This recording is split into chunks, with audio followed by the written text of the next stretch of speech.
Chapter 1201 Promise. Medea hesitated for a few seconds and said less confidently, I have tried several near-source enhancements before, and the results were successful.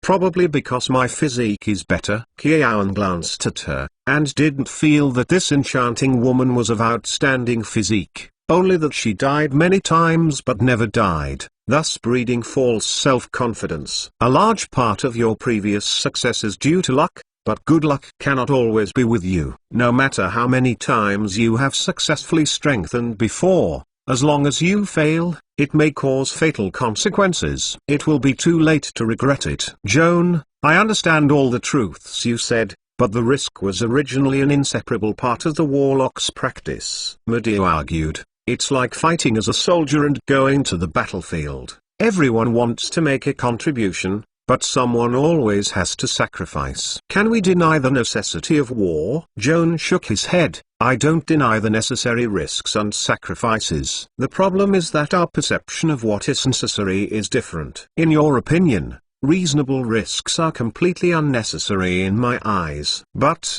is there a better way? Medea spread his hands together and smiled bitterly. Of course it is best to reduce the risk of blood vessel strengthening, but unfortunately I can't think of this best of both worlds program. Joan stopped talking. Medea saw that he was hesitating, took the initiative to hold his hand, and said softly, want to say something in spite of your face, if you still take me as a friend.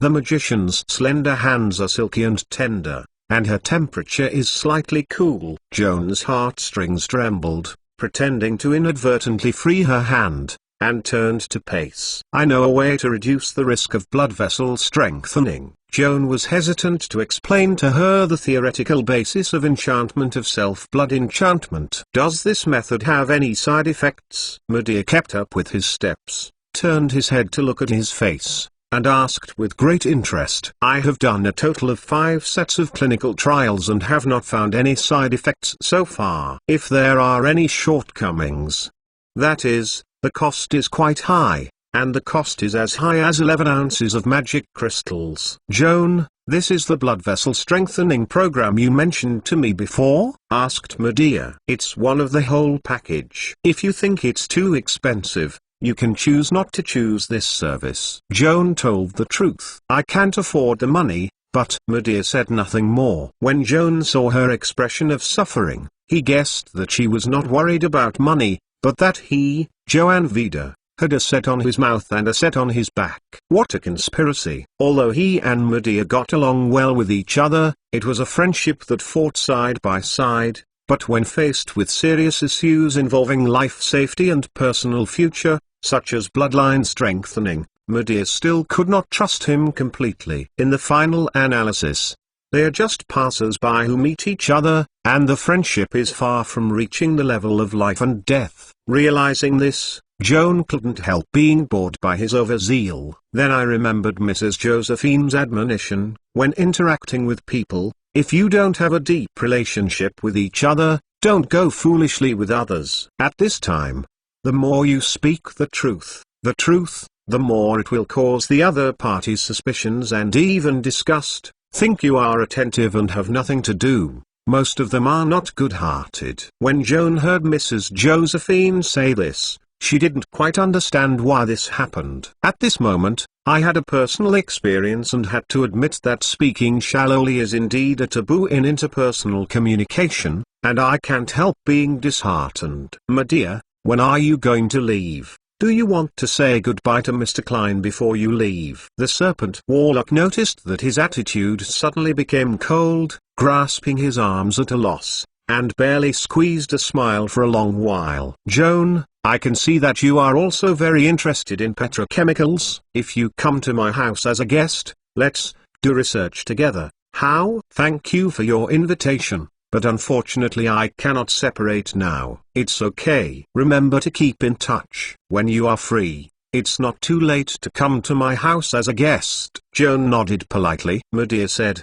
I have a big plan to carry out systematic research on common petrochemical creatures. In addition to petrified lizards, I will also go to dark areas and even the surface of the world to search for supernatural creatures with petrochemical capabilities. As a research sample, it's a very interesting idea, and it's also a big project. If you can complete this research, you can send a review. Maybe it can be published in top academic journals like Austrian Newsletter. Joan couldn't help being hooked up by her scientific research addiction, and happily helped her make suggestions. I don't have a college degree. Do top journals accept my papers? The grievances in media's eyes exposed the inferiority hidden in the heart. This. Joan scratched his head and didn't dare to make an assertion. Otherwise, you will collaborate with me on this research, and the results will come out in the future. We will publish it jointly. In this way, at least it will not be rejected due to academic problems. Medea proposed with a smile. That is to say, you made me hang up the corresponding author? Joan thought about it quickly and nodded. This is a normal operation in the academic circle. Of course it's okay, but I have to go back to the tutor to discuss it. It's better to post the article in the name of Moriat Lab. Otherwise, with my small role, I can help you vote for the Austrian Law Journal at best. Where can I get the threshold for the Austrian newsletter? All right. Please. Medea jumped happily. Remember to write to me. I will try my best. After 2 years of experience, although Joan has matured a lot in interpersonal communication, he still can't overcome a psychological barrier and is extremely averse to communicating with others. Writing a letter and writing letters, especially to friends and relatives, will always make him very painful. It feels like he was sentenced to death. He knows that he can't escape, but he doesn't want to face it. Arrival. Sometimes he thinks, if writing a letter is as easy as writing a paper, and it can bring a sense of accomplishment instead of self-aversion, how great it should be. Medea watched Joan's complexion and seemed to see his tangled thoughts, and said softly, if you don't have time to write a letter, it doesn't matter. I will write to you. When will the summer vacation be? Early August, probably. Joan scratched his head. Holidays are meaningless to him. Anyway, whether he is on holiday or not, his life rules are the same either in school or in adventure. Like Master Mr. Joan, please collect www.untilnovel.com. Master Mr. Joan's literature update is the fastest. Chapter 1202. Akira. Medea bit her lip, thoughtfully, as if she was planning a schedule, and remained silent for a long time before speaking again. There is one more thing to ask you. The petrified lizard has been killed. Are you going to enter the depth of the Earth's navel next? That is, of course, the main purpose of our trip is to assist Mr. Clin's prospecting team to find the veins that may be buried deep in the Earth's umbilicus. Joan told the truth. Let me have one more mouth. You better not go deeper into the navel, otherwise you may encounter monsters that are much more terrible than petrified lizards. Medea stared at Joan almost persuasively. Joan looked at the sorceress in amazement. Seeing her solemnly, it was not like a joke, and asked with curiosity, Medea, what do you mean by the more terrible monster? I just heard that monster talked about it, and I didn't see it with my own eyes, so I don't dare to guarantee that the legend must be true. But there is always nothing wrong with being careful, Medea said cautiously. Joan nodded, expecting her to continue. It is said that the monster entrenched in the depths of the Earth's navel is called Crystal Python. Joan, have you ever heard of this creature? Joanne recalled that she was sure that all the documents she had read,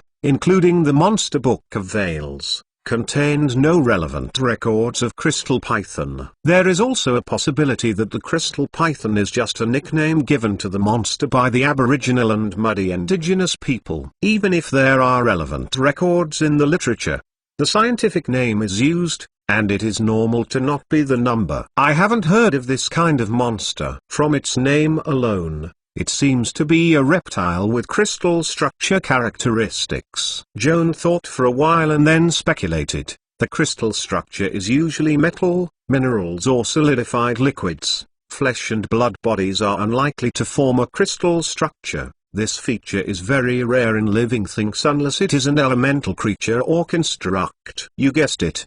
Crystal python is said to look like a giant python made of magic crystal ore. Medea said in a deep voice. A supernatural creature formed from ore. Mage Joan frowned slightly. It is speculated from the general rule that if the crystal python is an artificial creature, it is mostly an ore construct. Otherwise, if the crystal python is in a natural state generated, just like crystal growth, even if it is infected by the magic of the earth veins during the generation process, it is more likely to be classified as a kind of earth elemental creature. I don't know this. After all, I haven't seen crystal python in person, and I haven't studied this strange and mysterious creature in depth, only that they are very powerful. Where is it strong? Can you elaborate? Joan asked. I can only tell you the rumors I have heard. There may be exaggerated elements. You can screen yourself. Medea condensed her eyebrows, seemingly combing her thoughts,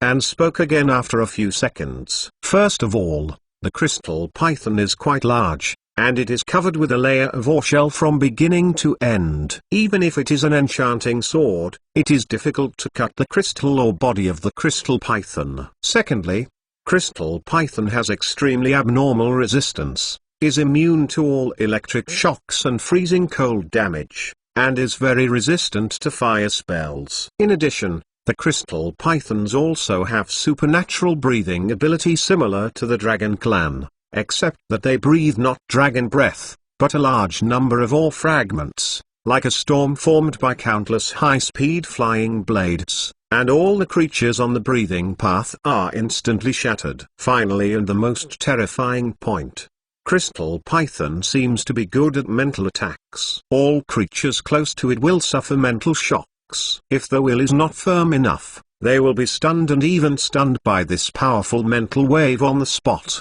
Past. Joan listened attentively to Medea's warning. When she talks about crystal pythons or armor, magic resistance, and breath attack, Joan's heart is very calm. These abilities are very powerful, but they are not unexpected, because these abilities are completely in line with the characteristics of the subspecies of earth elements and crystals of crystal python. Even if Medea does not say, he can guess a 6 or 7 by comparing the similar creatures recorded in the Valley's Monster Illustration Minute. However, when Medea began to describe Jing Python's mental attack, Joan couldn't be calm, and surprise and curiosity appeared alternately in his mind. The earth elemental python covered in ore armor is actually good at mental attack. This is like an embroidered trait of a burly man. The style of painting is completely out of tune. Medea, is crystal python's spiritual attributes high? Creatures that are good at mental attacks usually have high intelligence, perception, or charm attributes, and there are also some cases, but it is unlikely that all 3 are mediocre, otherwise they will not be able to evolve powerful mental attacks. I'm sorry, I really don't know. Medea shrugged her hand. Well, let's change the question. Crystal python's mental attack, from your description, can cause a shock and even a coma effect. I'm curious, is this a supernatural ability or a magic effect? I'm not sure about this, but from the rumors, when crystal python performs this kind of mental attack, there is no need to chant mantras or gestures, and there is no gorgeous visual effect like colorful jet. Even when it attacks, it didn't cause the magic net to vibrate. Joan, what do you think it looks like? When Joan thought about it, he suddenly thought of a possibility. His heartstrings were tense, and he looked up to meet Medea's eyes and uttered an abominable name softly. Demons? Yes. Crystal python's mental attack sounds very much like the mind burst of the demon. Medea sighed. There is no magic I know that can cause such a large group of deterrence. The effect may be a supernatural ability. Who knows? If I guess right, crystal python's mental attack is likely to be a psychic power. Joan said with a heavy heart. Psychic power? It's more like a demon. Medea couldn't help but shudder. Even the high-level caster like her, the dreaded snake-haired banshee, couldn't help but numb her scalp when she thought of the demon. Joan, now you know what kind of terrible enemies you might encounter when you move on. Do you have to insist on going deep into the navel? Medea solemnly persuaded. If I were you, I would go to find now. Mr. Rain, managed to persuade him to give up continuing to explore this vein of hidden risks. No matter how much wealth, it is not as precious as his own life. The truth is right, but there are a few people who can withstand the temptation of wealth, and in the face of risk, soberly choose to give up. Joan sighed softly. Like Master Mr. Joan, please collect. www.untitlenovel.com. Master Mr. Joan's literature update is the fastest. Chapter 1203 Countermeasure. It's also true that the dwarves have an almost fanatical desire for deep buried treasures. This desire seems to be inscribed deep in their souls. Even if death can stop them from exploring the veins, the dwarves' brains are more stubborn like rocks. Mr. Klein probably won't listen to you, Medea said pessimistically. Joan nodded heavily, showing his position with a strong spirit. I will relay your warning to Mr. Klein. If he insists on continuing the exploration of the mine, I am entrusted by someone and I can't break the contract halfway. I can only go with the prospecting team and try my best to help them eliminate the dangers encountered during the exploration. Even if it is a crystal python. Medea heard this, and knew that it would be useless to persuade, and smiled reluctantly. Since you have made up your mind, I won't say much. In short, I wish you a safe trip. Having said that, she chanted the magic spell of the fifth teleportation softly. A silver beam of light rose under her feet, and her slim figure merged into the teleportation light array, and immediately rose into the sky. Joan watched Medea's figure disappear, took a deep breath, put away his worries, and turned to the campfire. Seeing him return, Hayala teased with a smile. Joan, you have been chatting with Medea for so long, what are you talking about? Audrey saw Joan's face heavy, and quickly gave Hayala a glance, reminding her that Joan seemed to be in a bad mood. It's best not to make such an explicit joke. That's right, why didn't Medea come back? What is she busy with? Holden digressed at the right time. She left. Ah? Why didn't he run without even saying hello? This person is really weird enough. Hayala was a little unhappy. Medea probably has an urgent matter to deal with, and she has to leave immediately, not to say goodbye to us. Audrey said lightly. Her Royal Highness had long been dissatisfied with Medea's whispering of always pulling Joan aside, and now the obscure sorceress was finally gone. She said goodbye to Medea's resignation, but she was stealing music in her heart. Medea advised me not to go deeper into the Earth's navel before exploring the veins, because there might be more dangerous monsters in the depth of the Earth's navel than petrified lizards. Brother Joan, what kind of monster are you referring to? Klein asked alertly. An Earth elemental subspecies named Crystal Python is likely to have Schnick bloodlines, Joan answered softly. What Crystal Python? Never heard of it. Klein looked back at Schultz. Have you heard of it? It's a bit familiar. The mushrooms by the swamp seemed to mention it once. Schultz stroked his beard, frowning and remembering. It seems to be a big snake covered with blue ore armor, very rare, and occasionally on the ground activities in the depths of the umbilical cord. I don't know anything else. Klein turned to Joan, his eyes inquiring. Joan nodded deliberately, and then gave a detailed account of the rumors about Crystal Python mentioned by Medea, as well as his own speculations based on the rumors. If the information provided by Medea is not too exaggerated, the Crystal Python is much more difficult to entangle than the petrified lizard. What is more troublesome is that we do not know how many Crystal Pythons are entrenched in the depth of the Earth's navel, and where the nest is located. It's indeed very dangerous to break into it in such a risky way. Audrey frowned. Danger is dangerous, but we can't always give up exploring the veins that are in front of us. In the end, we're not going to enter the Earth's navel. What's the use of thinking so much? Schultz said indifferently. It is a must to go, but since we already know that there is a danger, we must do our best to take precautions in advance. Klein patted Joan on the shoulder, looking forward with expectation in his eyes.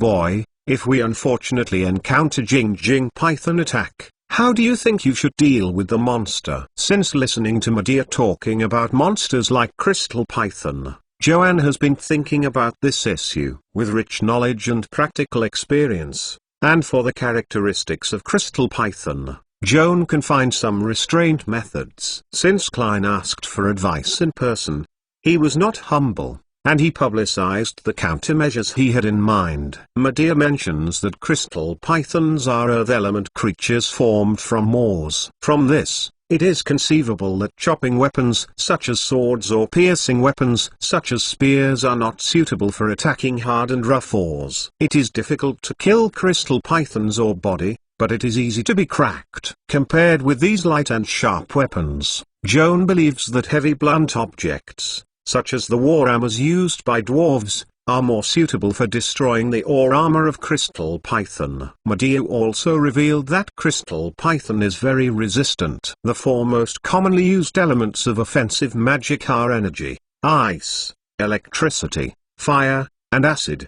Crystal python is immune to freeze and electric shock. Fire attribute magic is also difficult to penetrate its resistance, leaving only one acid attribute. The resistance is unknown. Most ores can react with strong acids, including the magic crystal ore that forms the body of the crystal python. In fact, an important part of magic crystal ore refining is to soak the ore with acid, and remove a large part of impurities dissolved in the acid through a complex alchemical reaction. From this point of view, Joan believes that crystal python is mostly unable to resist strong acid corrosion, and acid weapons and magic can cause normal damage to it. In fact, the amount of acid attribute magic is very small, and the common one is only a strong acid arrow. As a two-ring spell, the lethality can only be said to be very general. The use of strong acid arrows to deal with the huge crystal python is like hitting a tiger with a slingshot. It is not necessarily possible to kill a crystal python by exhausting the spell position. The efficiency is too low. Fortunately, this is not a problem for Joan. Using the mythical way ability energy replacement, he can convert other attributes of magic into acid attributes. For example, turning Frost Nova into Acid Nova. While changing the attributes while maintaining the same power, it is suitable for use against crystal python. In fact, there is a type of spell that is more suitable for killing crystal python than acid magic. From the name of the crystal python monster, it can be seen that its body structure has the characteristics of crystal. When it is bombarded by sound waves of a specific frequency, resonance will occur, causing the crystal structure to disintegrate from the inside. Almost all crystal creatures have sonic weaknesses, and Joan believes that crystal pythons are no exception. If you use spells like Crush Sonic against crystal python, it will cause double damage to it. Based on the above analysis, if a crystal python is encountered in the ground naval,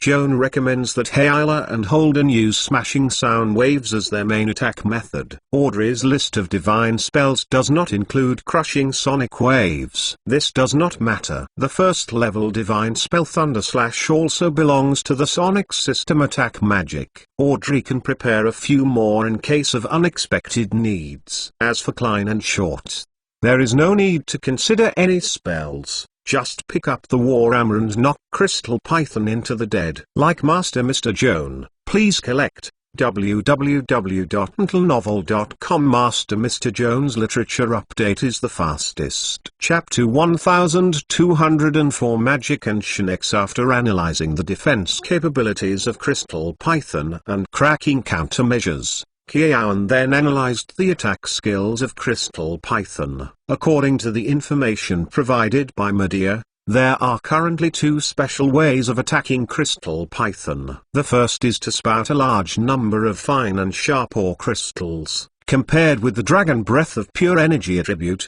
this attack method of Crystal Python sounds more like a physical attack, similar to the shotgun fired by the magic crystal shotgun. If this is the case, armor such as armor and shields, as well as spells such as mage armor and shields that protect against physical attacks, can come in handy against Crystal Python's breath. After entering the ground naval, everyone who has a shield must bring a shield. A variety of protective spells, especially protective arrows or reverse arrows, can also be blessed, so as not to be sprayed by the Crystal Python. Civ. The second special attacking method of Jing Python is the mental attack that most perplexes Joan and is also curious. At present, We only know that this type of attack is similar to the mind burst of the demon, and it may belong to a kind of mental power. Joan turned to look at Audrey. Audrey, you know more about psychic abilities than me. How do you think you should resist Jing Python's mental attack?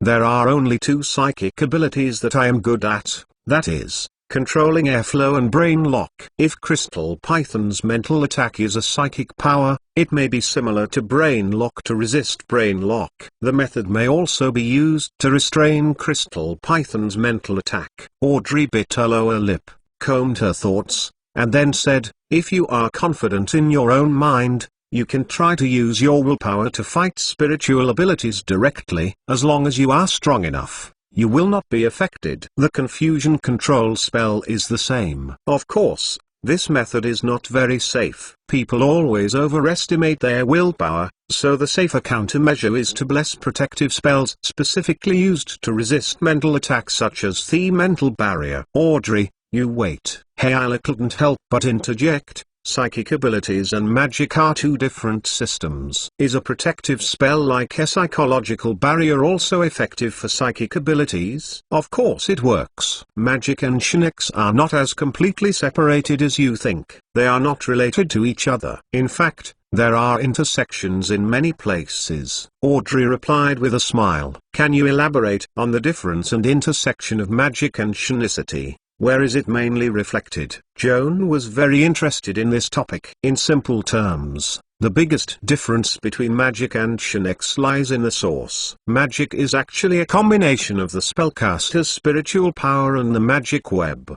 The magic net gives the spellcaster a spell slot, and the spellcaster gives the spell slot a specific function, like a baker processing flour into bread. The caster and the magic net are interdependent, creating a variety of magic, and in a space where the magic net or the magic net is shielded, the caster is cut off the source of the magic power, and it is difficult to cast the spell normally. Shinic energy is completely the manifestation of spiritual power, and has nothing to do with the magic net, so regardless of whether there is a magic net in the space where the manifester is located, it will not hinder normal manifestation of energy. However, if we don't consider the source of magic and Shinic power, and only look at the functions of the two, there is no essential difference. There is a corresponding Shinic version of a lot of magic, and vice versa. For example, the psychic power controlling airflow is very similar to wind-making. It can eliminate the magic of wind-making and can also be used to calm controlling airflow. For another example, I used the flame created by Shinic energy. And of course you can wipe it out with the rainstorm created by magic. In most cases, these two forces can interact in an environment where magic and Shinic energy can function normally, so the spell mind barrier can also be used to protect against mental attacks caused by psychic abilities. After hearing Audrey's detailed explanation, Joanne had a deeper understanding of Shinic energy, and also thought of countermeasures against the spirit attack of Crystal Python. I won't be a psychic barrier, but I can cast a subversion of this spell, even if I can't completely resist the spiritual attack of Crystal Python. At least it can greatly improve the resistance to this attack. Brother Joan, how long can the protective spell you said last after the blessing? Klein asked cautiously. The third ring second mind barrier, with my current ability to cast, can last up to 80 minutes. The duration of the spell is not short, but we can't predict whether it will encounter Crystal Python after entering the umbilical cord. When will it happen? If you find Crystal Python and then ask you to bless this spell, I'm afraid it will be too late. Klein frowning. Joan thought about it and replied, I can make some second-level soul amulet and start it on my own once I suffer a mental attack, saving me from temporary spellcasting. That's a good idea. Klein turned to worry. Joan, except for the 6 of us, other miners can't help in the battle against the powerful monster such as Crystal Python. If you are asked to make 6 amulets, at least how long does it take and how much does it cost? Joan figured it out a little and calmly replied, the material of the amulet is best to use pure Topaz, because Topaz can strengthen the protection spell and extend the duration of the secondary mind barrier by an additional 10 minutes. In fact, the star color sapphire is the enchanting embryo material. The enhancement effect of the protection system spell is stronger than the Topaz. However, the star color sapphire is too rare, and the price is so expensive that it scares people. To make a low-level magic amulet, there is no need to use such expensive gems. Topaz's effect on the protection system's magic guide is only half that of star-colored sapphire, but the price is only an fifth of that of star-colored sapphire. According to Joan, Topaz is a more affordable option. It takes at least 18 ounces of magic crystals to make 6 amulets, and the cost except for Topaz and magic crystals is negligible. It doesn't take much time to make this kind of amulet. If you need it, you can get it tomorrow morning, which does not delay my normal sleep time. The Topaz and the magic crystal are all provided by me. It is a little benefit for everyone. The work of making amulet please you, Brother Joan. Klein made the decision without hesitation. Joan froze for a moment and nodded. No problem. Topaz is a medium-grade gemstone. The small talisman does not use much Topaz embryo material. The cost is not too high. However, the 18-ounce magic crystal as an enchanting stabilizer is a big expense. Like Master Mr. Joan, please collect. www.untilnovel.com. Master Mr. Joan's literature update is the fastest. Chapter 1205 Mind Amulet. Klein took the initiative to bear this expensive enchanting expense without frowning. Joan admired his generosity and realized that the dwarf brother had high hopes for this vein, and he had to go deep into the navel at all costs to find magic crystal bonanza before competitors. Compared with the huge gains from the sale of the mining rights of the mineral veins, the 18-ounce magic crystal's overhead is also not enough. Klein opened the storage bag, took out a large bag, and then took out an iron can. The dwarf brother pulled open the leather rope piercing the bag. Under the bonfire, the bag full of pearlescent gems overflowed, shaking everyone's eyes. Hayala stretched his neck curiously, leaned to the mouth of the bag to take a closer look, couldn't help shining his eyes, and exclaimed, "Wow, a lot of gems. It's so beautiful. I want to get in and get a roll." Klein laughed, stretched his hand in his pocket, took out a big piece of topaz with a fist, and asked Joan, "Enough?" Joan nodded quickly. Enough. Such a talisman is itself a delicate and small piece of jewelry. There is no need to make it too large. Once the gem material is wasted, the second is too large to look good. It is cumbersome to hang on the neck. The topaz piece provided by Klein is full, cut evenly, and it is more than enough to make 6 amulets. Not only the weight is large enough, this topaz is also very good in appearance, tender and smooth, like a solidified butter. There is no trace of impurities in the whole body, and the texture is excellent, which can maximize the effectiveness of the secondary mine barrier. Klein opened the tin can, which contained a pile of large cube-shaped industrial magic crystals weighing less than 2 pounds. He stuffed the jar into Joan's hands and said how much it would cost, and he would get it back tomorrow. Joan was deeply moved by the bravery of the dwarf brother, and also realized that he had a great responsibility. After taking the topaz and the magic crystal, he got up and said goodbye, and took the time to make a talisman. Going back to his tent, Joan placed the jade and the iron shell jar with magic crystals on the folding simple desk, then lit the magic candle holder, took out the pen and enchanting tools, and put them neatly on the table. Preparation for start of work. Joan rubbed his hands. His eyes fell on the topaz, thought a little, opened the book, used a pen to draw the topaz pattern, and then designed the talisman shape according to the shape of the embryo material, trying to avoid wasting materials. It took less than 10 minutes for Joan to draw the design of the talisman. Putting down the pen, he chanted the chanting words softly,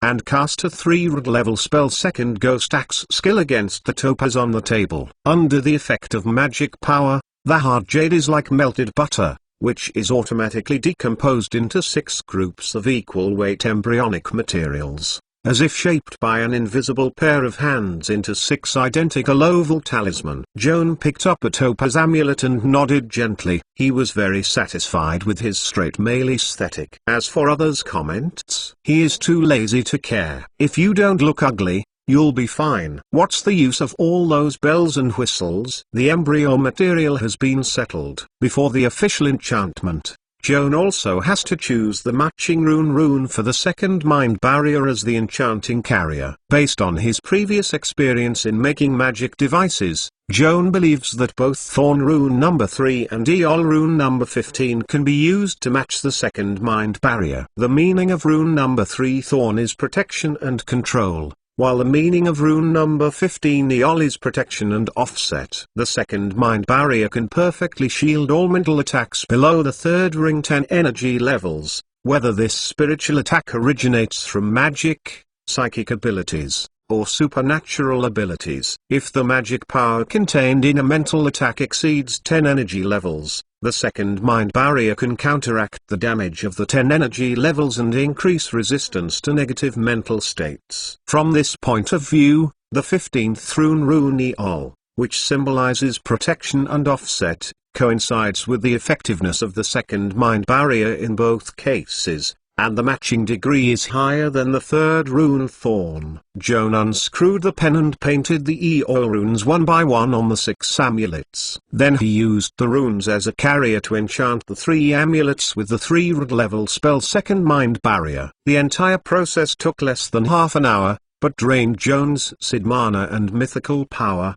and also consumed 18 ounces of magic crystals, so that the spell was stably attached to the jade embryo material on. Continuous high-strength casting caused considerable pressure on Joan's spirit, and he completed his enchanting work. He took a sigh of relief, wiped the sweat on his forehead, and evoked God's tears, soaked it into a teacup, and prepared a cup to restore energy. Drink the potion in one go. With a hiccup in satisfaction, Joan closed his eyes and rested his mind, and his headache and fatigue quickly subsided, and he felt much better. After 10 minutes of rest, Joan opened his eyes, picked up a talisman from the table, raised a pen to depict the number 4 rune and identified his enchantment. The appraisal results show that this Topaz amulet can stimulate the secondary mind barrier 4 times a day to provide the wearer with protection against mental attacks. Each time you activate the amulet,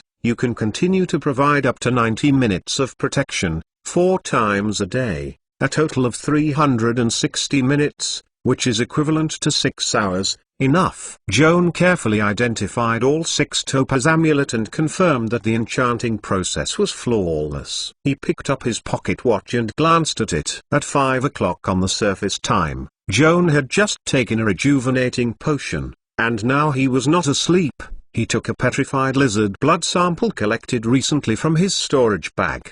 The petrified lizard's blood, besides being used to remove petrification, also contains a set of magic marks. Joan's mythical power has been exhausted today, so he called out tears of tears from the palm of his left hand, extracted the energy of this artifact gem, and restored the mythical power in conjunction with number 4 rune Ansu's mythical blood interpretation. A swimming golden rune was passed from the blood sample of a petrified lizard. This rune is the magic mark corresponding to the supernatural ability Petrochemical Gaze. Joan couldn't help thinking of Medea when he observed the magic mark. The serpent-haired sorceress also has the ability to Petrochemical Gaze, but there seems to be a slight difference from the petrified lizard's ability of the same name. In fact, Joan wanted to analyze Medea's blood samples and compare the magic mark on her body with that of the petrified lizard. Initially, he wanted to exchange Medea's blood samples with the awakening method. If this deal can be reached,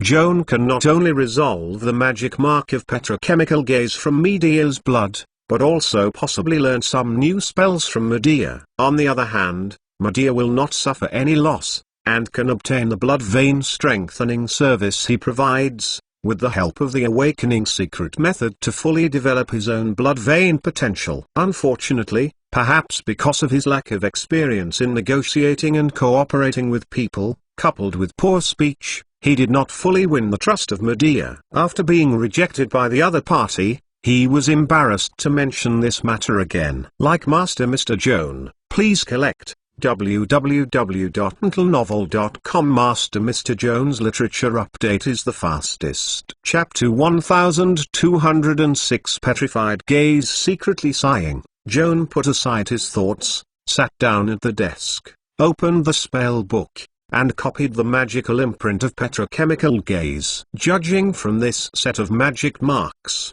as Medea had guessed, the gaze attack of the petrified lizard had a maximum range of only 30 feet. Beyond this distance, even if the opponent is within the field of vision, it cannot transmit petrified magic through sight. If the target is within 30 feet, and there is line of sight contact with the petrified lizard, the magic will quietly invade along the bridge built by both eyes, changing the target's flesh texture. If the staring creature is strong enough, it can resist the erosion of petrified magic by its own immunity, just like resisting virus invasion. Conversely, if the creature's physique is not strong enough to resist the magic erosion, the whole body will quickly calcify, and after just 1 minute, from the skin to the internal organs, all will become a cold and stiff rock texture. All supernatural abilities of the gaze type have a common flaw, that is, the magic power must be transmitted through the sight of both parties, and Petrochemical Gaze is no exception. If the gazed creature is blind and has the ability to blind sight, or there is no visual organ at all, Petrochemical Gaze is useless. In fact, Joan made use of this inherent defect of Petrochemical Gaze to develop a tactic for hunting petrochemical lizards. The magic energy level occupied by Petrochemical Gaze is between 15 and 20 degrees, which is equivalent to a 6-ring spell. Joan speculates that there is a great degree of similarity between the magic mark of Petrochemical Gaze and the spell configuration of the 6-ring petrochemical. At present, he has no ability to learn 6-ring spells. He can only record this conjecture. When the cast level is increased to be able to learn petrochemical in the future, he will verify it. After writing the magic mark of Petrochemical Gaze, Joan put away the stationery and spell book, yawned with satisfaction, walked to the camp bed, got into the sleeping bag, closed his eyes, and quickly fell asleep. Early the next morning, Joan left a Topaz talisman himself, and the remaining 5 talismans, along with the remaining magic crystal, were handed over to Klein. The dwarf brother was very satisfied with Joan's super efficiency in making magic devices, and he absolutely trusted his craftsmanship. He wore a Topaz talisman himself, and the remaining 4 talismans were distributed to Scorts, Hayla, Audrey and Hallpaws. After breakfast, the prospecting team set off. As usual, Joan sent a blood mosquito agent to open the way. Klein and 4 young friends followed, and Shorts led other dwarf miners to follow up. Walking in the deep and tortuous ground Naville, including Joanne, everyone's mood is a bit nervous. The crystal python mentioned by Medea is presented in everyone's mind as a different image of horror according to their imagination. A slight movement in the distance of the tunnel will cause everyone to be alert, clenching the weapon in a hurry, looking around, holding their breath, and always preparing to prevent the attack of the crystal python. This nervous and tense atmosphere lasted all morning, until Joan and they crossed the navel and entered the open canyon, and did not encounter a so-called crystal python. Everyone was thankful, but they also felt that the hearsay is not credible and frighten yourself. But in fact nothing happened. Joan heard that although the companion beside him didn't make it clear, there was some dissatisfaction with Medea in the words. Even if she didn't fool mysteriously to frighten people, at least she couldn't get rid of the suspicion of alarmism and spreading rumors. Joanne felt that Medea was not like the kind of person who believed in rumors, nor did he deliberately make rumors. The prospecting team did not encounter the attack of the crystal python. Although the information provided by Medea may not be accurate enough, it may be because everyone's luck is better. It happened that there was no crystal python hunting near the navel during this time. Yesterday, when Medea was still she used a peeping magic eye to explore the entrance area of the canyon, but did not go deep into the canyon for investigation. In order to avoid being attacked by monsters on the way, Joan performed a mosquito finger technique to create a blood mosquito spy and sent it to the canyon to investigate first. Holden told the blood mosquito in a mocking tone, "Little boy, be careful, don't let the bat swallow." Audrey glared at her brother angrily. "Close your crow mouth." "Joan doesn't matter, anyway. The poor blood mosquitoes are always swallowed by all kinds of cheap flying beasts. He is used to it." In the meantime, Joan came up with the idea that if the mosquito finger technique is strengthened to make blood mosquitoes have a constant invisible function, they will greatly improve the survival probability of blood mosquitoes. He simply calculated that at least 3 ring spells must be given to the mosquito finger technique to achieve this function. With Joan's current ability to cast spells, it's not difficult to develop the 3-ring higher mosquito finger technique. The general idea is nothing more than to combine 1 ring of mosquito finger technique with 2 rings of invisibility technique. But when it comes to the adjustment and optimization of the spell configuration, it takes more effort to slowly debug. This kind of meticulous work can be completed in a short time. Joan now has no time to think about this, so he will record this idea in his notebook, and when he will take the time to devote himself to the development of higher mosquito finger technique. At this time, Joan sensed the mental fluctuations of blood mosquitoes coming back from the front of the canyon. He shared his senses with the blood mosquito, switched to the blood mosquito's perspective, and immediately found that the road in front of the canyon was blocked, and the cliffs on both sides faintly showed signs of collapse. Large rocks rolled down from the mountain, and the latter half due Iron Canyon is completely packed. Joan frowned, took out the navigation compass, and looked at the terrain ahead. "Brother Joan, is there anything?" Klein asked after him. "The road ahead is blocked by falling rocks." "How long is the blocked section?" "From the map,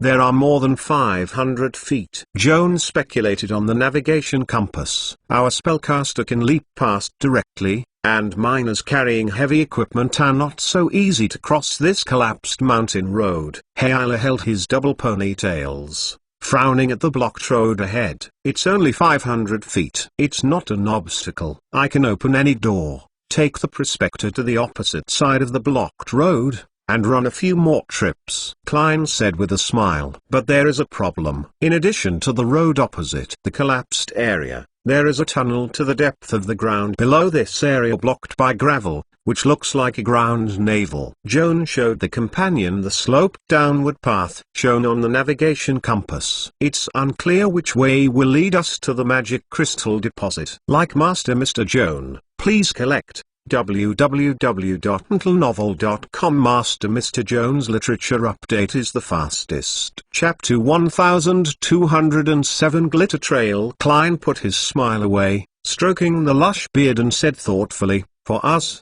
the most precious thing now is time. If we choose the wrong way, we are snatched by the new Avalon Gnome prospecting team. At the beginning, all the hard work I paid before was all wasted." "How about if we have 2 soldiers and explore a route separately?" Audrey said. "In this way, our manpower is dispersed, and in case of danger, I am afraid that I can't handle it." Holden disagrees with her sister's suggestion. Klein didn't say anything. His expression hesitated. Joanne tends to support Audrey's suggestion that the two-way approach will certainly disperse the power, but it is always more secure than putting all the bets on one of the roads. He was about to speak up, and suddenly felt a trace of mental fluctuation. He quickly switched his perspective to the blood mosquitoes to see the abnormal signs that caused the blood mosquitoes to just notice. There was a faint glowing trace in the pile of rocks. Kiaun was curious and walked over quickly. At the same time, he turned the miner's lamp on the helmet and hit the searchlight beam. The signs of reflection were more obvious,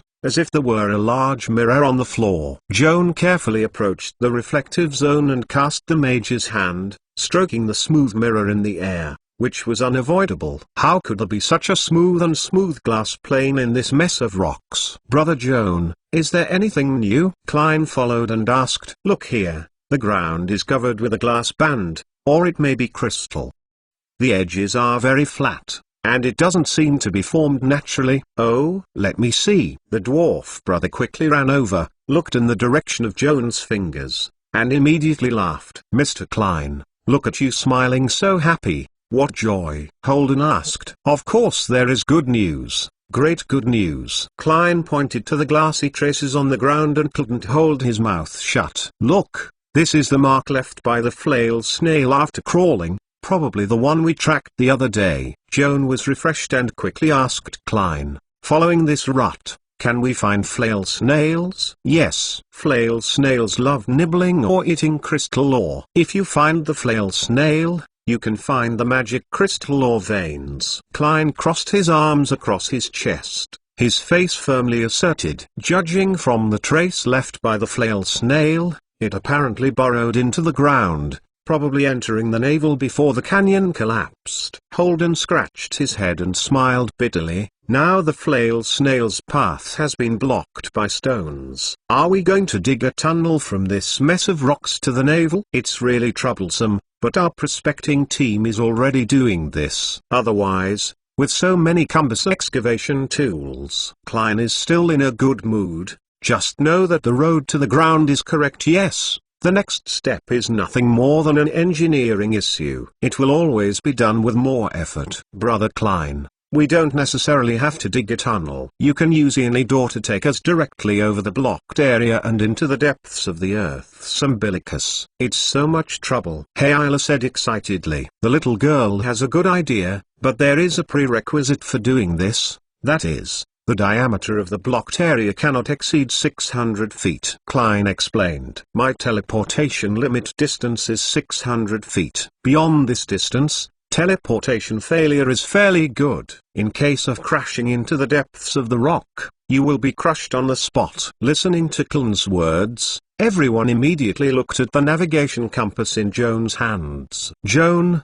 can you see from the map, how deep is it from here to the open area in the navel?" Audrey asked. Joan observed it and shook his head gently. "The tunnel connected by the ground navel is too narrow and narrow. Even if the map is enlarged to the maximum scale, it can't be seen that the tunnel is hollow or has been filled with gravel. I don't know the situation underground. The transmission risk is too great. Can you only dig a tunnel from the surface? This is too much trouble." Holden was disappointed. "In fact, there is another way," said Joan, thinking. "I can cast 3 rings of secondary stone walking, forcibly cross the landslide section, dive into the ground navel, and check the situation in the tunnel. If the tunnel is not blocked, Mr. Klein can lead everyone down. If the tunnel is blocked, you can dig down a section of the road first. The diameter of the blocked area is less than 600 feet, and it is not too late to transfer it. This has the added benefit of blessing the stratum where secondary stone walking passes, like being plowed once.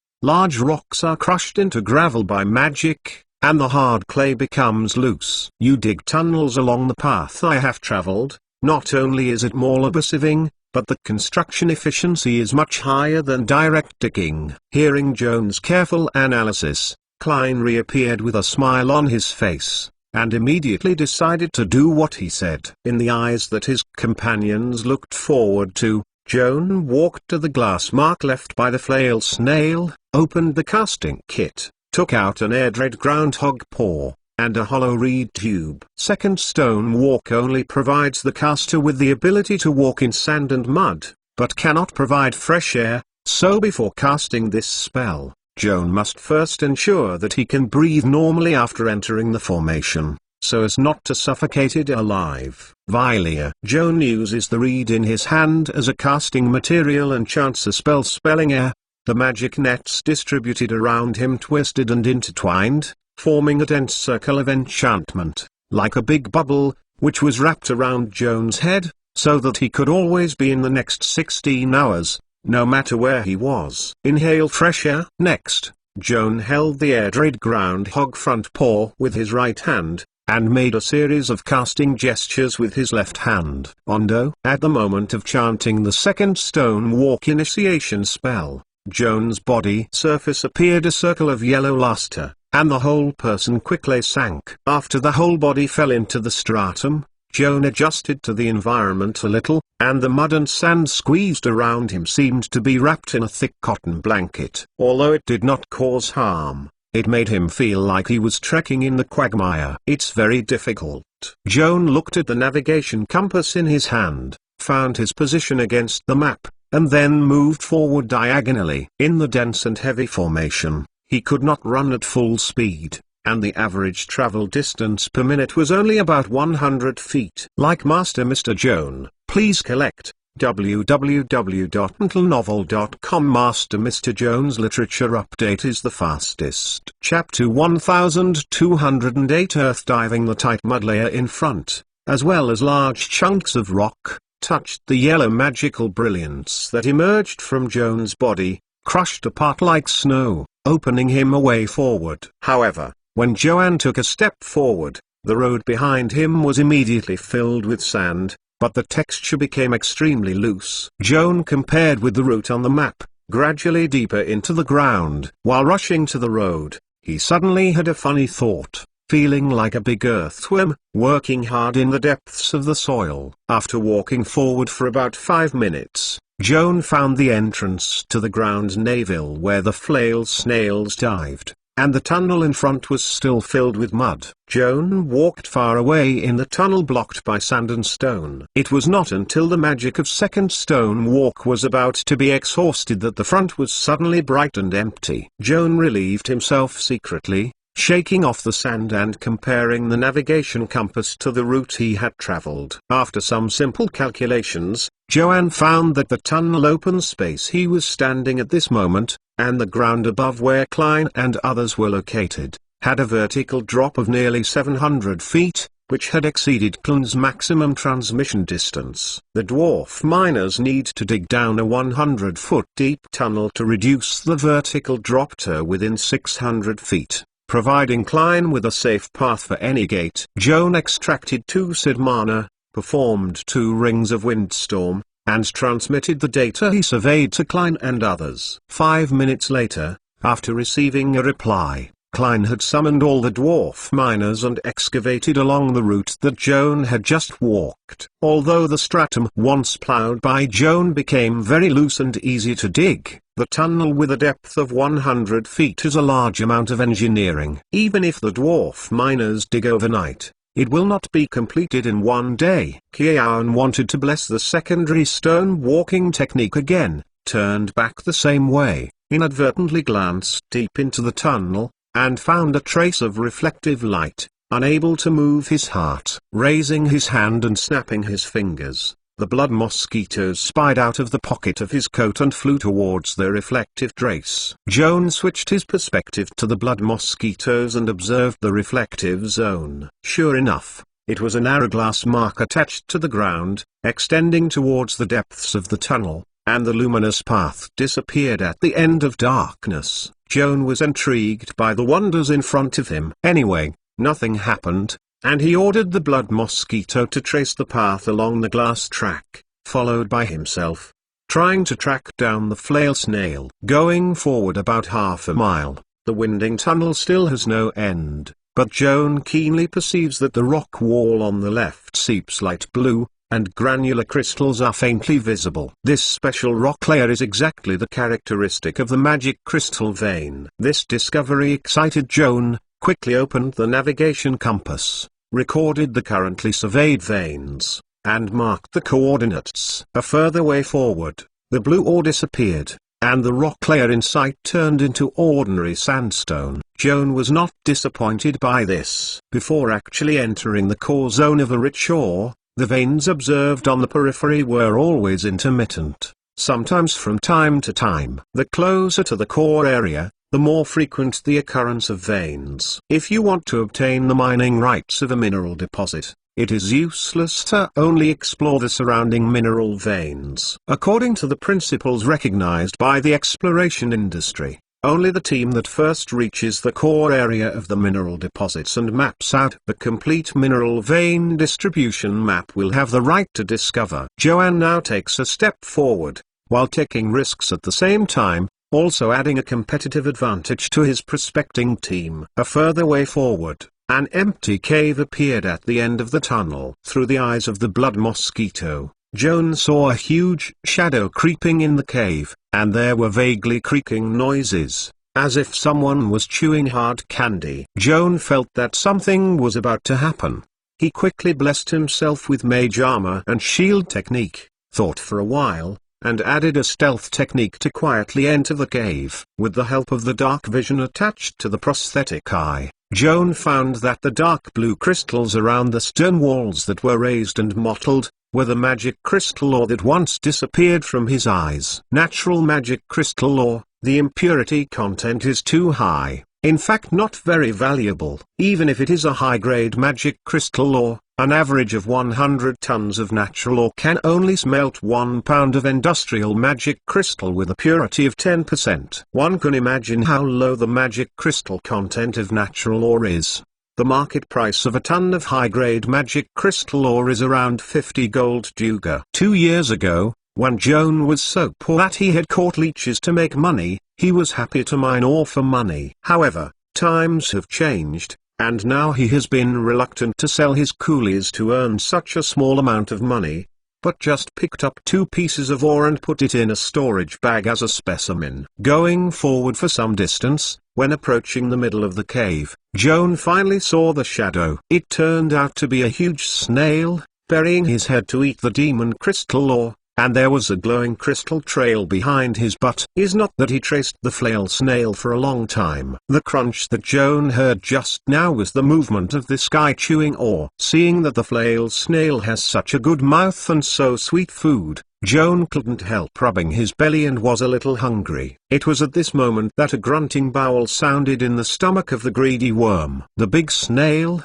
who was eating the ore, was suddenly alert, shaking his tentacles and turning his head to look at Joan. The two sides are facing each other, and Joan can see the appearance of the flail snail. This huge snail carried a hard shell like a small house. At first glance it was colorless and transparent, and vaguely visible creeping flesh and blood in the shell. But Joan looked closely and found that the snail shell had a dimly colored luster, like glass reflect in the sun. The flail snail has 4 slender and flexible antennae protruding from its head, and at the end are calcified induls like mace, which are strong and full of oppression. These tentacles connected to the hammerhead are the reason why the big snail is called Flail. Joan clutched her stomach tightly, fearing that there would be no more movements, holding her breath, standing still against the rock wall. The flail snail has both dark vision and tremor perception. If Joan moves his body,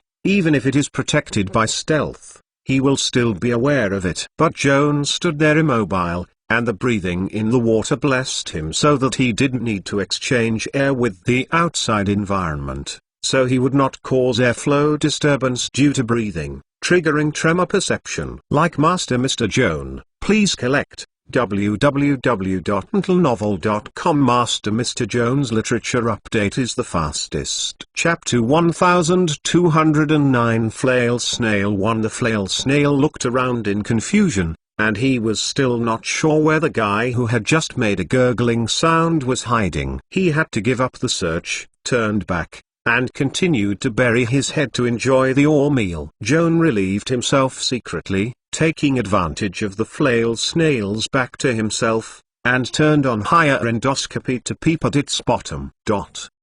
Detection target: Elder flail snail, supernatural mollusk, gastropod, peduncle, large magic beast, earth subspecies. Attributes: strength 18, dexterity 7, constitution 20, intellect 4, wisdom 12, charisma 14.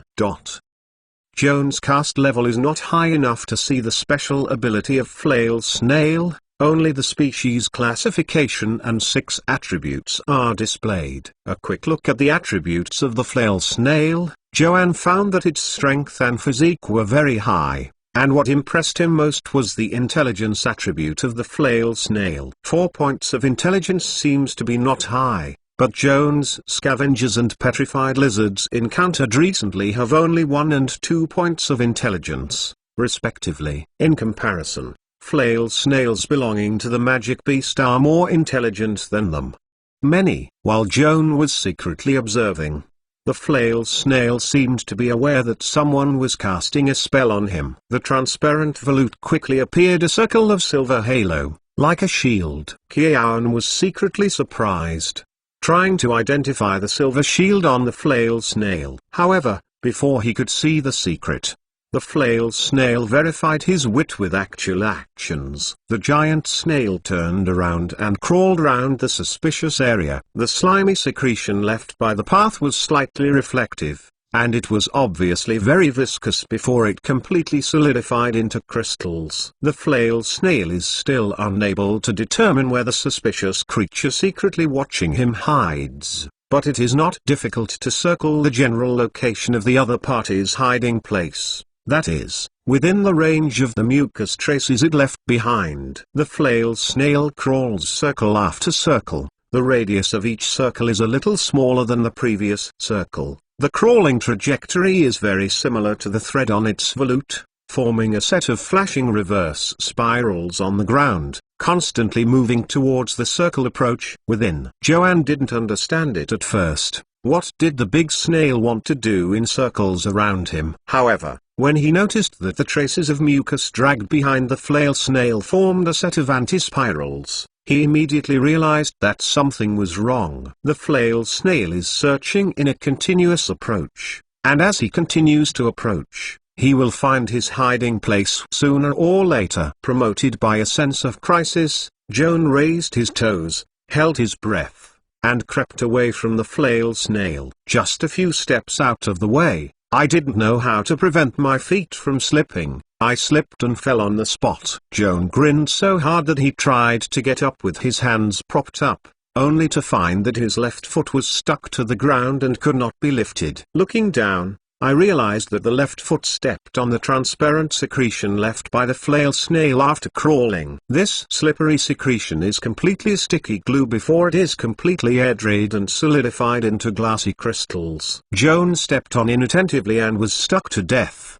struggling twice, still unable to lift his foot. After so much tossing, his invisibility has failed, and the figure automatically emerged, immediately causing the flail snail to be alert, flicking the four antennae like a meteor hammer, and smashing his head with his face. Joan was so anxious that he took off his boots and rolled barely with his left foot, thrillingly avoiding the thrashing of flail snails. Unconsciously, he climbed up and looked up. The flail snail turned around and chased after it. Joan didn't expect that this big snail, which seemed to be gentle, had such a hot temper. I didn't provoke it much, but I hid my eyes in the dark. But it attracted fierce revenge. It's a cautious guy. Joan originally didn't want to hurt the flail snail. This is not to say how kind he is, mainly because he felt that keeping the flail snail can be used as a free guide. Flail snails are naturally good at searching for magic crystal mineral veins. The intuition in this respect is unmatched by humans or dwarves. As long as they follow its spot,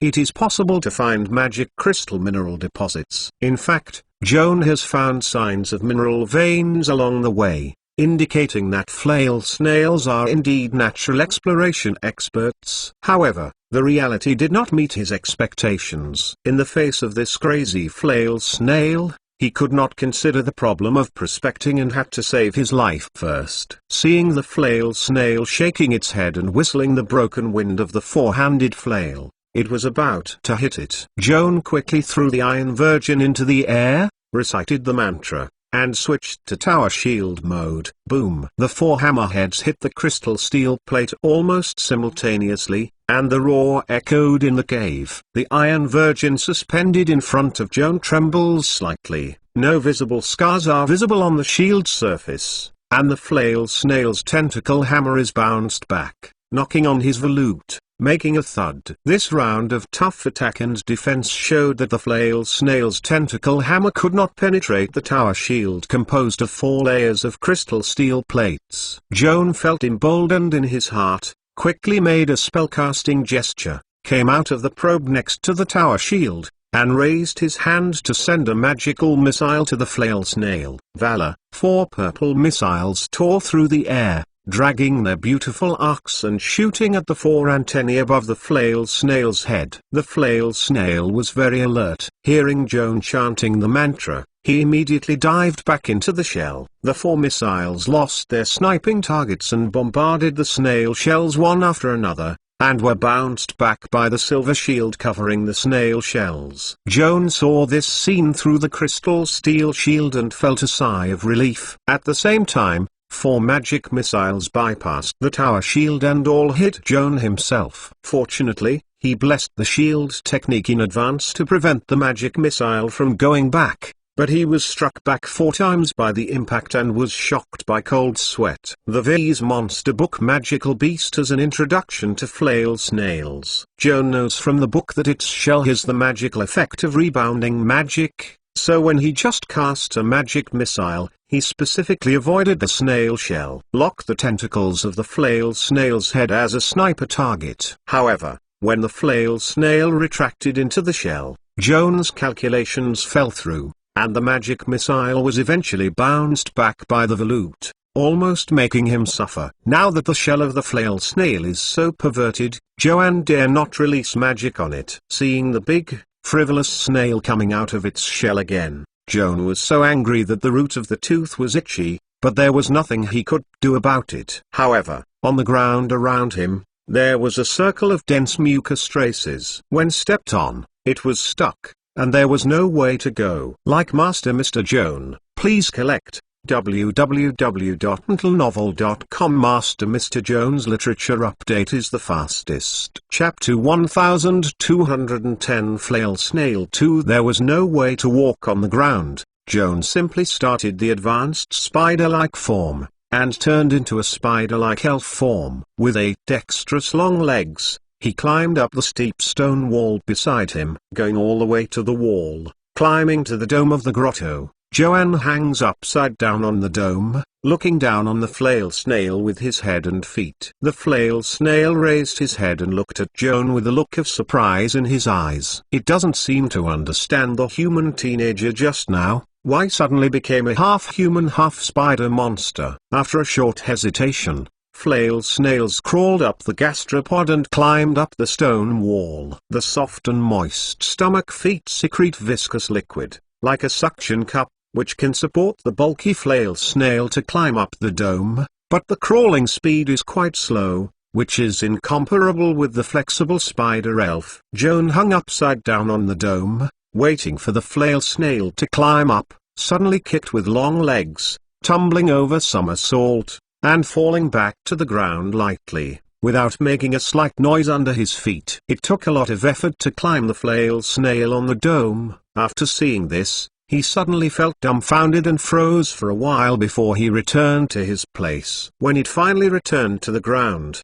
Joan climbed up the dome along the stone wall, observing his behavior upside down, and the calm gaze made the flail snail feel a strong mocking. At this moment, the big snail had realized that he was being played. His tentacles were shaking angrily, and the transparent shell suddenly showed colorful colors, bursting out a strong flash of light. The colorful light from the volute made Joan feel dizzy in front of his eyes and hurriedly turned to dodge. Almost at the same time, the Topaz amulet hanging around his neck automatically activated, blessing him with 3 rings of secondary mind barrier. The moment the spell was activated, Joan felt refreshed and his mind was clear again. Touching the amulet on his chest, Joan narrowed his eyes, carefully observing the continuous radiance of flail snail shells, and recognizing that it was a psychic effect that affected the mind, similar to the 3-ring illusion hypnotic pattern. Bewildered by this brilliant brilliance, it will become unconscious. Joan secretly rejoiced, thanks to the second mind amulet made by him. He made this talisman, originally intended to guard against the crystal python, but he had not met the crystal python, but instead resisted the magic of the flail snail. Facing the entangled attack of flail snail, Joan couldn't help but burst into flames, immediately jumped from the dome, cast a shape to create a mage nether palm, remote control black big hand, grabbed the flail snail's head from the air. The flail snail still wanted to repeat the trick and shrank his head into the shell. However, This time Joan was already guarded. He quickly gathered his 5 fingers and grabbed the 4 connecting hammerheads above his head before he shrunk. Tentacles, hold in the palm of your hand. The flail snail was frightened and shook its head back desperately, trying to break away from the black clutch. Joan is also polite,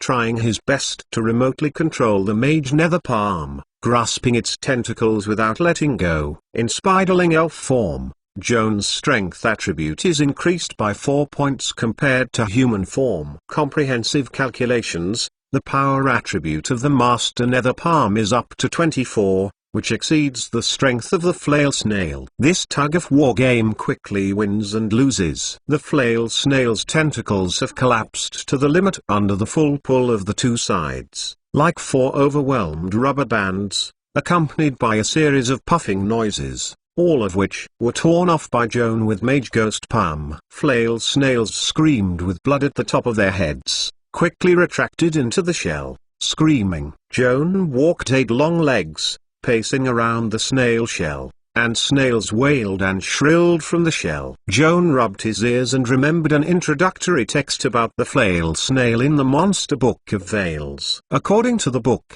flail snails rarely spoke during their long lives, so that they were suspected of being dumb. Only when all 4 antennae of the flail snail are torn off, it will retract into the shell and groan, and after half an hour of wailing, it will finally usher in death. Joan remotely controlled Mage's nether palm, spread his big hands, and looked at the 4 chain hammer antennae sticking to his palm. His mood was a little complicated. Now that the flail snail has been fatally wounded, it is better to wait for it to wailing to death. Thinking so, Joan remotely controlled the mage nether palm and grabbed the snail shell and hit the rock. With a loud bang, the rock shattered after the collision and the snail shell was unscathed. "Is it so hard?" Exclamation mark. Joan felt his chin for a long time and got an idea. He first changed back to human form, extracted a mythical power, blessed himself with mythological transformation, and then injected a wake-up agent to become a mutant snow monster. Striding forward to the dying and wailing flail snail, Joan reached out a pair of giant palms, held up the heavy volute, found the hole where the flail snail entered and exited, took a deep breath, and then opened a magical cold flow. The shell of a flail snail can only bounce back magic, but cannot reflect supernatural abilities. The cold current of the mutant snow monster's breath is equivalent to 10 levels of freezing cold damage, and the power is more than the dragon breath of the strong white dragon's breath. The roaring airflow enveloped the magic of the extreme cold and poured into the shell of the snail, instantly freezing the soft and water-rich body of the flail snail. When the water in the snail's body crystallizes in cold, its volume soars, and the skin is completely cracked and becomes hard and crisp like ice. Joan grabbed the frozen volute of the volcano again and tapped it twice against the stone wall. The broken flesh was like ice debris, falling down from the opening of the volute. Joan beat for 10 times in a row, until all the flail snail remains were knocked out, leaving only an empty volute, and then stopped. The empty shell weighed about 250 pounds. And Joan placed it on the open space next to it. Joan did not want to waste the flesh and flakes of flail snails that were spilled on the ground, blowing off the floating dust, collecting them cleanly, filtering them after melting, extracting pure plasma, and putting them into reagent bottles as samples for subsequent research. At this time, Joan felt the soles of his feet cold and looked down before remembering that he was still bare. Turn around to find your leather boots stuck to the ground, grasp the boot with both hands, and pull up with all your strength. I tried it twice and it turned out to be completely in vain. The soles of the boot and the ground are tightly bound together by the secretions of flail snails, which have crystallized and hardened. Joan had to take 2 steps back, remotely control the Mage Ghost Palm with the power attribute of up to 20, and forcefully tear the leather boots off. Turned over and looked. The bottom of the leather boots had been torn apart, and he used a repair technique to restore the leather boots as new. Then he used magic tricks to clean up the boot socks and put on his leather boots again. Like Master Mr. Joan, please collect www.untilenovel.com Master Mr. Jones Literature Update is the fastest. Chapter 1211 Strength a 9 Virgin. After he finished his work, Joan once again cast Windstorm to tell his other companions who were still digging the tunnel above the navel truthfully. After a few minutes, Joanne received a reply from Klein as higher communication stone. Joan reads the message loaded in the magic light sphere. To his relief, Brother Klein didn't blame him for killing Flail snails, but only told him not to go forward alone, to stay behind, waiting for everyone to come down and meet. After experiencing the conflict just now, Joan was also a bit frustrated. God knows what monsters are hidden in the depths of the tunnel. It is too risky to explore alone. He accepted Klein's advice and decided to stay in the cave. Cast refuge hut as a temporary shelter. Joan placed a folding desk in the hut, then took out the spoils of hunting Flail snails, a complete volute and a bottle of blood samples. The simple desk couldn't carry a huge volute weighing 250 pounds. Joan placed the blood storage bottle on the table. The volute was placed in front of the table and he sat on it as a chair. It felt quite comfortable. Joan used a pipette to separate out a trace of blood, and cooperated with number 4 rune Ansuz to perform mythical blood interpretation. The blood drops in the test tube rose up and turned into a hazy mist. The flail snail is like those distant relatives of gastropods in nature. The body lacks red blood cells. The blood should be colorless and transparent, but the flail snail killed by Joan has a light blue color, which may be in the blood rich in copper ions, or because it eats too much magic crystal or this mineral appears light blue. A golden rune was faintly visible in the light blue blood cloud hovering above the test tube mouth. Joan separated the rune and resolved a set of magic marks, but the result surprised him. This set of magic marks corresponds to the special resistance of flail snails, immune to fire and poison damage. Joan originally expected to pass out from the blood the 2 supernatural abilities that flail snails had just exerted in battle. One was similar to the hypnotic pattern, and the other was more powerful. It could rebound magic. However, the analysis result was beyond his expectations. There was no magic mark corresponding to the 2 supernatural abilities in the flail snail's blood. How is this going? Joan stared at the test tube for a long time, and gradually realized that he stood up and turned to look at the huge volute that was sitting under his buttocks. He unscrewed the pen and painted rune number 4 on the snail shell to try to identify it. As a result, as he guessed, this volute is like a natural magic weapon, with 2 supernatural functions, one of which is similar to the 3-ring arcane hypnotic pattern, and the other is very much like spell reversal. This is a 7-ring arcane.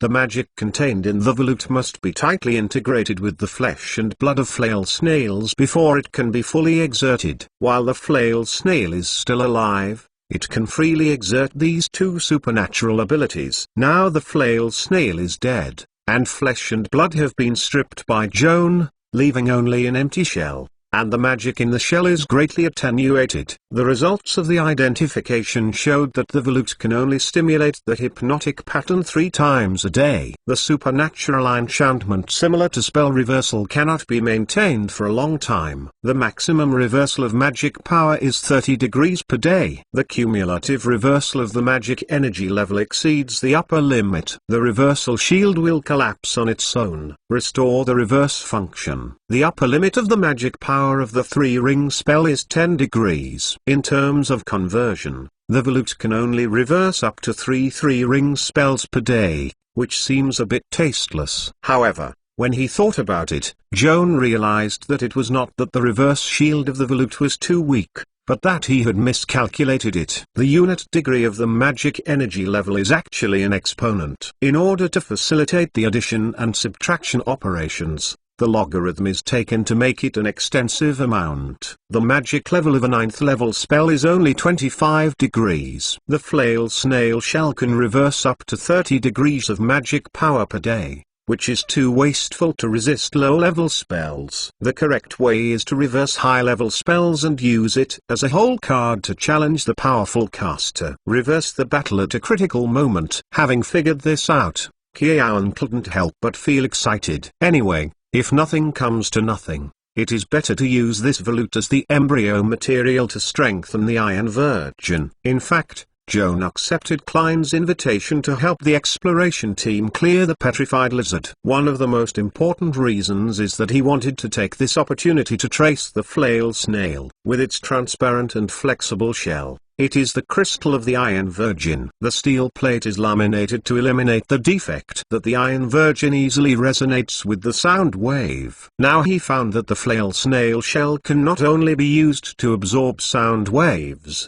but also has two powerful supernatural abilities. If it is perfectly combined with the Iron Virgin, it will greatly enhance the power of the Iron Virgin on both ends of the attack and defense, becoming almost perfect. Joan was more and more excited, rubbed his hands, took out the Iron Virgin, fully unfolded, and lay flat on the ground. Next, he struggled to hug the volute and placed it on the crystal steel plate. With a little thought, Joan decided to attach the volute to the inner surface of the Iron Virgin, so as to avoid damage to the volute to the utmost extent. After all, this thing is much more expensive than crystal steel. Having made up his mind, Joan cast a secondary axe skill against the volute. The shell of the Flail snail is only equivalent to the magic guide, but it is not a product made by artificial enchantment. The supernatural ability attached to the shell is not magic, so it is still a pure natural material and can be used as a secondary ghost axe skill carrier of the spell. Under the effect of magic power, the spiral volute appears to melt and become a thick and transparent liquid, evenly attached to the surface of the crystal steel plate. When the liquid solidifies again, it becomes an elastic and transparent chitin plate that closely fits the size of the crystal steel plate. The next question is how to apply this reshaped chitinous thick film tightly to the inner surface of the crystal steel plate to ensure a tight bond and will not fall off after a violent impact. Joan brought industrial glue with him, but in the end, he thought of a better choice. While collecting Flail snail blood, Qiao Ansan collected some mucus secreted by the snail, put it in a jar, and evacuate the air to keep it sealed. Joan's boots can testify that this kind of secretion is super sticky and will solidify into dense crystals after air drying. It is suitable for use as an adhesive for Iron Virgin film. Joan took out the jar containing the mucus, unscrewed the lid, and spattered half of the jar of mucus directly onto the inner surface of the Iron Virgin, spreading it evenly with a spatula, and then remotely controlled the Mage Ghost palm, held up the volute plate and laid it flat above the crystal steel plate covered with slime to ensure a neat fit. Like Master Mr. Joan, please collect www.untilenovel.com. Master Mr. Joan's literature update is the fastest. Chapter 1212 Finger Mosquito. After the two plates were initially bonded, Joan took out a wooden mallet from the storage bag and tapped the filmed Iron Virgin from top to bottom to eliminate air bubbles and make the glue in the two materials. The surface is fully contacted to maximize adhesion. Joan took out the campfire rosary and raised a bonfire in the hut to bake the Iron Virgin to accelerate the mucus to dry and crystallize. After baking for half an hour, Joan felt that the fire was almost over, so he illuminated it by the campfire and carefully observed the Iron Virgin after the film had been applied. An inch thick crystal steel plate with a layer of chitinous volute about half an inch thick on its inner surface. The transparency is not affected at all, and the sound insulation performance is even better than what Joan expected. Joan switched the Iron Virgin into various modes in sequence, all of which were flexible. Although the additional weight of 250 pounds was added due to the film, the smoothness of the deformation was not affected at all. Finally, Joan depicts the number 4 rune ensues on the surface of the Iron Virgin after the upgrade. The result of the appraisal made Joan overjoyed. The Iron Virgin after the film not only perfectly inherited the two supernatural abilities of the Flail volute, hypnotism and spell reversal, the physical defense force has also been improved by a full 10 grade. Where is this shield? It is simply an indestructible fortress. In the past 2 years, Joan has produced a lot of magic guides, keeping everything for personal use and sale. So far, the enhanced version of Iron Virgin is one of his most satisfying works. Singing a mantra, Joan narrowed the Iron Virgin and retracted the storage bag. Clan's prospecting team is still working overtime to dig the tunnel. Joan didn't want to pass the time while waiting, so he took out the spellbook and notebook, spread it out on the desk, and planned to review his homework. Seeing the memo written down on the notebook, Joan moved his mind and remembered that he had considered upgrading the mosquito finger technique before. It happens to be free now, so we might as well solve this problem. Joan's original idea was very simple. It was enough to combine 1 ring of mosquito finger technique and 2 rings of stealth technique. But when he disassembled the configuration of these 2 spells and tried to reorganize, he suddenly thought of a problem, and then found that his original thinking had a serious loophole. If the mosquito finger technique is modified according to Joan's previous ideas, the blood mosquito created after the cast has its own invisible function. During the execution of detective raids or espionage, avoiding the exposure of traces can indeed greatly enhance the survival rate. But the blood mosquito creature, like its disgusting relatives in nature, not only bites people to blood, but also makes a trembling sound when flying. In fact, many times, compared to mosquito bites, it is more unbearable that mosquitoes still harass you around before they bite you, as if foretelling in your ear, "Shiver, human, old lady is coming." Especially when I'm about to fall asleep, hearing mosquitoes is really a terrible and disturbing experience. I have to get up and kill the annoying otherwise I can't sleep at ease. In fact, for mosquitoes, if it is possible, they do not want to make a loud noise when flying, so as to arouse the alertness of natural enemies, and often lose their lives, but unfortunately they cannot do it. The role of stealth is only to cover the body of the subject, so that it cannot be discovered by the visual organs, but it cannot eliminate the movement of the blood mosquito when flying. In this way, even if Joan endows the blood mosquito with stealth ability, it will still be discovered by the hearing-aware creatures due to the beeping mosquitoes while flying, and the stealth effect will be greatly reduced. Especially in the dark areas where there is no light, almost all the creatures living here have developed hearing in order to survive and hunt in the dark. Not to mention the bat, the #1 natural enemy of blood mosquitoes, with super hearing ability to locate echoes. No matter whether you are invisible or not, you still can't escape the bat's induction. In this way, what is the value of the upgrade of mosquito finger surgery? It's all in vain. Joan scratched his head and was forced to terminate his current job,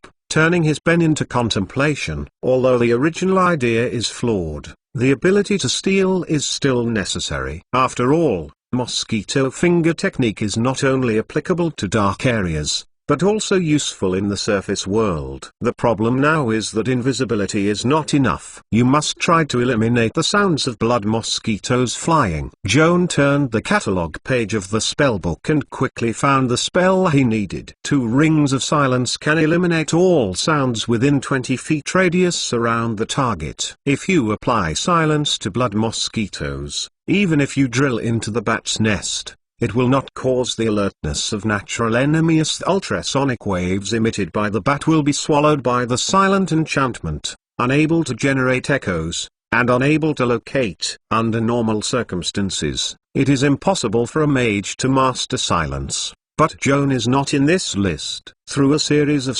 operations, he annexed the goblin bloodline of the cosmopolitan poet Cosette, and was able to simulate the poet's spell position with power of myth and perform silence. If blood mosquitoes are given both invisibility and silence at the same time, they can fill up all the shortcomings and perfectly avoid natural enemies including bats. The mosquito finger technique itself is a 1st-level spell. Invisibility and silence are both 2nd-level spells. Simply combining these 3 spells together, the sum of the magical energy levels is too high and has exceeded 3rd-level spells. The maximum magic power that a spell slot can provide. In order to limit the higher mosquito finger technique to less than 3 rings, Joan had to do some cutbacks, cut unnecessary functions, and save magic energy levels. First of all, take the 2 rings of invisibility as a spellcaster can bless others, and the equipment you carry with you and the items you hold in your hand can also be invisible. These functions are unnecessary for blood mosquitoes. Simplifying the invisibility technique to only work on blood mosquitoes can save a lot of magic. Another example is silence, which can not only bless other people or even inanimate objects, but also has a long range, hundreds of feet at every turn, a large range, and a 20-foot radius. These two powerful functions are a waste to a little blood mosquito. It is enough for Joan to drastically modify the configuration of silence to shrink the silence into a spherical space with a radius of 10 feet around the blood mosquito. After some renovations, Joan successfully reduced the magic level of higher mosquito finger technique to less than 10 degrees. In this way, with only a 3-rod level spell slot, Joan can create a super blood mosquito agent who can enter the invisible state and open the silent enchantment at any time. Not only the blood mosquito's own survivability is greatly enhanced, but also bring a brand new tactic for his master. Like Master Mr. Joan, please collect www.untitled.novel.com. Master Mr. Joan's literature update is the fastest. Chapter 1213 Signs of Danger. The blood mosquito scouts created by the 3-ring higher mosquito finger technique can open a silent enchantment with a radius of 10 feet at any time. Taking advantage of this feature, Joan can remotely detect mosquitoes to stealth, flew behind the hostile caster without knowing it, and landed quietly on the other party. When the opponent started to cast spells, Joan started the silence with the remote blood mosquito spy agent, enveloping the enemy caster within the silent enchantment, preventing the opponent from chanting mantras, and the ongoing spellcasting ceremony will also be forced interruption. Of course, all this is just a good idea. Next, Joan needs to concentrate on reorganizing the modified mosquito finger technique, invisibility technique and silence technique into a complete configuration, and then after repeated debugging, finally developed a perfect fit with the idea higher mosquito finger technique. Fortunately, Joan has nothing else to do now, just to use this idled time waiting for his peers to dig down the tunnel to meet to complete the research and development of higher mosquito finger technique.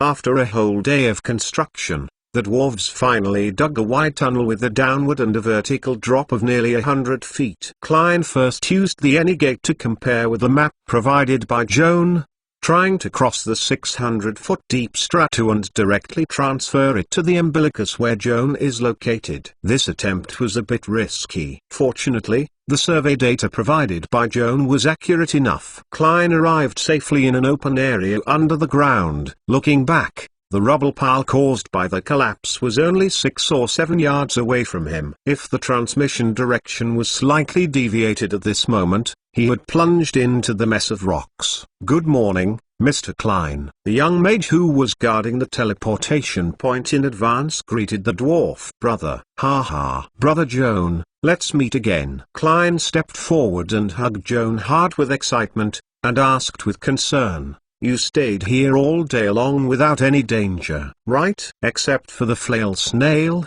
no other dangerous creatures have been encountered so far." "That's good.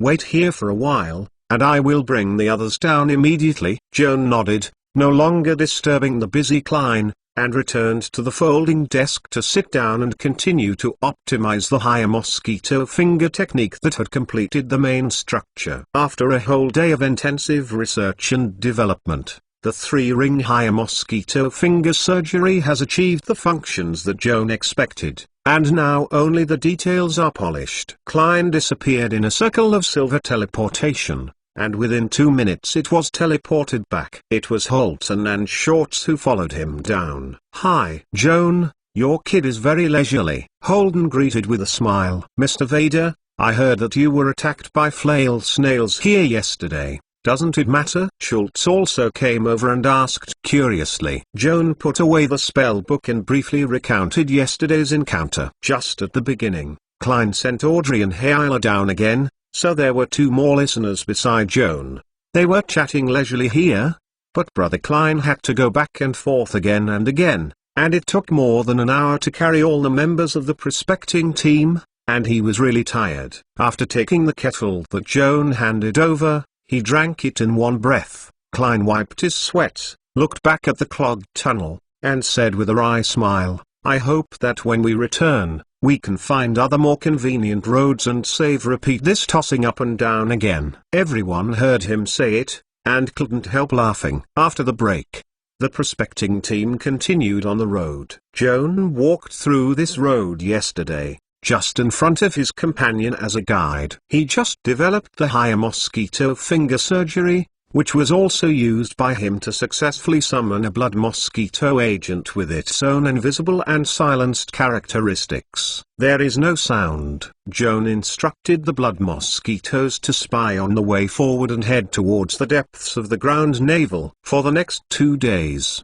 the prospecting team explored in the navel. Occasionally, underground biological probes came out and watched, and they were discovered by blood mosquitoes in advance, and did not pose a worthy mention of the threat to the prospecting team. Occasionally, I will meet a fork in the road. Fortunately, the open-air magic crystal ore shows the correct path for everyone. Especially experienced exploration experts such as Klein and Skulls can determine the direction of the veins according to the distribution rules of ore specimens. On the 3rd day, the terrain in front finally changed from a narrow natural tunnel to a huge and complex underground cast cave. It was almost full of holes at a glance. There are countless large and small caves, and there is no way to guess right is the right path. At this point, Joan couldn't help but miss the Flail snail that died in his own hands. If the Flail snail is still alive, it may be able to lead the prospecting team through the intricate natural maze in front of it with its natural prospecting intuition. Contrasting with the navigation compass, Joan finds his own location,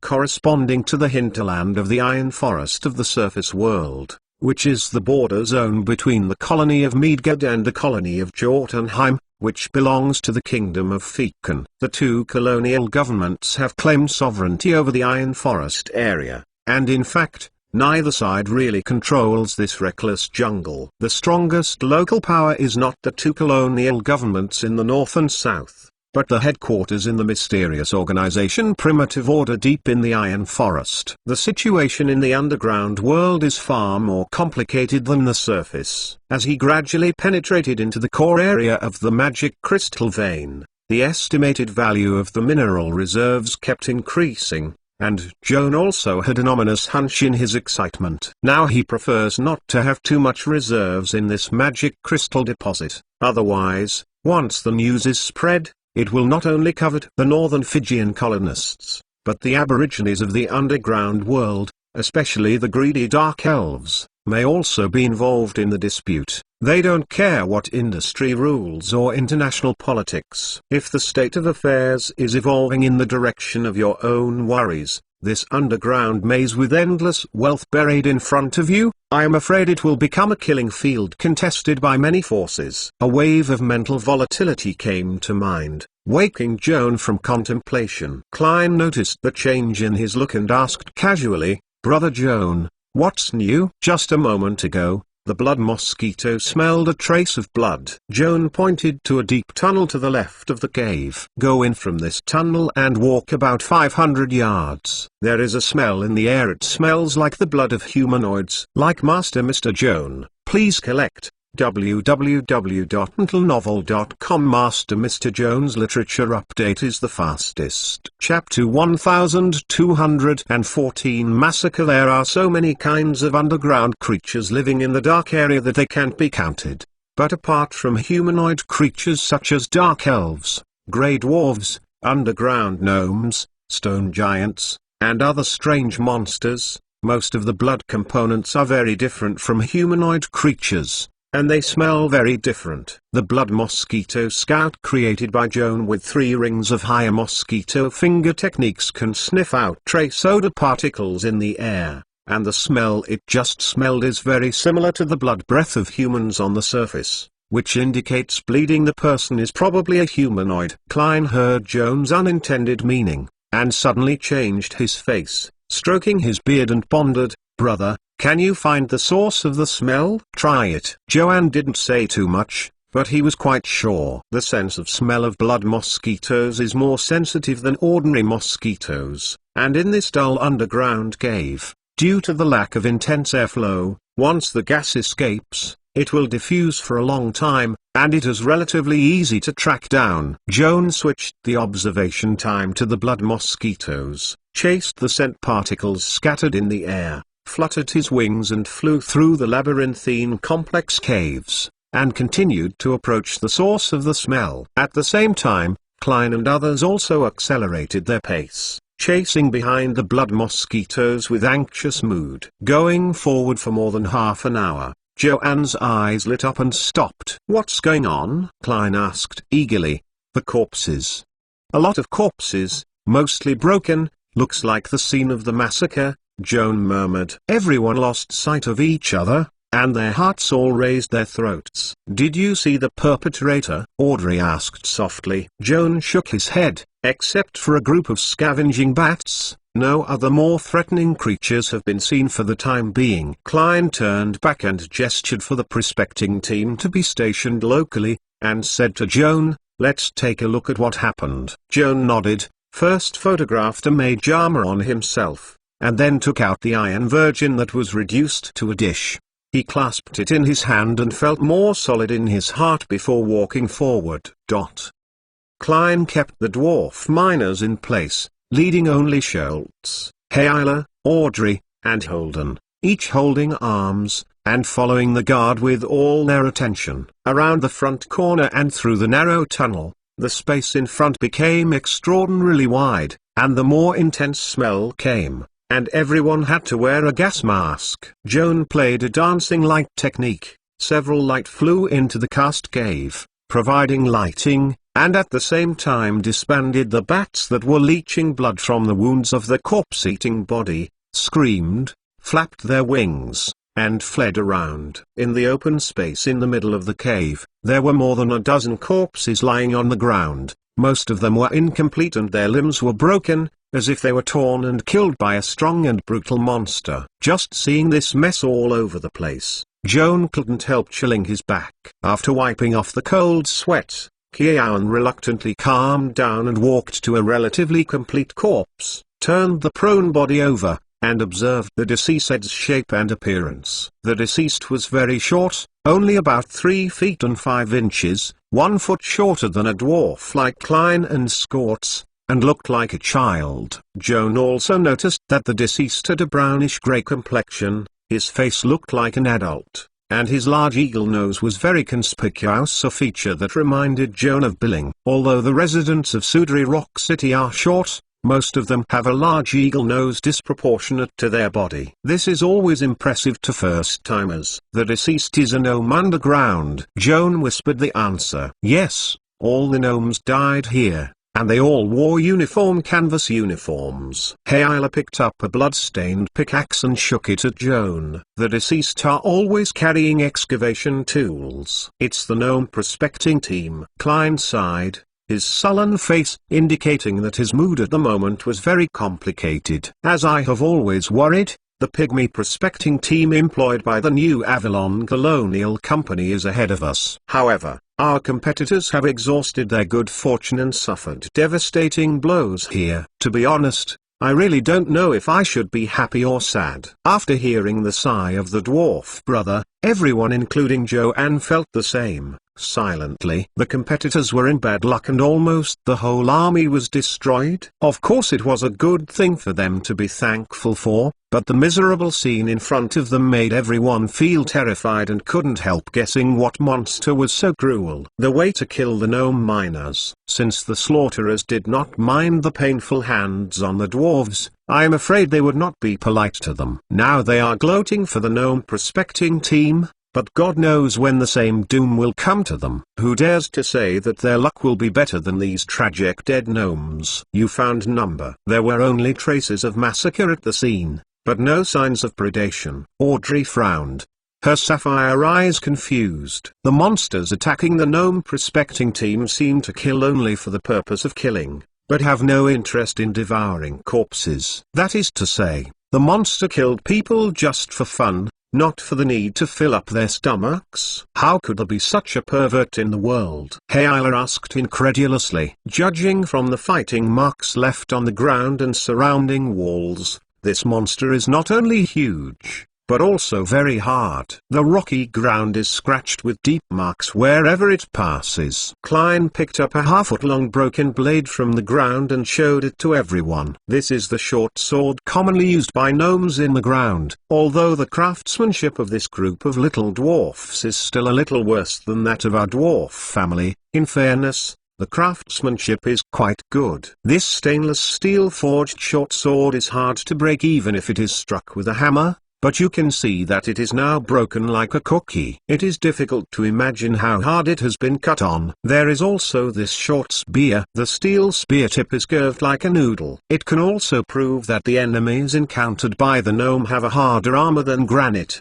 The huge snake-shaped body, covered with armor that is harder than granite, has both terrifying power and violent aggression. After the mad killing, but without swallowing the flesh and blood of the prey, the corpse was discarded here at will and left alone. Holden integrated the clues provided by everyone and tried to depict the image of the killer. He said that his face became strange. Based on these characteristics, what did you think of? Like Master Mr. Joan, please collect www.untitlenovel.com. Master Mr. Joan's literature update is the fastest. Chapter 1215 Bloodstains Crystal Python. Audrey sighed, and with a slightly hoarse voice, he expressed the consensus in the hearts of everyone at the moment. Medea didn't lie to us. That monster really exists. I think so too, but after all, I would rather guess wrong. Holden said with a wry smile. I know a spell that can be used to verify whether your guess is true. Kiawan said thoughtfully. Isn't that the spell you used to find Arnold's whereabouts last time?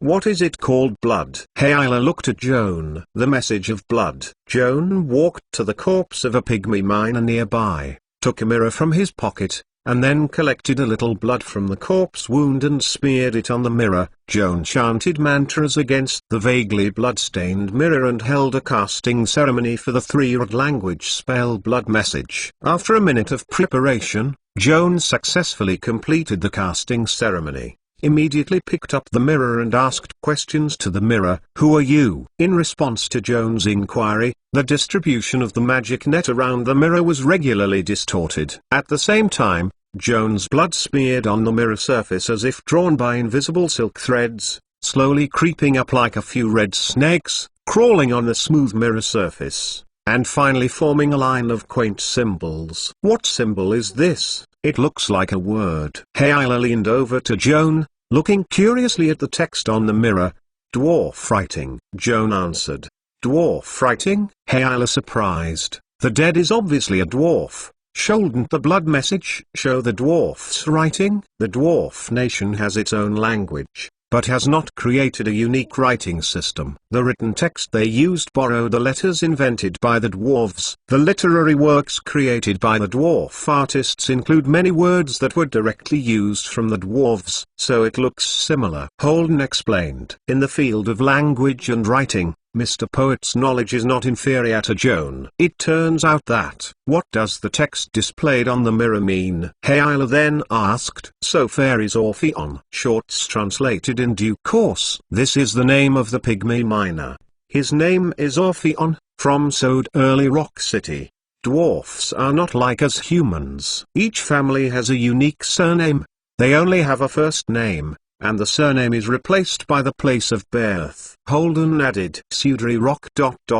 This reminds me of a nasty guy. Hayla frowned. I guess you are talking about Billing, but it has nothing to do with him. Sudri Rock City is one of the largest settlements of gnomes in the dark, with a population of no less than 100,000. And is closely related to the New Avalon Colonial Company. The Fijians hired the gnome prospecting team of Sud Rock City to find the veins, just like Mr. Klein was employed by the Midgard Colonial Company, but only for business cooperation. Audrey said lightly. Hayla nodded and turned to ask Joan, what information can this Mr. Orpheon's blood provide us with? His race, occupation, why he bleeds, and the time he was killed. Joan pointed to the mirror, and the scarlet writing was being reorganized.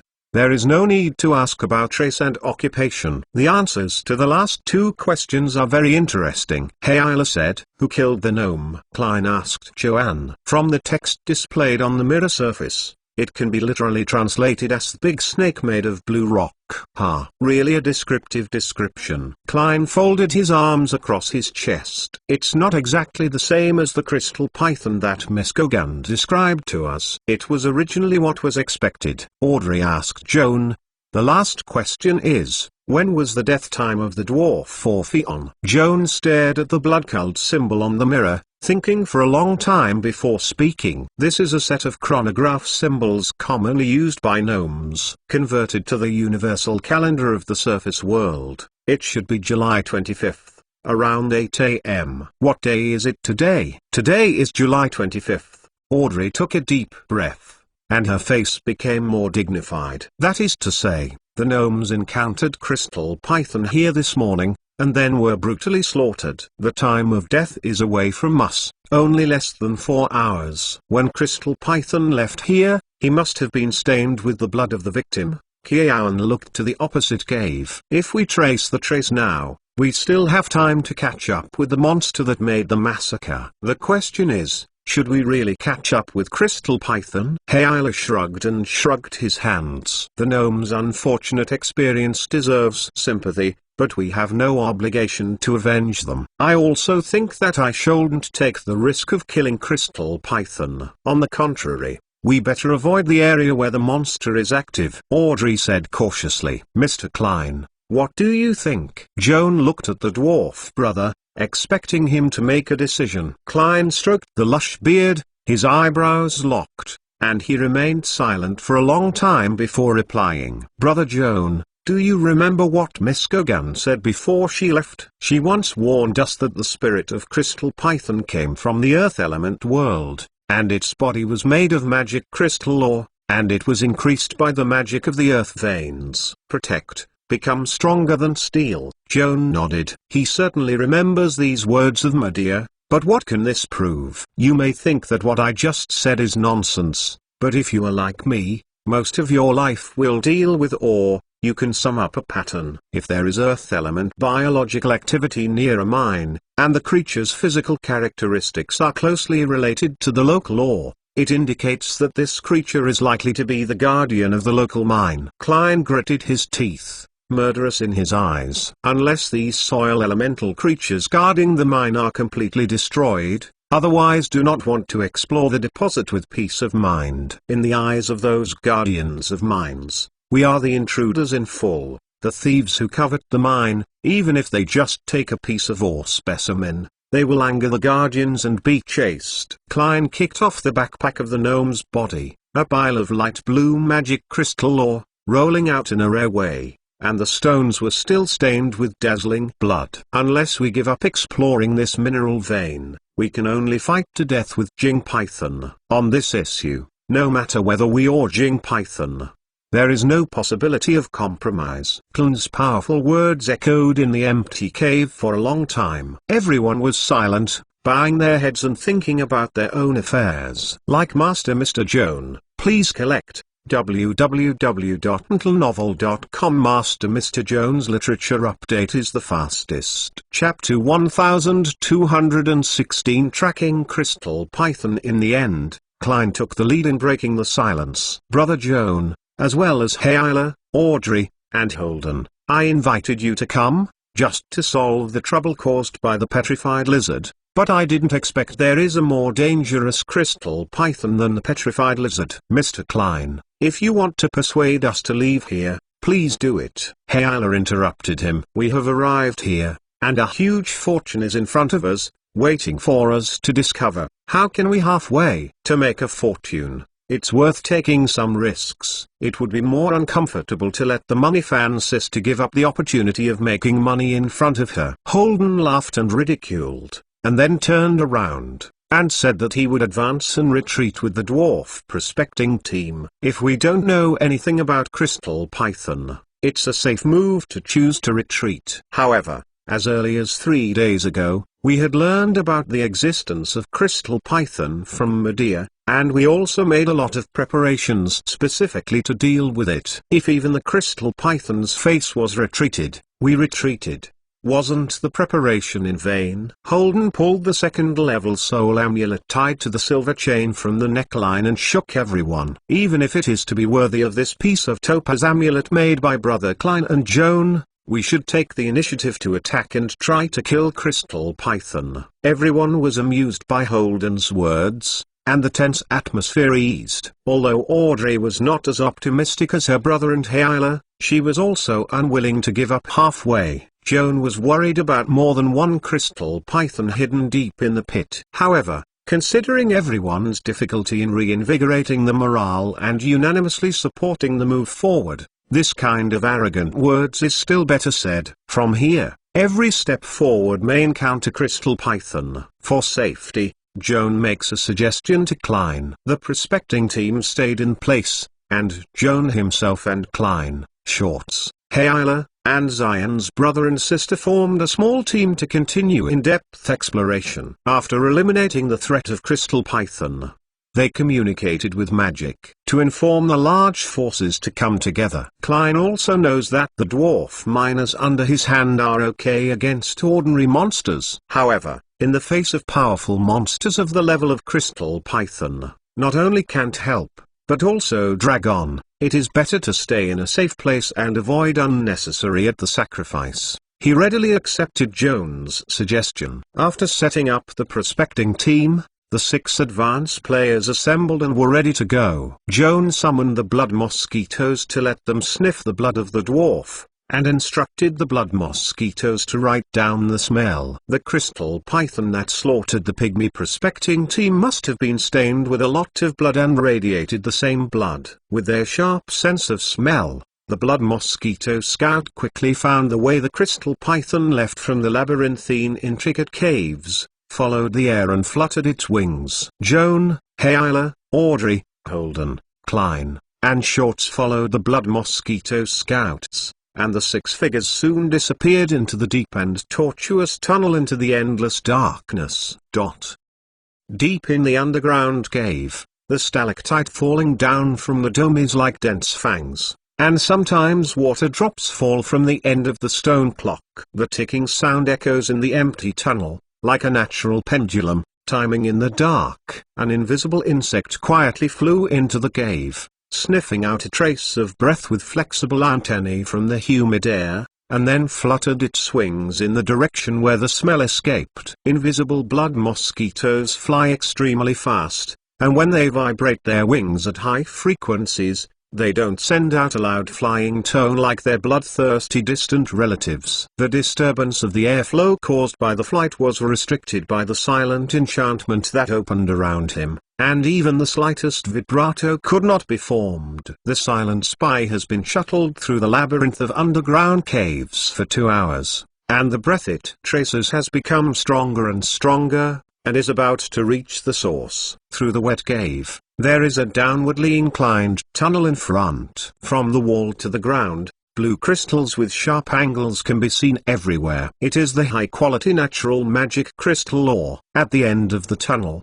there was a rough rubbing sound, and a hazy blue light swayed in the darkness. Blood mosquitoes flew in the light and turned their eyes to peep into the bottom of the pit. I saw a slender and round monster entrenched in the natural pit. Looking far away like a python, it was 30 feet long from head to tail, body thick as a beam. Attached to the surface of this python is not fine scales, but irregular blue magic crystal ore. The abdomen that frequently rubs against the ground.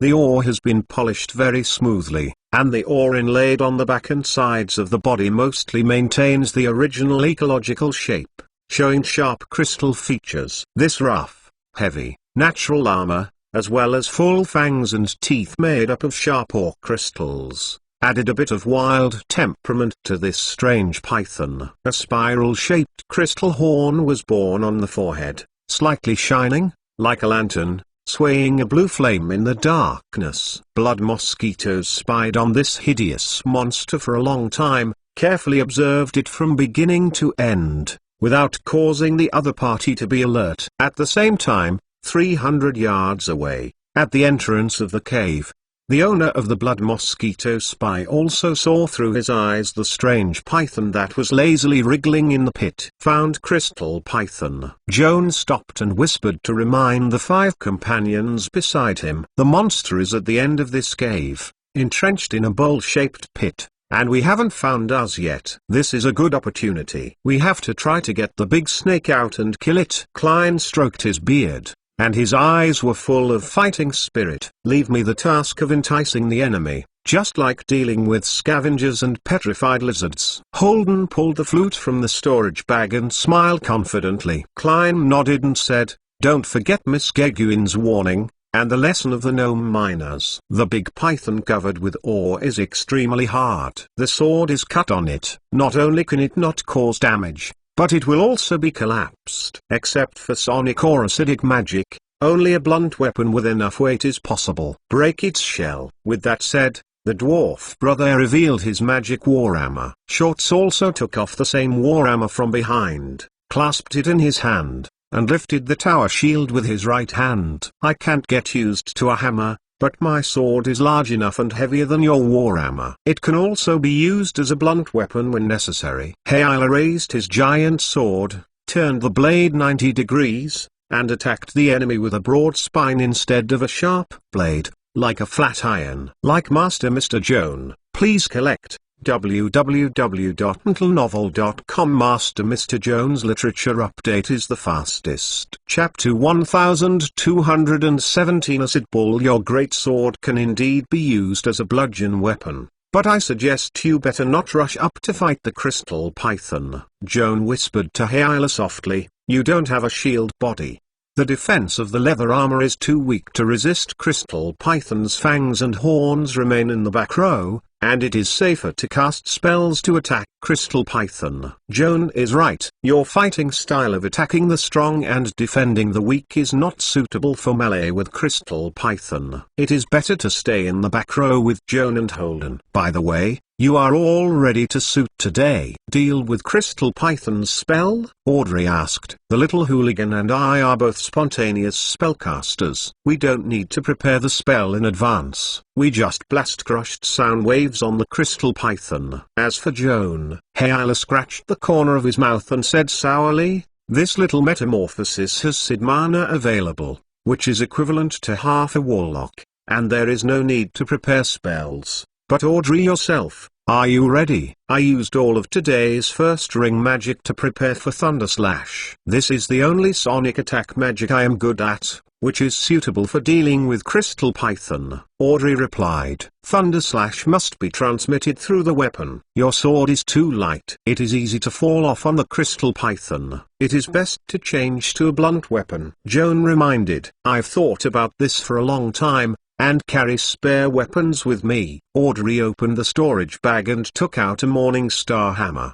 The ellipsoidal metal hammer head is surrounded by a circle of side edges, dedicated to breaking armor, and looks like a large star fruit inserted on the handle. Joan took the Morning Star hammer from Audrey, weighed the weight, and used the enchanted weapon to raise this Morning Star hammer temporarily to +2 enchanted weapon, and returned it to Audrey. "Thank you." Her Royal Highness smiled gratefully. Prepared to deal with Jing Python's weapons, Klein divided the people into 2 groups. He himself, Shorts and Audrey were all wearing heavy armor, holding large shields, and had strong defenses. Python. Joan, Haila and Holden are responsible for attacking Crystal Python in the back row and striving to kill it as soon as possible. Everyone had no objection to Klein's arrangement, and each activated the Topaz amulet, opened the secondary mind barrier, and blessed various blessings to enhance combat power and defense. Finally, all the casters in the team used the zero-ring messaging technique to form a multi-layer interwoven communication network to ensure smooth communication. After making full preparations, Holden began to play fantasy. The melodious flute echoed in the enclosed cave, along the tunnel, and spread to the pit of Crystal Python. Through the eyes of blood mosquitoes, Joan saw Crystal Python raised his head from the pit and was looking in the direction of the sound of the flute. The face of this monster is also composed of ores of different sizes. It looks like a simple mosaic with no visual organs to identify. But Joan noticed that when Crystal Python looked up, the thread-filled horn protruding from his forehead radiated a circle of blue light, as if sending a magic pulse to the outside world to detect the surrounding motion. It can be seen that this horn is the most important sensory organ of Crystal Python, which is equivalent to the antennae of insects and can replace the eyes to detect the external environment. Compared with the ordinary ore that constitutes the body of the Crystal Python, the color of this horn is more transparent and transparent. Although the purity of the industrial magic crystal is not yet reached, it is obvious that its purity is much higher than that of natural ore, and the energy contained is also more abundant. Joan even suspected that the horn of the Crystal Python is like a magic sensor installed on the body, which is equivalent to a pure natural magic device. While he was secretly observing, the Crystal Python seemed to be tempted by the sound of the flute, stretched out a huge slender body,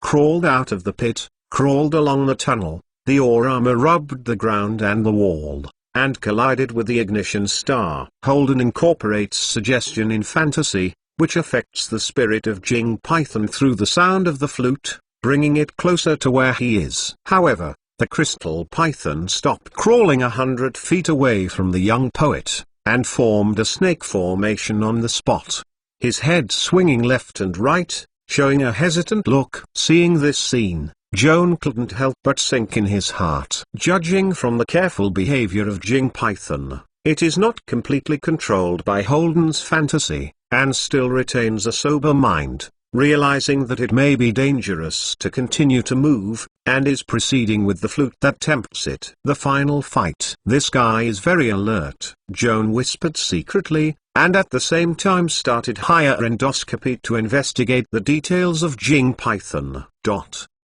Detection target: super large elemental creatures, Earth subspecies, Schneck subspecies. Attributes: Strength 28, Dexterity 8, Constitution 20, Intelligence 2, Wisdom 16, Charisma 13.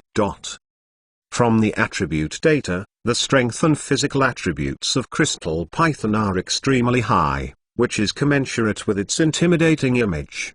The intelligence attribute is only 2 points, the same level as the petrified lizard, and it is not much stronger than the ordinary beast. The perception is quite developed, indicating that although the monster is not smart enough, it has a sensitive intuition, and often can predict the danger by instinct. Perhaps this is the reason why it consciously resists fantasy.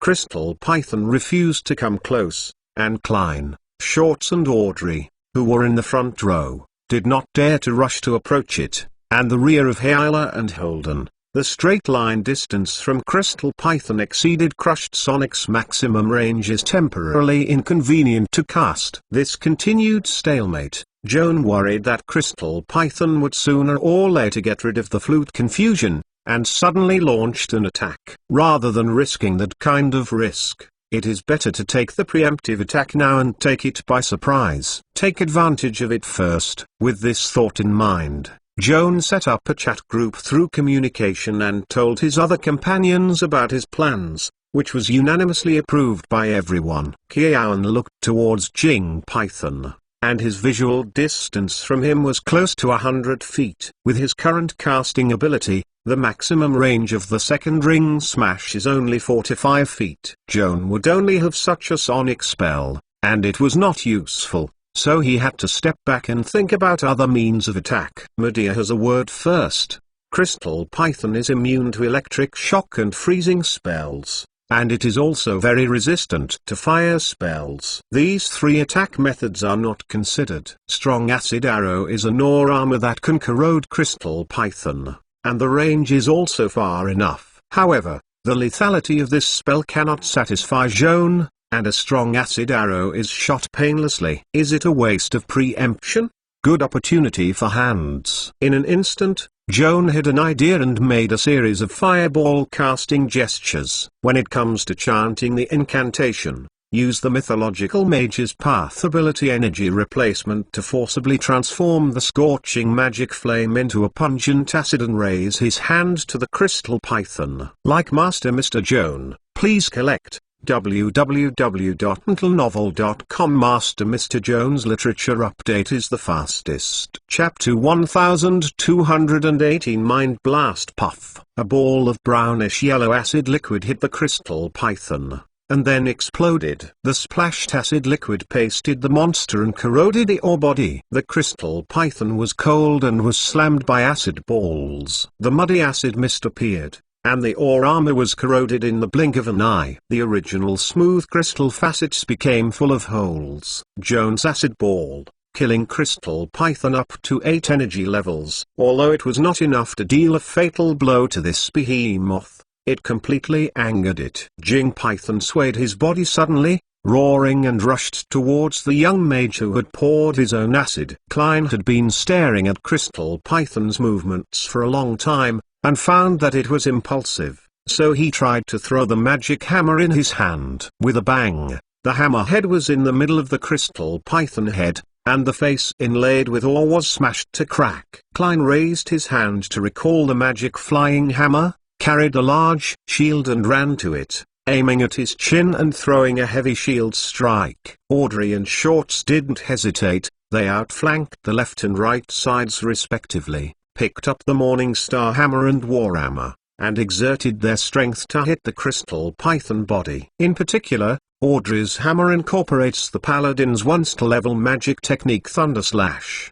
The moment the Morning Star struck the crystal python, a magic shockwave of high-frequency oscillation erupted, accompanied by the rumbling roar into the crystal python body, causing crystal resonance, bursting out a dense cracking sound, showing a large radial crack. Holden and Hyla saw the ping-pong in front of them. They also couldn't hold back their fighting spirit, tried to move forward, and brought the crystal python closer to the spell range. Don't rush past. Joan raised his hand to stop the two, and said cautiously, the magic net around crystal python is shaking rapidly. That monster is likely to cast some kind of supernatural ability. We don't have a shield. Now it's too risky to rush past. It's better to wait. Hyla and Holden listened to his warning and had to stop, staring nervously at crystal python while guessing what tricks it was going to play, but also for Audrey and Klein who were struggling with crystal python. Worried about Shorts. At this moment, Jing Python suddenly shrank back, pulled away from the three of Audrey, opened his throat, and sprayed a strong airflow. Audrey, Klein, and Schultz were blown back by the oncoming storm. What is even more unbearable is that this high-pressure airstream is also mixed with small and sharp pieces of ore, like countless shotguns, howling and shooting over. Audrey, Klein and Shorts quickly raised their shields to resist this terrible crystal storm. Most of the spattered ore fragments were blocked by the shield wall formed by the trio. However, a small amount of gravel still crossed the gap between the shields, like a flowing arrow running through the sky, towards the back. Joan, Hyla and Holden sputtered over. Fortunately, all three have blessed the protective spells in advance, and sporadic flow vectors will not break through their magic shields. In addition to the regular mage armor and shield, Joan photographed a 3-ring protection school spell reverse arrow that he learned not long ago. The ore fragments spewed out by crystal python shot on him, as if turned by an invisible magic hand, turned around and shot back towards crystal python, hitting the monster with Mars blasting, causing different shades of scratches. Joan worried that crystal python would continue to spit ore fragments, exhausting the magic of reversing arrows, and illuminating the Iron Virgin, launching the shield wall mode, protecting himself and Holden and Hyla next to him. The ore fragments spewed out by Crystal Python were blocked by the broad and heavy shield wall. The Iron Virgin with a layer of Flail volutes greatly improved its defense compared to before the modification. The sharp ore flying at high speed hit the crystal steel plate and slammed into light blue dust, only on the surface of the shield, leave a shallow spot. Even the noise and impact forces associated with the moment of collision were absorbed by the elastic volute attached to the inner surface of the Iron Virgin, and Joan was very satisfied with it. He spent all his energy to apply the film to the Iron Virgin. After the crystal storm spewed out, the Crystal Python seemed to be exhausting physically and had to stop to take a breath. Joan took the opportunity to move forward. The Iron Virgin floating in the air in front of him also drifted forward with his footsteps, forming a moving shield wall. Hayla and Holden followed closely around Joan, approaching within 40 feet of Crystal Python, decisively smashing the mica flakes in their hands and singing the same spell, Rave. The two raised their right hands almost simultaneously, and a magic shockwave erupted from their palms, tearing the air and making a sharp sonic boom. As a two-ring plastic energy spell, the destructive power of the smashing sonic wave up to 5 energy levels can only be said to be quite satisfactory. The range and killing range belong to the weaker gear.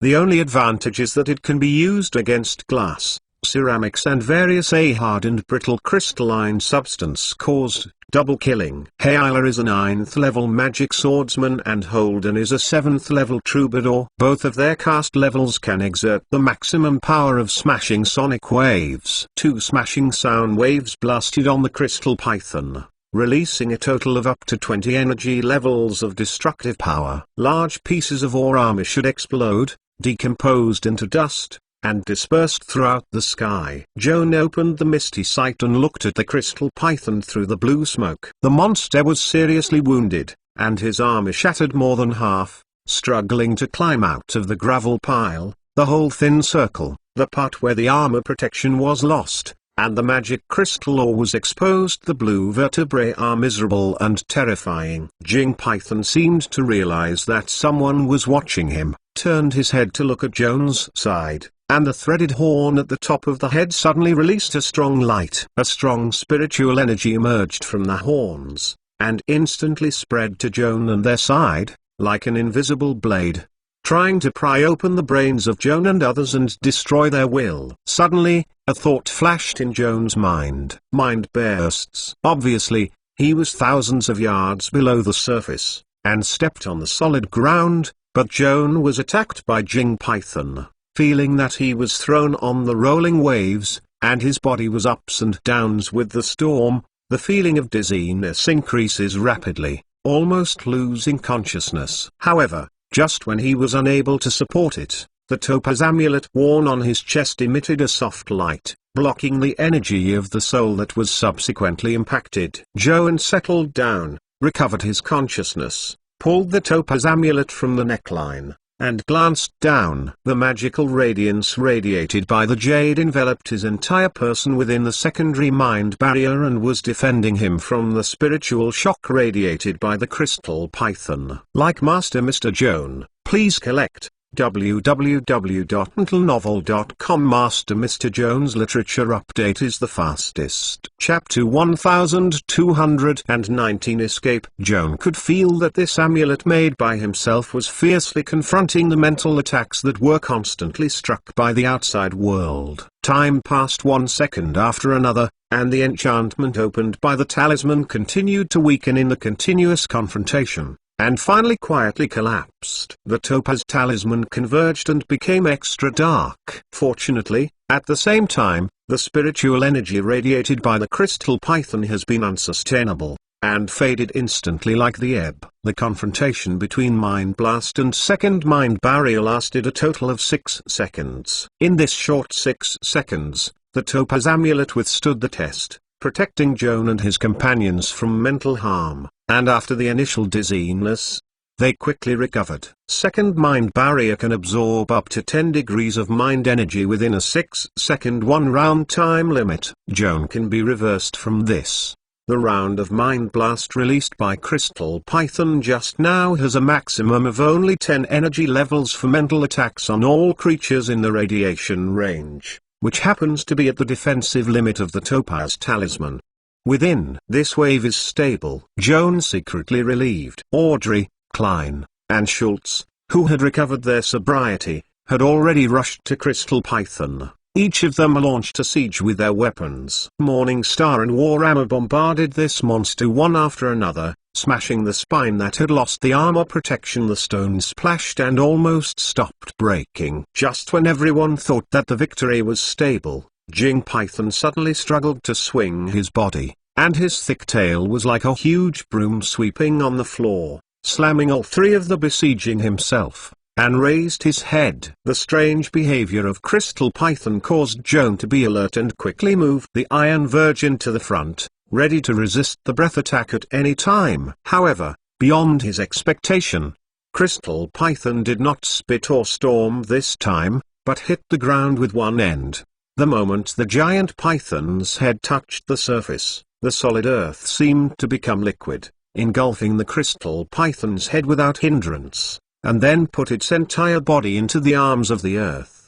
The huge Crystal Python merged into the earth and disappeared from the front of Joan and others. Everyone inexplicably looked around, looking for the trace of Crystal Python. However, the cave was silent and the vision was empty. Apart from the 6 of them, there was no sign of the existence of other creatures. Everyone beware of your feet. This monster will escape. It was Klein who was very experienced, and with a little thought he could see through the truth of the disappearance of the Crystal Python. As reminded by the dwarf elder brother, Joan remembered that the Crystal Python belongs to the subspecies of the earth element. When it comes to the earth element, the most impressive feature is that he can sneak freely in the earth. Since Crystal Python is a close relative of the earth element, it is not surprising to possess the supernatural ability of escape. Including Joan, everyone did not consider this when formulating tactics against Crystal Python, mainly because Medea did not tell them that Crystal Python had the ability to escape. Joanne didn't think Medea was deliberately concealing. After all,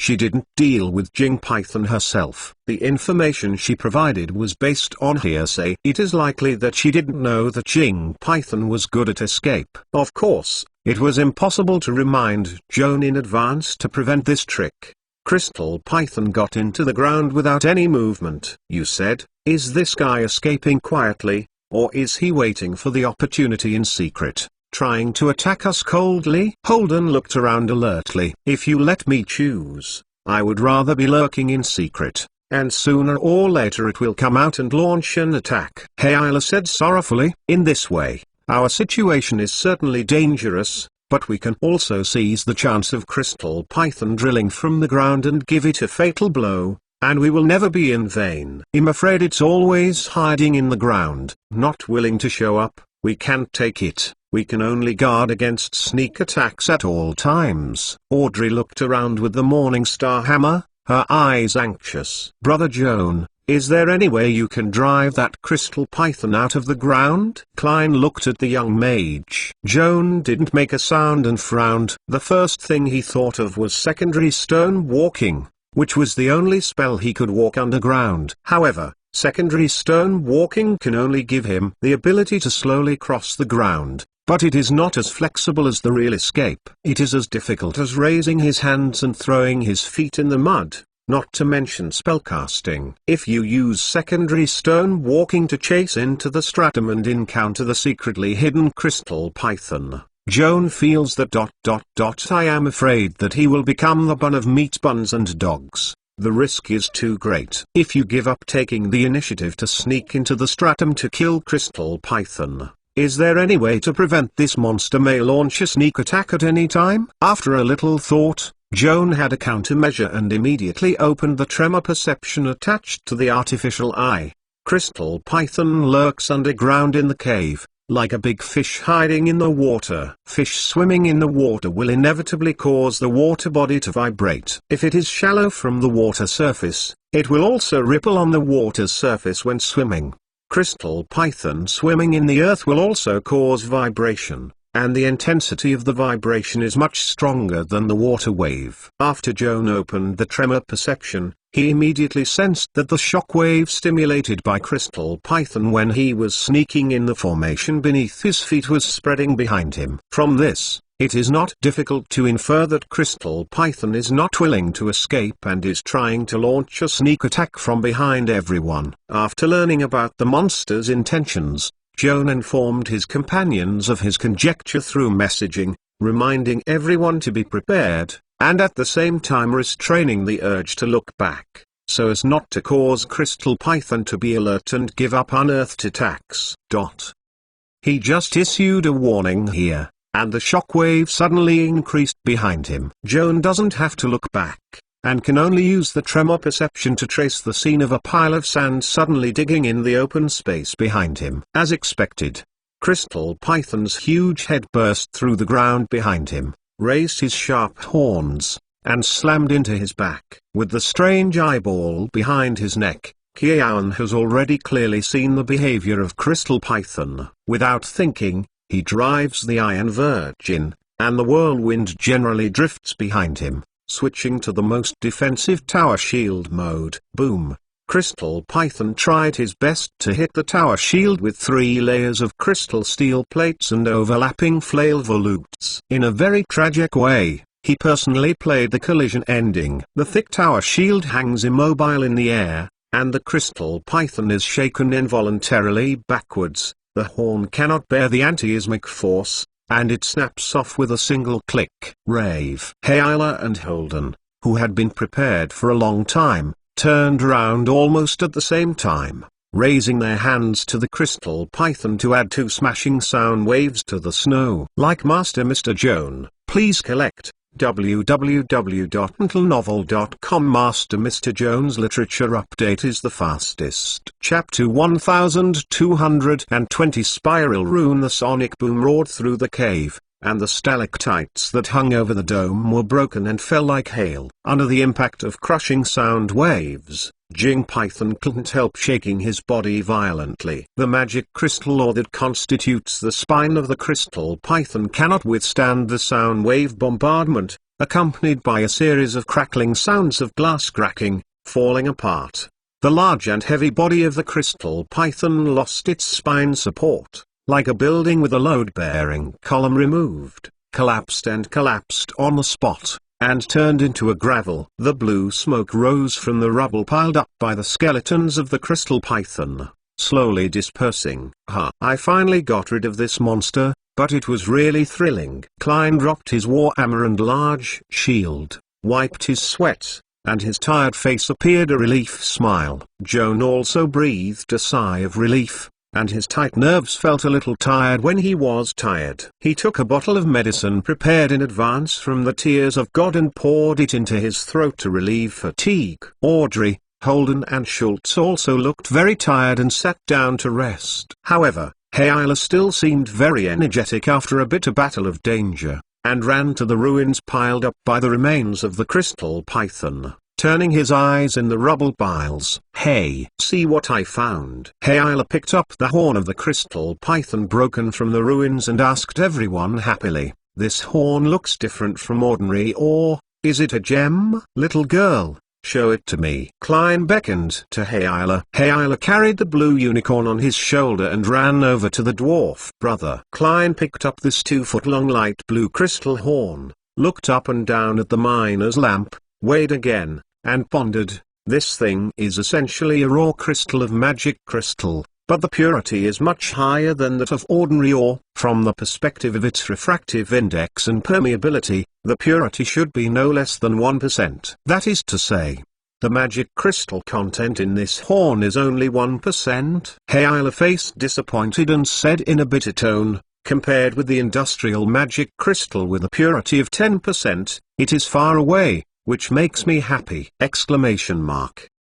Little girl, can't you say that an average of 100 tons of magic crystal rough can purify 1 pound of industrial magic crystal, and the price is up to 10,000 gold dugger? The weight of this horn of Crystal Python is 20 pounds. which is at least equivalent to 2 pounds of industrial magic crystals. It is still very valuable to convert it in this way, Klein said cheerfully. This is also true. Hayla listened to his calculations and was excited again. If we can hunt a few more crystal pythons, we will be rich. You have it. We have spent a lot of effort to get rid of a crystal python. If there are a few more, you will be told here if you are not allowed to live. Holden dismissed this unrealistic idea of Hayla. Instead of desperately working with Jing Python, it is better to explore the veins in a down-to-earth manner, find a rich mine, and then sell the mining rights. Let's say it can be divided into 3 or 50,000 per person. Isn't it beautiful? Brother Holden is right. Our main mission is still prospecting.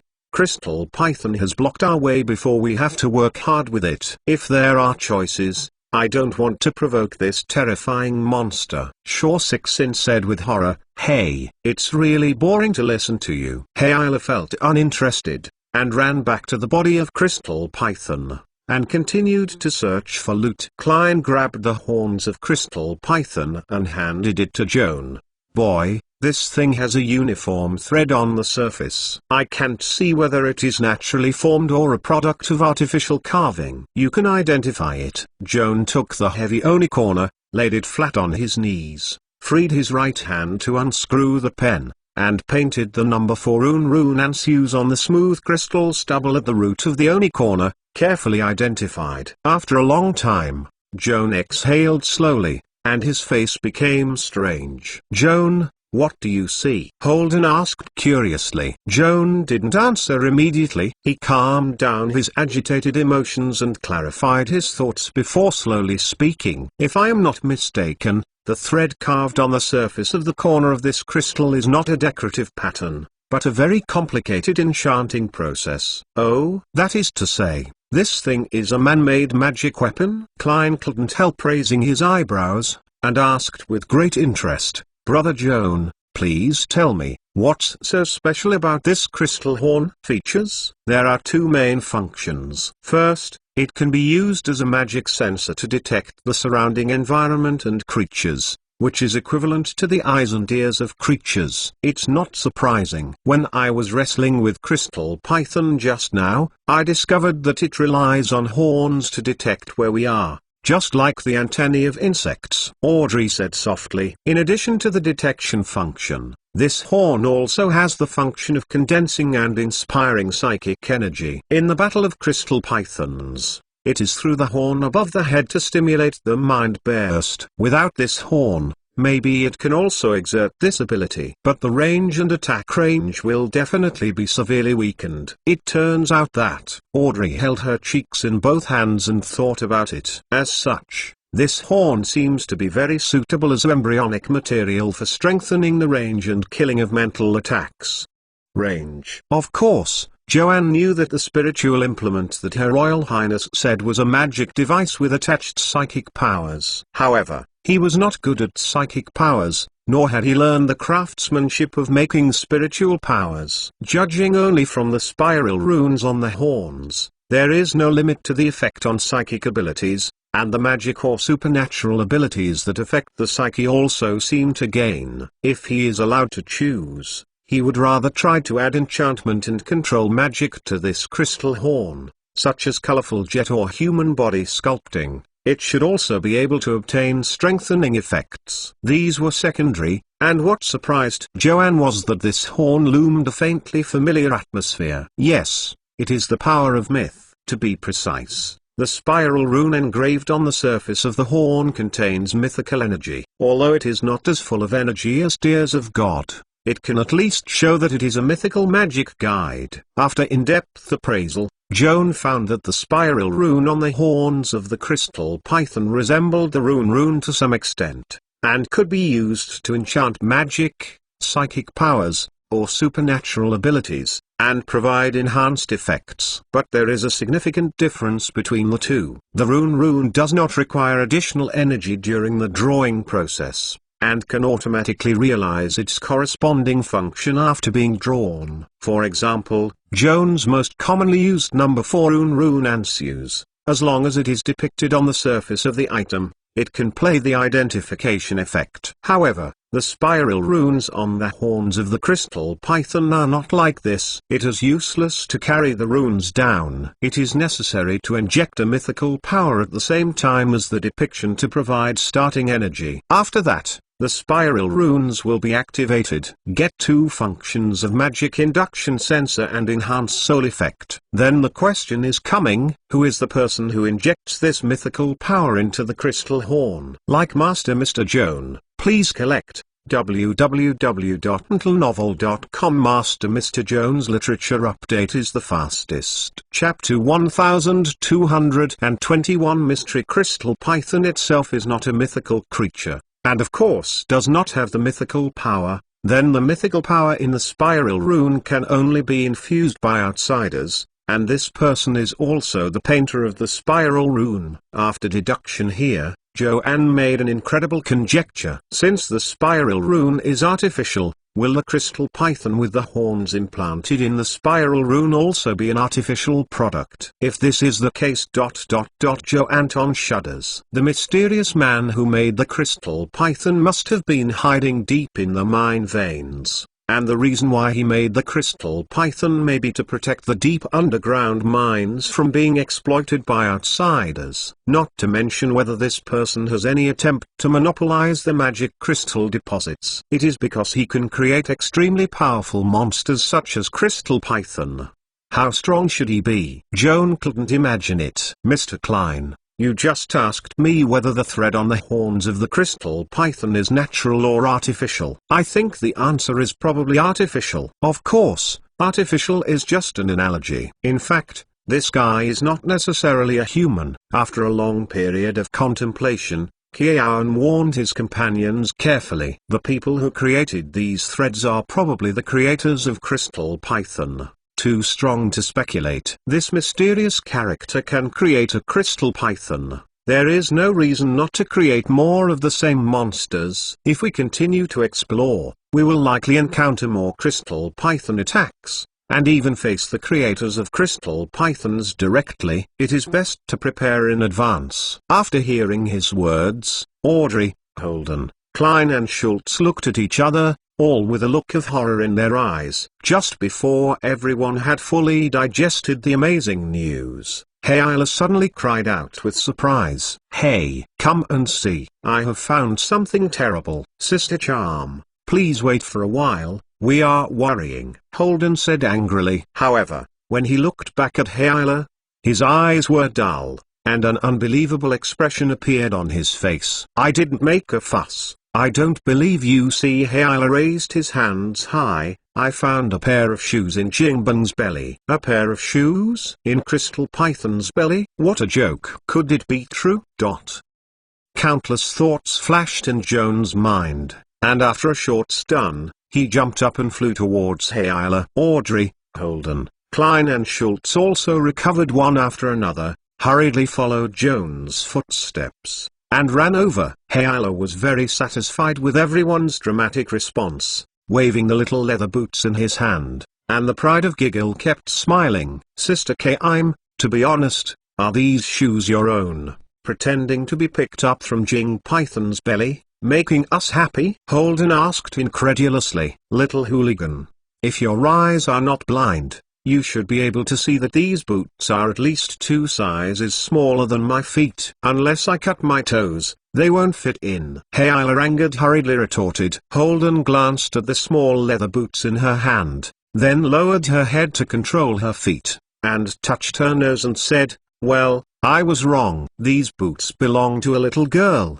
not you Bigfoot girl. Go to death. Hayla flew, kicking heavily on the poet's ass. Audrey took the pair of leather boots from her hands, carefully observed, and murmured, the size looks like a pair of children's shoes, but how can children of 7 or 8 years old come to such a ghost place? That's not a child's boots, it's just that the size of these boots is similar to that of a human child who is 7 or 8 years old. After all, Klein was very experienced, and after seeing the truth, he could not help laughing. Remember those gnome killed by Crystal Python? The owner of these boots is a gnome. How is it? Does the truth disappoint you? Brother, things may not be that simple. Holden took the shoe prints on his butt, and his face was rare and serious.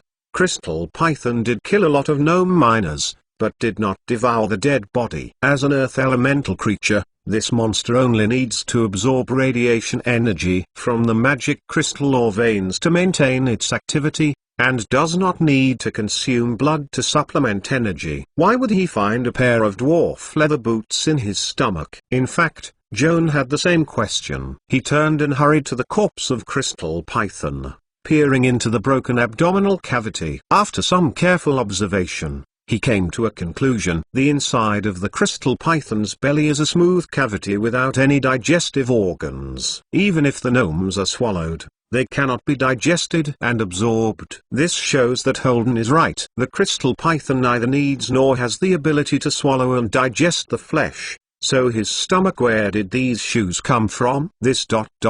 may be just a coincidence. Klein stroked his beard, trying to give a reasonable explanation. For example, the dwarves panicked and lost their leather boots when they escaped the pursuit of Crystal Python. The python tried to bite, and swallowed the fallen boots.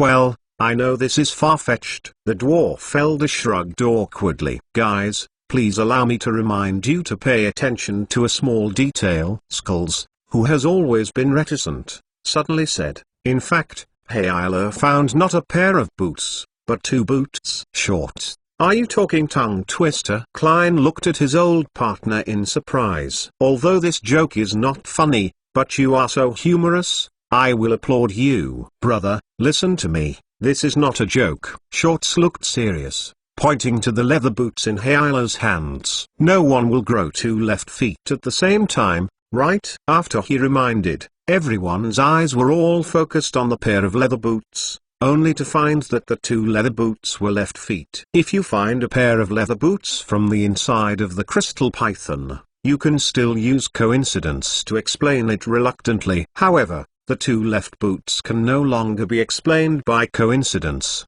which must be strange. Things are getting weirder. With my brain, I want to break my head and don't understand what is going on. Klein patted his forehead with a wry smile, and then cast the expected sight on Joan.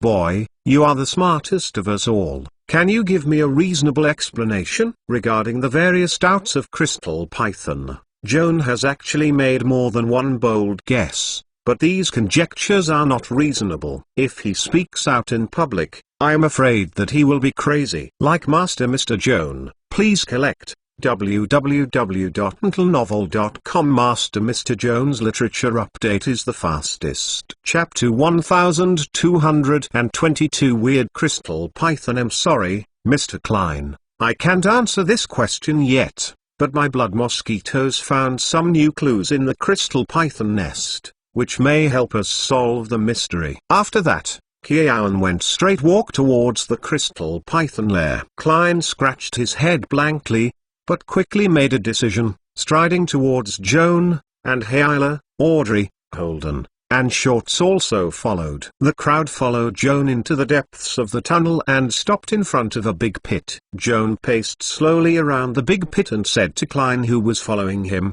when the blood mosquito first discovered the Crystal Python, it was entrenched in this pit. The dwarf looked towards the bottom of the pit and found that it was empty and there was no sign of concern. So he asked Joan, what did you mean by the new discovery? What did you mean? Here, come with me. Joan walked across the pit and pointed to a winding tunnel leading further. Look carefully, there are scratches on the ground, extending forward along the tunnel. Joan pointed to the ground. Klein leaned over to observe and nodded. Yes, this is the trace left by the rubbing of Crystal Pythons or carapace with the ground, indicating that Crystal Python had crawled from here not long ago and crawled towards the end of the tunnel. Shorts walked over, squatted down to join the ranks of observing scratches on the ground, and came to a more worthy conclusion. Brother Klein, there are more than one scratches on the ground, and the direction of friction is diametrically opposite.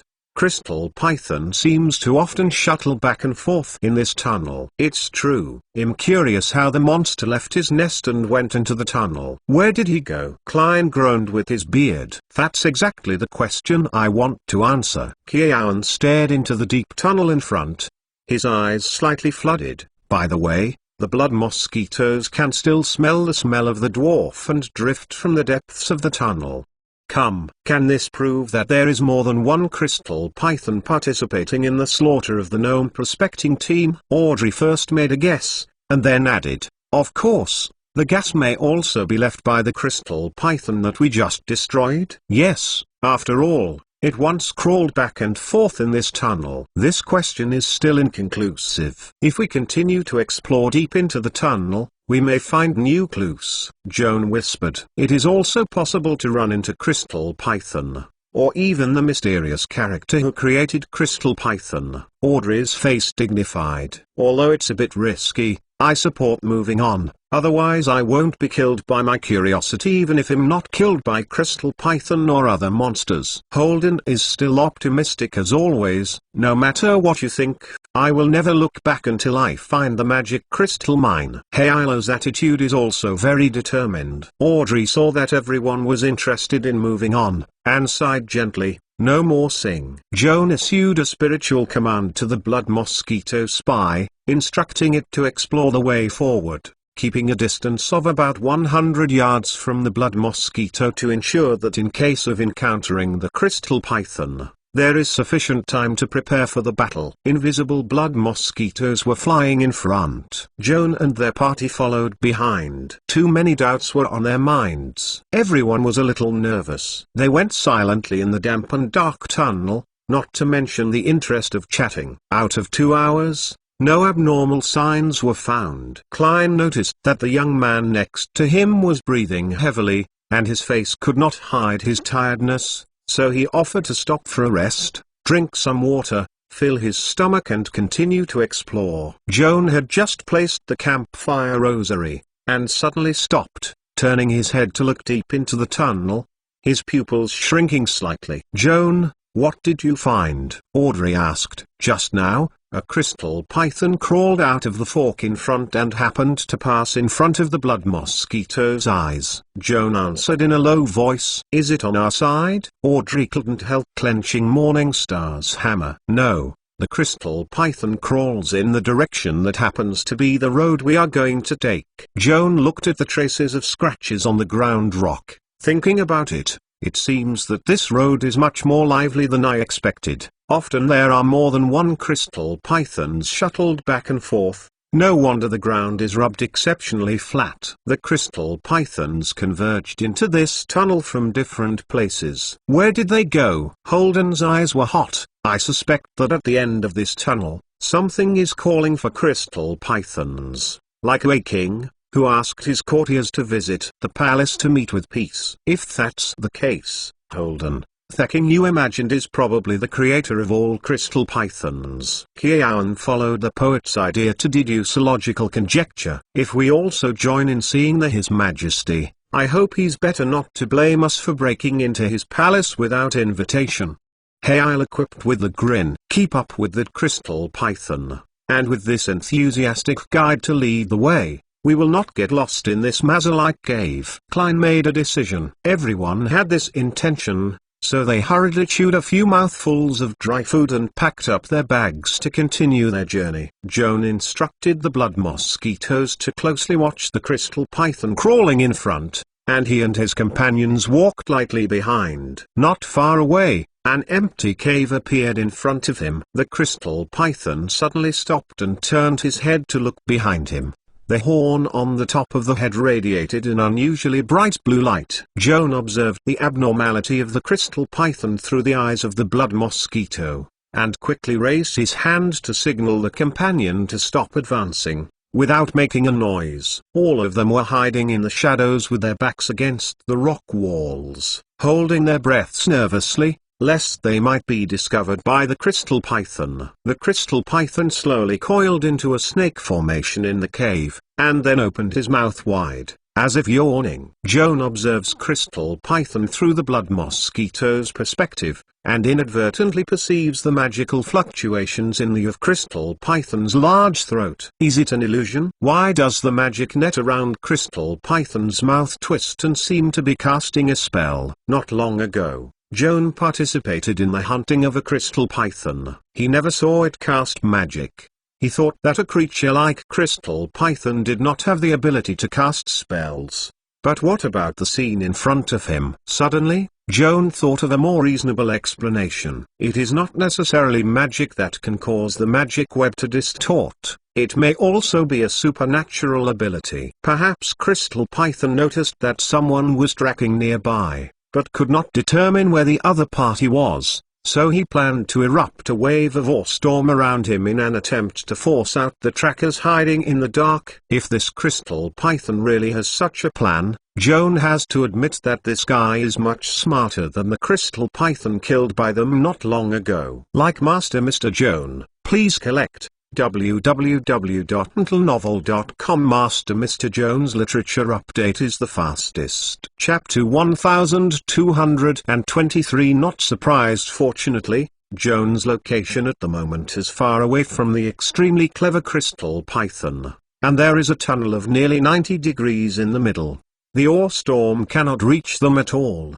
The only possibility is that it is the blood mosquito that is affected. It seems that the blood mosquitoes are too tight. Although there is a double cover of invisibility and silent enchantment, it still arouses the alertness of the Crystal Python. Thinking about this, Joan ordered the blood mosquitoes to spy on the psychiatrist, and quickly found a sheltered place to hide, so as not to be killed by the Crystal Python. The blood mosquito followed his instructions, quickly flew away from the Crystal Python, drilled into a natural hole in the nearest rock wall, and hid. However, what happened next was beyond Joan's expectation. Crystal Python's large throat did not spew out ore fragments, but instead flashed a white magic aura representing the prophecy school. At the same time, Joan felt that the magic wave was rising above his head, and the distribution of the magic net was being sharply distorted. He looked up at the turbulent zone of the magic net, but his eyes were empty and there was nothing. Slightly stunned, Joan quickly opened the see-through invisibility attached to the prosthetic eye. Under the dome that was originally empty, a translucent force field sphere was slowly emerging, full of fist size, like a fist. The big eyes floating in the sky are watching. Seeing this scene, Joan couldn't help but take a breath. Even if the reaction is unresponsive, it can be seen at this moment that the ball of force field that quietly surfaced above himself and his companions is the invisible observation point created by eagle eyes. Damn it. Joan couldn't help but swear. We exposed. What is exposed? Heila's face was stunned. Who found us? That Crystal Python. Joan focused on her head, and her handsome face was somewhat distorted. That monster is very different from the Crystal Python we encountered before. It is not only more alert, but also has the ability to cast spells just above our heads, is suspending an observation point created by Crystal Python with eagle eye. Ah, then don't we all see it clearly? Heila panicked. What should I do now? Now that it has been found, there is no need to hide. Let's rush up and get rid of the monster, Skulls said fiercely, showing the warhammer. Wait first. Joan quickly launched the advanced spider-like form and turned into a spider-like elf form, climbing up the dome along the rock wall, hanging upside down from the eagle eye observation point with his head and feet, and then from the storage pull out a sack from the bag and set it downwards to cover the eagle eye observation point tightly and tie it to the mouth of the sack. Joan rolled over and jumped from the dome of the cave. The 8 spider legs provided a cushion to allow him to land safely and return to human form. He said to his companions, in this way, Crystal Python can't peep at us. You can rest assured to prepare for battle. It's okay. Klein looked up at the eagle eye observation point covered in sacks, and couldn't help wiping cold sweat. Ha ha. This is the normal operation against eagle eye, Holden said with a smile. Of course. The premise is that you have to find the location of the invisible observation point. Holden, be serious. Crystal Python is about to rush. Audrey scolded her brother angrily, and he photographed a guardian technique on his back. If Holden is attacked by Crystal Python, Audrey can share half of the damage for his brother through this two-ring magic. Joan slowly raised his left hand. The magic gathered in the palm of his hand, quickly condensed into a cold cyclone, glowing pale. He is planning to use the mythological mage's ability to energy replacement, transforming this group of Frost Star into Acid Star, and slamming into the Crystal Python crawling here. But the next moment but shocked him almost to lose the focus of casting. Hi, guys, relax, you are all your own. Jing Python opened his big mouth covered with fangs, and suddenly spoke out. Oh, the hammerhead is on. The Crystal Python actually speaks, people. Who will tell me? Is this an illusion? Klein was shocked to doubt that he was in a dream. This is probably not an illusion, Brother Klein. Jing Python was indeed talking, and his voice and tone of voice sounded familiar. Hayala stared at Jing Python and muttered, I don't know why, I suddenly have a kind of a terrible hunch. I would rather be an illusion. Joan, my dear friend, I miss you. Jing Python spoke again, and said Joan's name very clearly. Brother Joan, does the monster know you? Klein looked at the young mage with surprise in his eyes. Joan stared at Jing Python's big throat, confirming that the voice came from the giant python's belly, and a familiar face suddenly flashed in his mind. Yes, that guy knows me. Joan nodded, vaguely guessing who the words came from within the snake's belly. And he's more than an old acquaintance here. What do you mean? Audrey asked in surprise. Look for yourself. That guy is about to get out. Joan pointed to Crystal Python's big mouth. Everyone's eyes were all focused on the mouth of the Crystal Python's fangs. It was found that the monster's upper and lower jaws expanded into an obtuse angle, and a small figure was crawling out of the depth of its throat. Mouth jumped out. A little dwarf wearing a robe and a sharp wizard hat. Ha ha, old folks.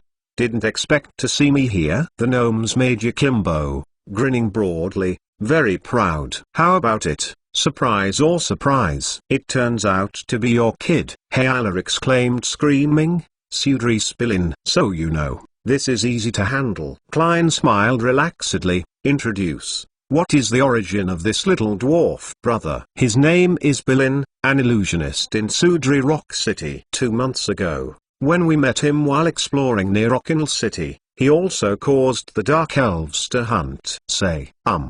Sounds a bit complicated. Is it your friend anyway? Klein asked. Reluctantly, Hayala admitted reluctantly. It's just a friend. A friend's friend is also a friend. Klein haha smiled, and no longer asked Hayala's views on Berlin.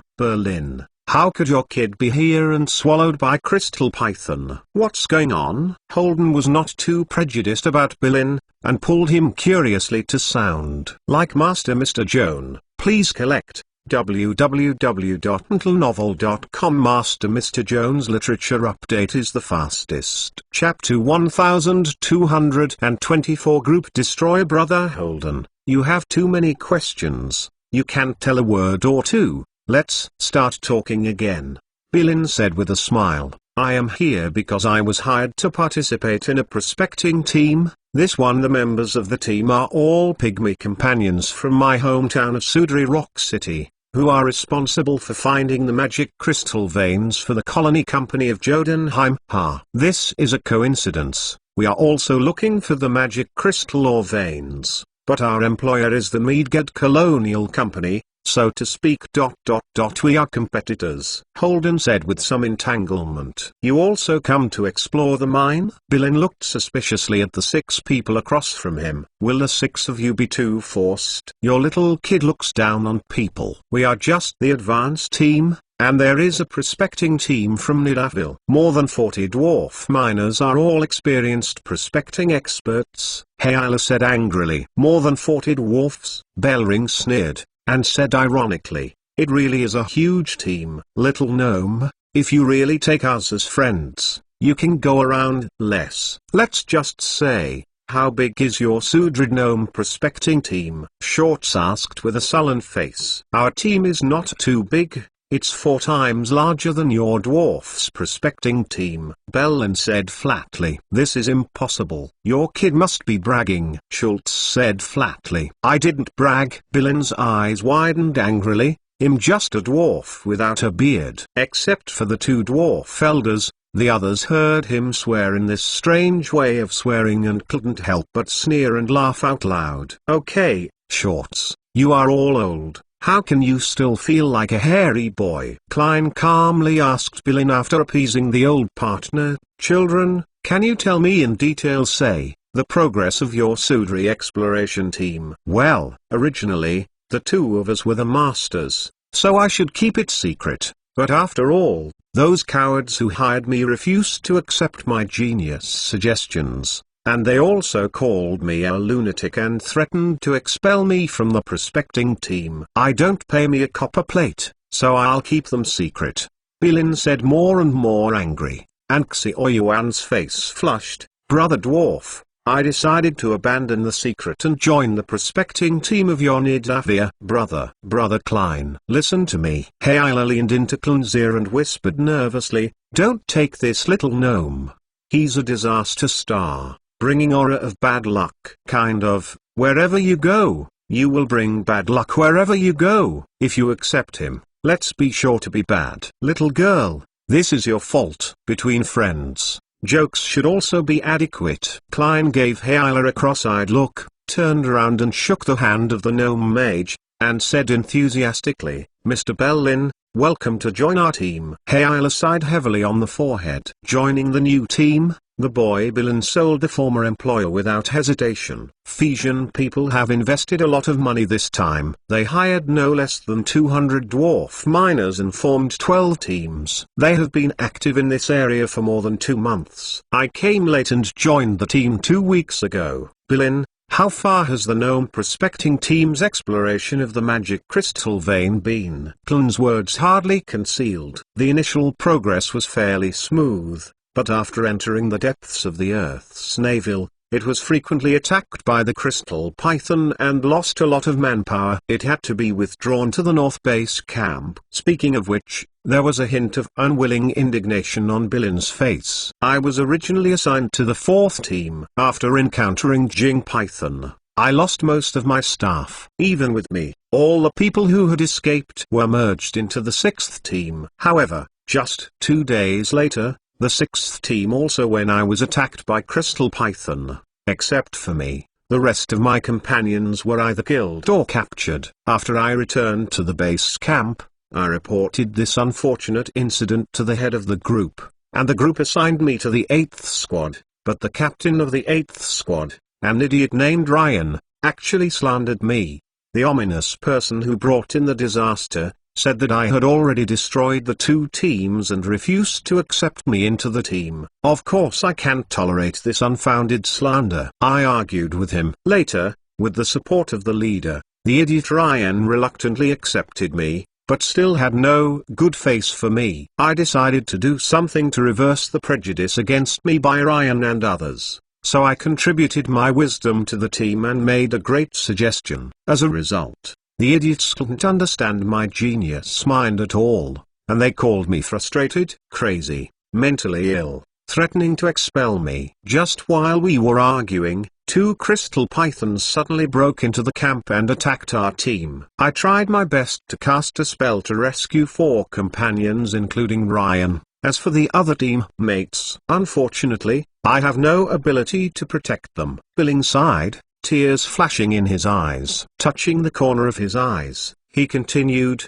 after escaping to a safe place, Ryan's not only did not appreciate my life-saving grace, but also knocked my head with a pickaxe, insulting me as a disaster-stricken star. Let me stay away from him. You come to judge, is that ridiculous? Everyone looked at each other and their faces were strange. Billing, that is to say, the 3 teams you have been in front of and behind have all been attacked by Crystal Python, and all of them have ended in ruin? Klein asked tremblingly.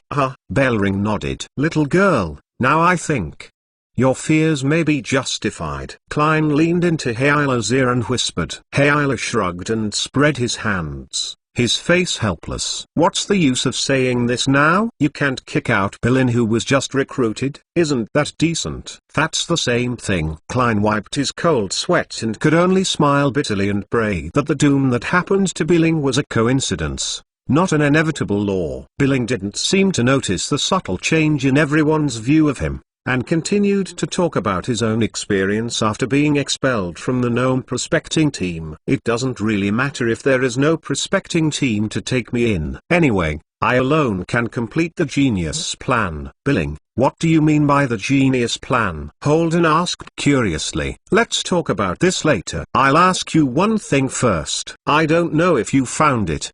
Crystal python is a kind of earth elemental creature. It only needs to absorb the radiant energy of the magic crystal or veins to supplement the consumption of daily activities. Strangely, the crystal python obviously does not need to hunt for food, but it will swallow humanoids into its belly and imprison it. Like Master Mr. Joan, please collect www.untitlenovel.com. Master Mr. Joan's literature update is the fastest. Chapter 1225 Crazy Plan. We also discovered this weird phenomenon not long ago. Billing, can you provide us with a reasonable explanation? Audrey asked the dwarf mage. I was also puzzled at first. Later, I observed crystal python several times up close, plus the reasoning of genius. I have solved this mystery, Billing said confidently.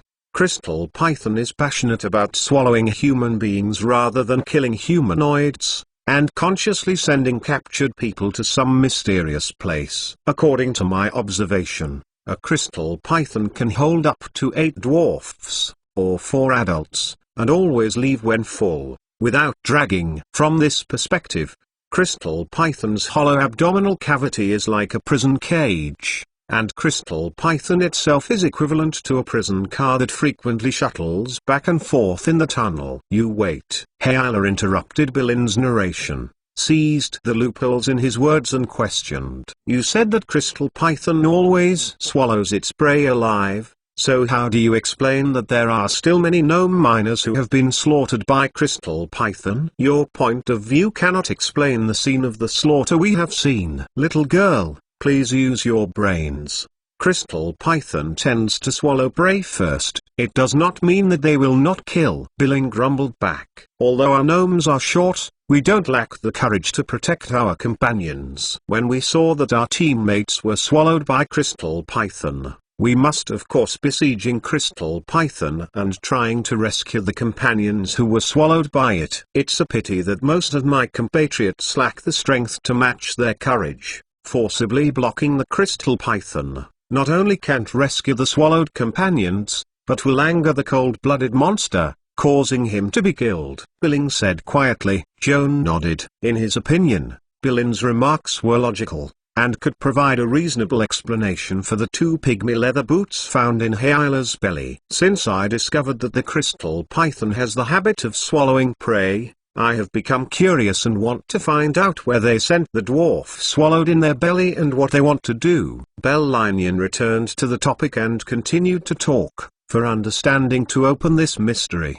I must try to get close to crystal python. How did you do it? Audrey asked. The first thing I thought of was to use the confusion control system spells to deceive the trust of crystal python, such as the 4th spell charming monster. This is a very good idea, worth trying. Joan commented softly, his eyes shining. Unfortunately, I'm a professional illusionist, and I have antagonized the school of control. In order to perform the charm monster, I have to pay double the spell slot. Billing shrugged, then said, nevertheless I still have to keep trying. For this reason, I copied several charming monster scrolls. Every time I encounter crystal python, I always cast this spell. My luck is not so good. The first 3 spells failed. Not only did not charm the crystal python, but also greatly angered them. The 3 teams you've been to have suffered blood mold and were killed by the furious crystal python killings, and there were countless casualties. Is this the case? Hayala vomited without losing time. Billing smiled embarrassingly, without answering her words, and then said, It wasn't until I was driven out of the team by the idiot Ryan that it was time to run. In the extreme danger of encountering Crystal Python alone, I finally used the charming monster, successfully broke its will defense line and won its trust. Speaking of which, Billing turned and walked towards the snake-like Crystal Python, patting it intimately on the monster, his face full of pride. Crystal Python lowered his head and gently rubbed the dwarf mage's shoulder with a threaded horn, and it could be seen that it was indeed very friendly to Billing. Billing, it's really gratifying to be charmed by a Crystal Python successfully, but I still don't understand. Why are you getting into the Crystal Python's belly? Holden asked. My brother, isn't the answer obvious? Billing jumped up in excitement and asked himself and herself in an exaggerated way. Only when I get into the Crystal Python's belly, I can sneak into the Crystal Python's nest without knowing it, find my compatriots who have been swallowed by the Crystal Python, find out where they were finally sent, and wait for them. What is your fate? If my compatriots kidnapped by Crystal Python are still alive, then I will try to rescue them from escape from Crystal Python's lair. Imagine it, old guys. When I lead all the kidnapped compatriots to escape from the Crystal Python lair and return to the base camp of the prospecting team, the expression of the idiot Ryan must be very exciting. By that time, everyone had to admit the fact that Billing was never a disaster star. On the contrary, standing before them was a great hero with both wisdom and courage. I'm not lacking in imagination, Billing, but I really can't imagine the glorious scene that you are regarded as a hero by the gnome,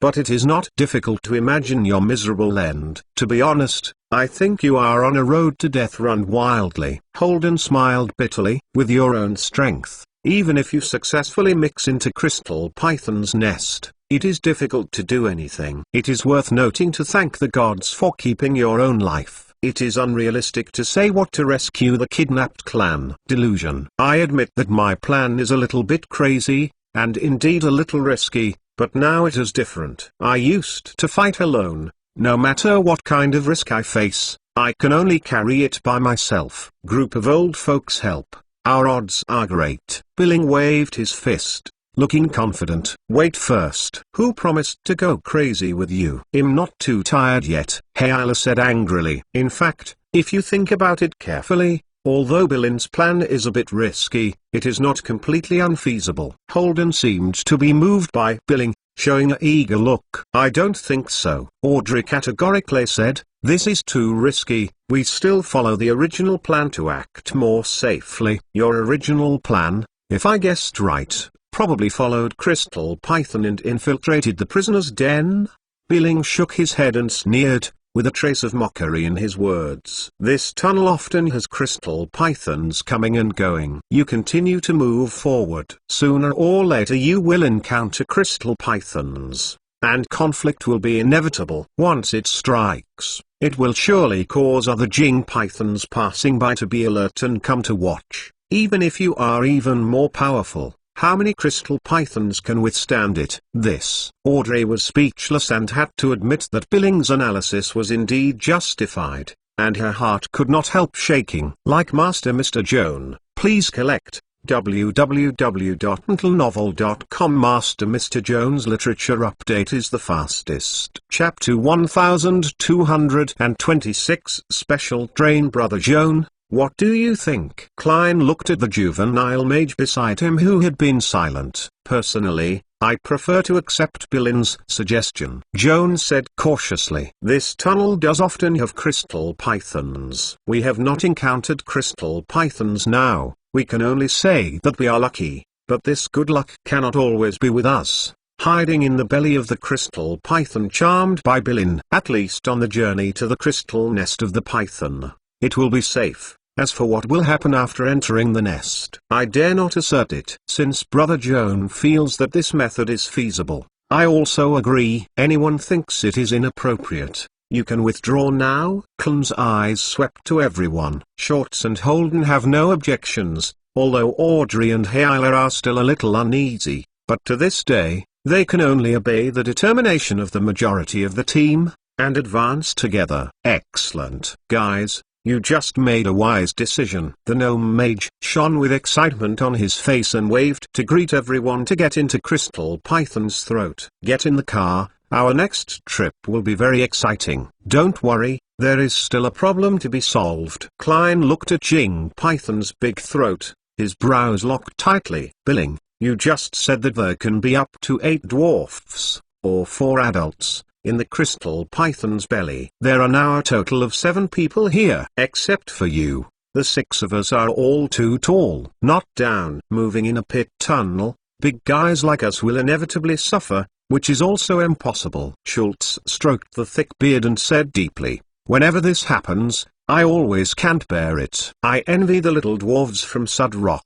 After all, being short also has the advantage of being short. Kian looked at the Thranduilfate dwarf mage, and then looked at the 2 4-foot dwarf elder brothers, tolerating the urge to vomit, said, this problem is not difficult to solve. I carry the reduction technique with me potion. Each of us drink a bottle of potion, and our height is reduced by half, and our weight is reduced to 1/8 of the normal state. The space in the Crystal Python's belly is enough to accommodate all of us. I plan to do the same, Billing said with a grin. No one disagreed, and Joan opened the storage bag, took out the magic potion, and distributed it to his companions. Klein, Shorts, Hayla, Audrey, Holden, and Joan himself drank the potion with human shrinkage in succession, and all of their portable equipment were reduced to half of their original size under the magic power. In the end, Billin,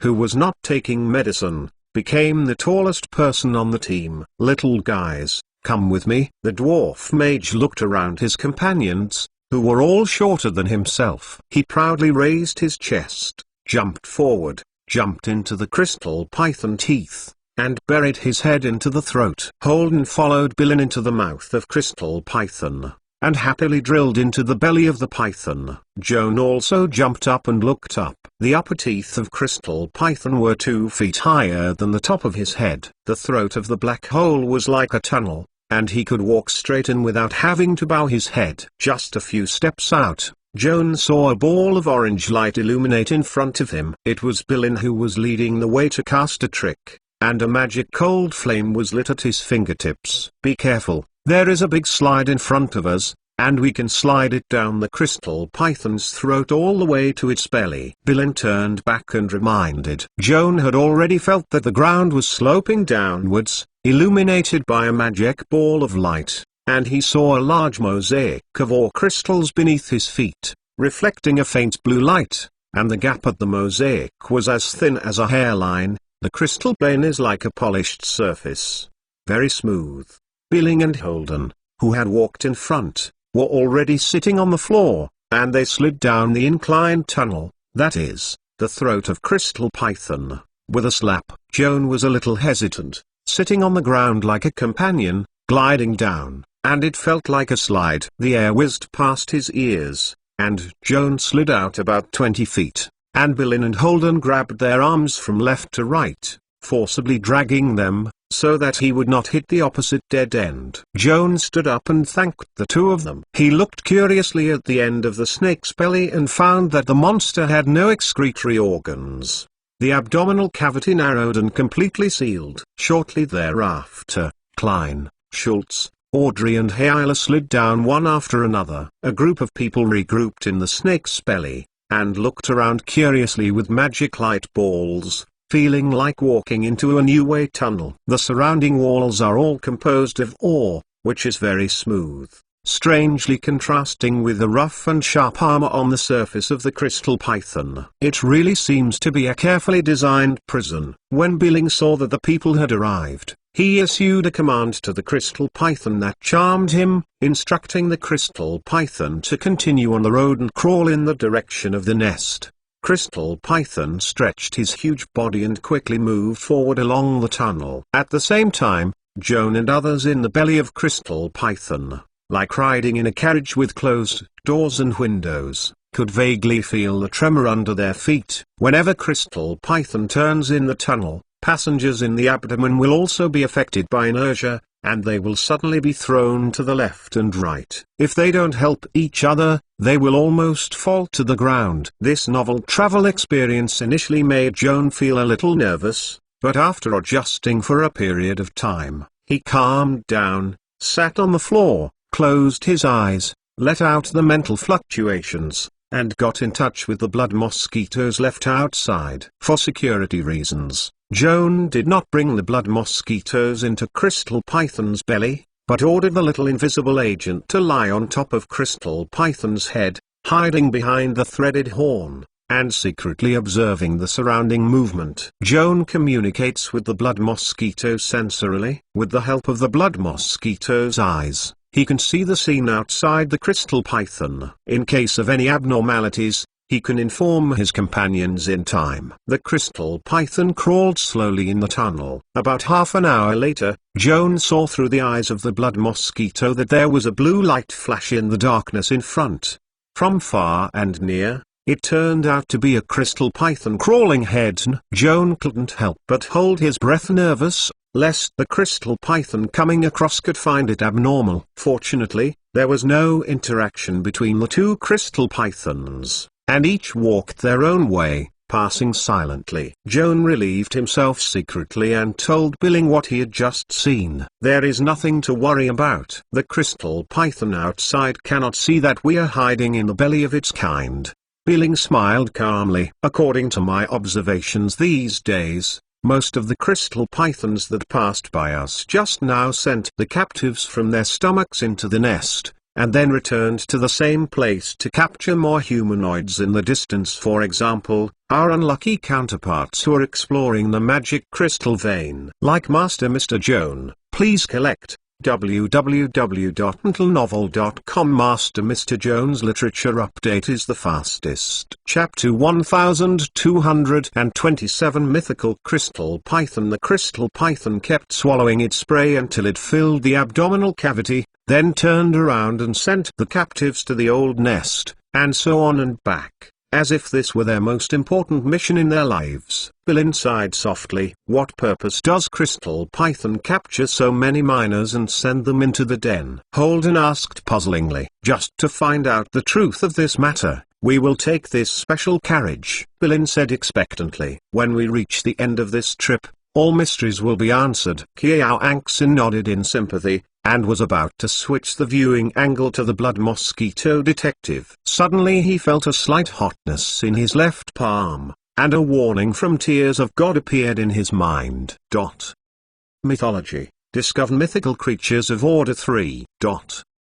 Upon receiving the myth induction, Joan remembered the threaded horn on the top of the Crystal Python for the first time. When he first identified the threaded horn, he realized a problem. The Crystal Python itself is not a mythical creature, so the mythical power in the horn must be instilled by others. Combined with the alarm just issued by Tears of God, Joan can basically be sure that the mysterious character who infused the mythical power into the horns of the Crystal Python lived not far in front at this moment. It is likely that the Crystal Pythons used to the secret lair of captives. As a Tier 2 mythological mage, Joan had to hunt a third-order mythical creature to complete the trial, and was promoted to a third-order mythological mage. The mysterious character hiding in the Crystal Python lair just satisfied his need. Thinking so, Joan couldn't help getting excited. However, he also knows that the other party is hidden in the Crystal Python lair, and it is likely to be protected by the Crystal Python. In addition, his strength is unfathomable. This trial is not so easy to complete. Life is buried in the snake cave, and even the companions beside him will be affected. Joan took a deep breath, calmed the excitement, and quickly sent a spiritual command to the blood mosquito agent, instructing it to fly to the direction indicated by the mythical sensor at full speed, and rushed into the snake cave on the Crystal Python train that he and his companion took before that. First investigate the details of the third-order mythical creature. In response to Joan's order, the blood mosquito spy fluttered from the top of the Crystal Python's head, quickly throwing the slowly crawling Crystal Python behind him, and flew to the depths of the tunnel. Fly forward about 500 yards, around a corner, and then fly almost a mile away. The terrain in front of the tunnel turned wide. Through the eyes of blood mosquitoes, Joan saw an empty cave like an indoor grand theater. The magic crystal ore eroded by the running water was very smooth,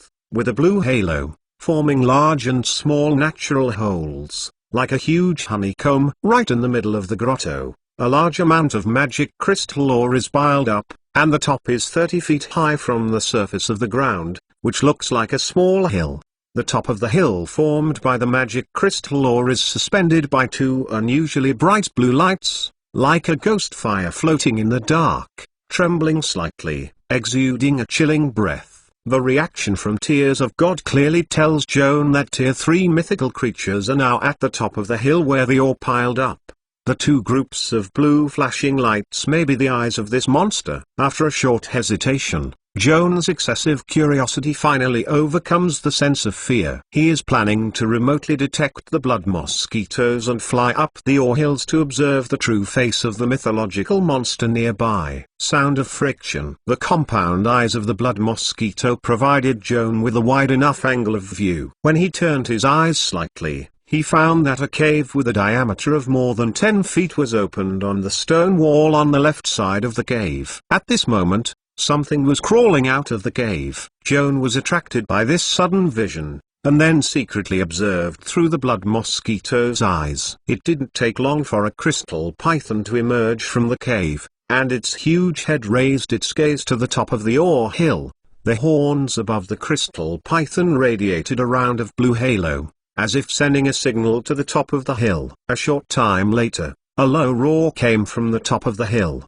The two groups of blue ghost fires flashed 3 times at a fixed rhythm, as if responding to Crystal Python's greetings. Crystal Python got a response, stretched his body out of the cave, and climbed up the gentle on the side of the hill. Qiao An's heart moved slightly, and immediately sent out a mental fluctuation, and appointed a blood mosquito agent to keep up with the Crystal Python slowly climbing the slope.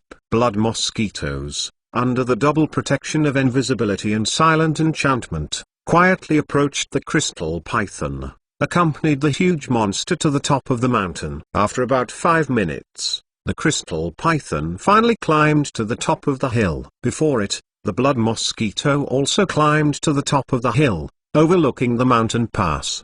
The top of the hill resembles a crater, and there is a big pit in the middle. There is an extra thick crystal python entrenched in the pit. It is nearly 60 feet long from head to tail. Tired of bones, Joan held his breath. His eyes moving upwards along the round body of the giant crystal python attached to the ore armor, and finally rested on its head. This monster's head is similar to the ordinary crystal python, and it is also composed of countless ore crystals. The outline is somewhat rough, but the size is larger. The slightly open jaw reveals the long, sharp teeth of the bayonet. Compared with the ordinary crystal python, the most significant difference between this monster is that there is a pair of threads on the head and 10 thread horns, all made of high-purity magic crystal rough. Each thread is exquisite and meticulous, exudes a faint blue ray. The scene in front of him verified Joan's conjecture. This unusually large double-horned crystal python is the leader of all crystal pythons, a level 3 mythical creature. At this moment, Joan suddenly heard a faint sob in the corner behind the mythical crystal python. What is that? With a trace of surprise, Joan instructed the blood mosquito to bypass the snake array formed by the mythical crystal python and fly to the place where the sobbing sound came.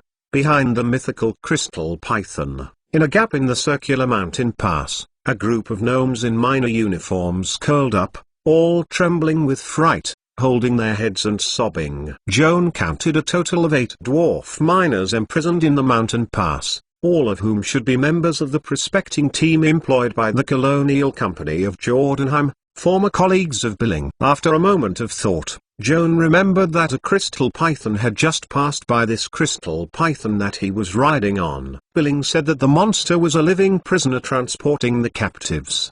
The 8 dwarf miners in front of him must have been escorted by the crystal python. Joan therefore thought that the crystal python that had just climbed the ore hill would also come specially to transport the captives. Like Master Mr. Joan, please collect www.untilnovel.com Master Mr. Jones Literature Update is the fastest. Chapter 1228 Soul Slayer. To verify his guess, Joan ordered the blood mosquitoes to fly back over the hill, overlooking the crystal python that had just climbed up. Jinya's half-cut body is also equipped with the edge of Yamaguchi, and only put his head to the mythical Jinya that is entrenched in the middle of the mountain pass, showing a respectful and awe-inspiring manner. Mythical crystal python lowered his head and rubbed on this lower at a class that was particularly small compared to himself, as if a kind mother was caressing her baby.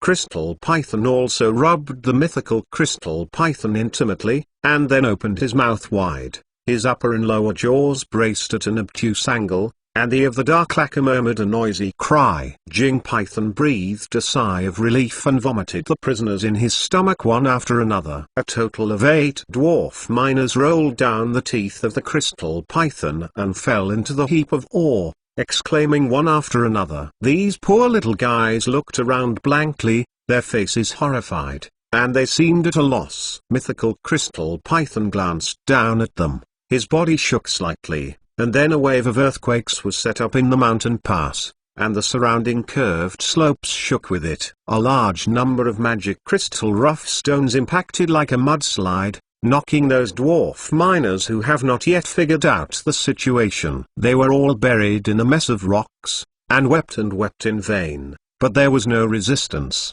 The mythical crystal python raised his head indifferently, and nodded slightly at the crystal python that scented spray. The crystal python bowed down obediently and retreated, sliding backwards down the ore hill, turning his head away from the mythical crystal python's lair, following the way it came, drilling back into the cave, and disappearing into the dark tunnel in the blink of an eye. The local earthquake caused by the mythical crystal python changed the landform in the mountain pass, and the pale bones buried in the ore pile were exposed, flashing a cold phosphorus fire. The gnome miners who had just arrived here saw the bones all over the place and immediately realized what their destiny would be waiting for. Their timid eyes turned white, and they were frightened and passed out. The guts were slightly bigger and they struggled to climb out of the pit and escape from the mythical crystal python's lair. Mythical crystal python disregarded the gnome's attempts, took a deep breath, and suddenly opened his mouth wide, and the magic net around the mouth violently turbulent. Seeing this scene, Joan immediately realized that something was wrong, and the remote control of blood mosquitoes flew into the air for the first time. In the next second, mythical crystal pythons spewed countless crystal fragments in the mouth, as if a blue rainstorm had fallen, and the sharp crystals swept all the surrounding areas. A total of 16 gnome miners who were escorted to the area before and after, were totally smashed by this unusually violent ore storm, and were not humanoid. Joan wiped off his cold sweat, thanking that he responded fast enough. Otherwise his blood mosquito scouts would also be affected by the ore storm and could not escape. With a little concentration,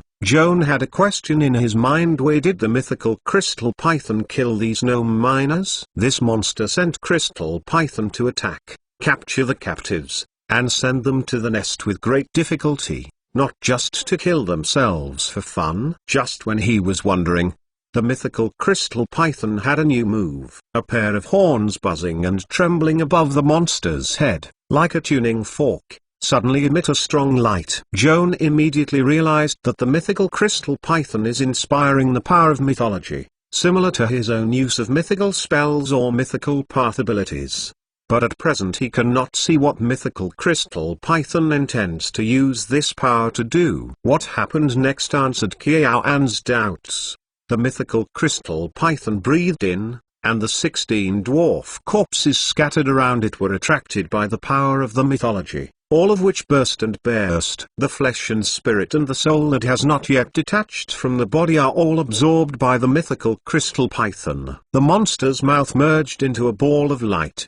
The flesh-cut dwarf corpse has only a skeleton frame, twisted and mixed in the ore. Seeing this horrible scene, Joan finally realized that the bones in the heap came from The mythical crystal python contains blood-colored light spheres formed by the blood and soul of 16 sacrifices, and it struggles to shake the body. The orc collapses and bury it in half. The mythical crystal python didn't care, raised its thick tail, and the body made a crackling sound from the inside out. Joan soon noticed that there were large cracks on the tail of the mythical crystal python, like a dense web of spiders, extending rapidly along its surface. After a few seconds, under Joan's amazed gaze, the tail of the mythical crystal python crashed into a pile of blue magic crystal raw stones.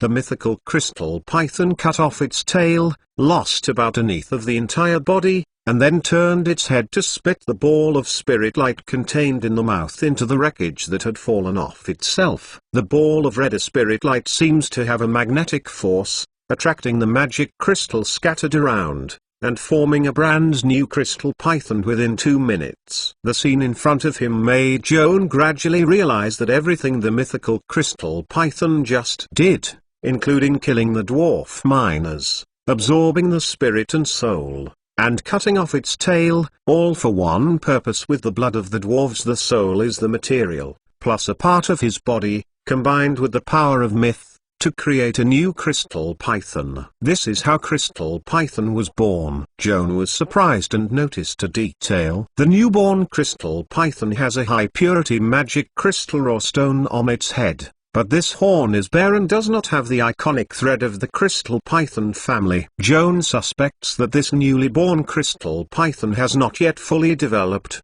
His guess was quickly verified.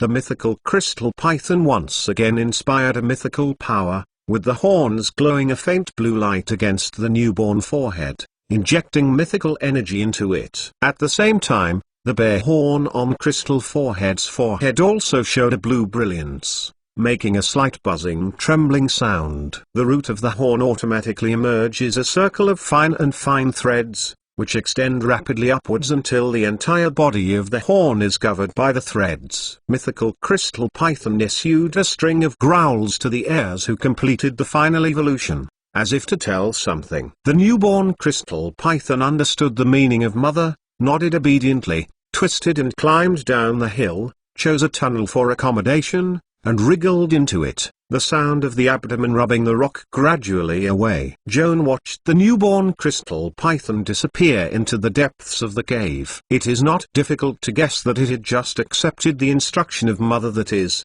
the mythical crystal python, and went to search for intelligent creatures such as gnome and swallow in the belly, escorted back, dedicated to the mythical crystal python, as a sacrifice to create more similar. Just like the crystal pythons that were born first. Like Master Mr. Joan, please collect www.untitled.novel.com. Master Mr. Joan's literature update is the fastest. Chapter 1229. Get off. It can be seen that the entire crystal python group has a distinct sociality. Other crystal pythons have their mothers at the core and shoulder the mission of catching prey, like worker bees collecting pollen.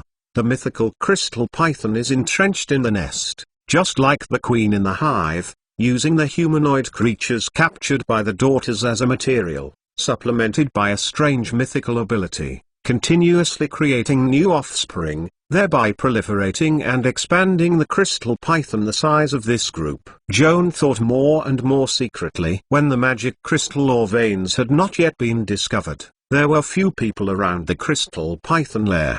The mythical crystal python suffered from lack of materials even if it wanted to create offspring. The situation is very different now. The prospecting teams employed by the two colonial companies of Jotunheim and Midgard are all active in this area, and when the news of the discovery of the magic crystal or vein spreads, it will inevitably attract more eagerness. A gold digger who made a fortune. This provides the crystal python family with sufficient food in the invisible, through continuous plunder and killing, create more crystal python. With the rapid expansion of the crystal python ethnic group, the entire mining area will become more and more dangerous, and all people involved in this area will be threatened by death. When the crystal python group expands to a certain size, even the colonial garrison will be unable to fight these powerful monsters. If it were that day, Even if it was known that this place is a veritable treasure bowl, with a rich source of magic crystals,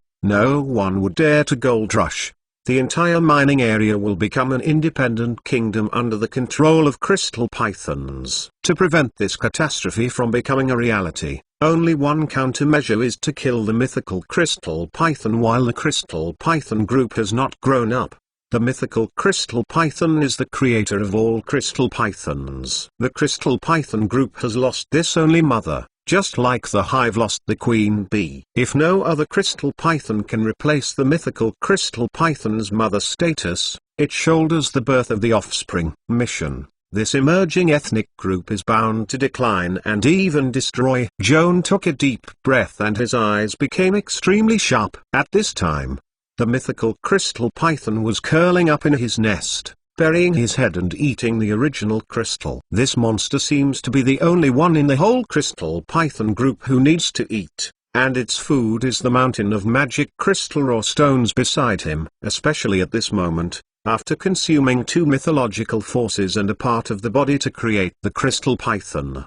The mythical crystal python appears very tired and urgently needs to eat to make up for the consumed physical strength. Joan also found that when the mythical crystal python swallowed the ore, the tail section was also germinating with new ore structure, which looked like a naturally growing crystal, but the crystal grew fast enough to be visible to the naked eye. Growing at this rate, Joan estimates that at most 1 week later, the mythical crystal python can regenerate the broken tail. By that time, she is ready to conceive new offspring if she can still make up at least 16 humanoids. Guys, the tunnel is coming to an end. Billing's voice came from his ear, interrupting Joan's thoughts. At the end of the tunnel, it seems to be a huge square-like dome. Billing lies on the throat of crystal python, peering out through the teeth. Strange. Is it my illusion? There seem to be 2 blue flames flashing in the dome, like a pair of lanterns placed side by side. Joan heard Billing's muttering and knew that the crystal python that he and his companion were living in had already approached the nest where the mythical crystal python was located. If he continued to approach,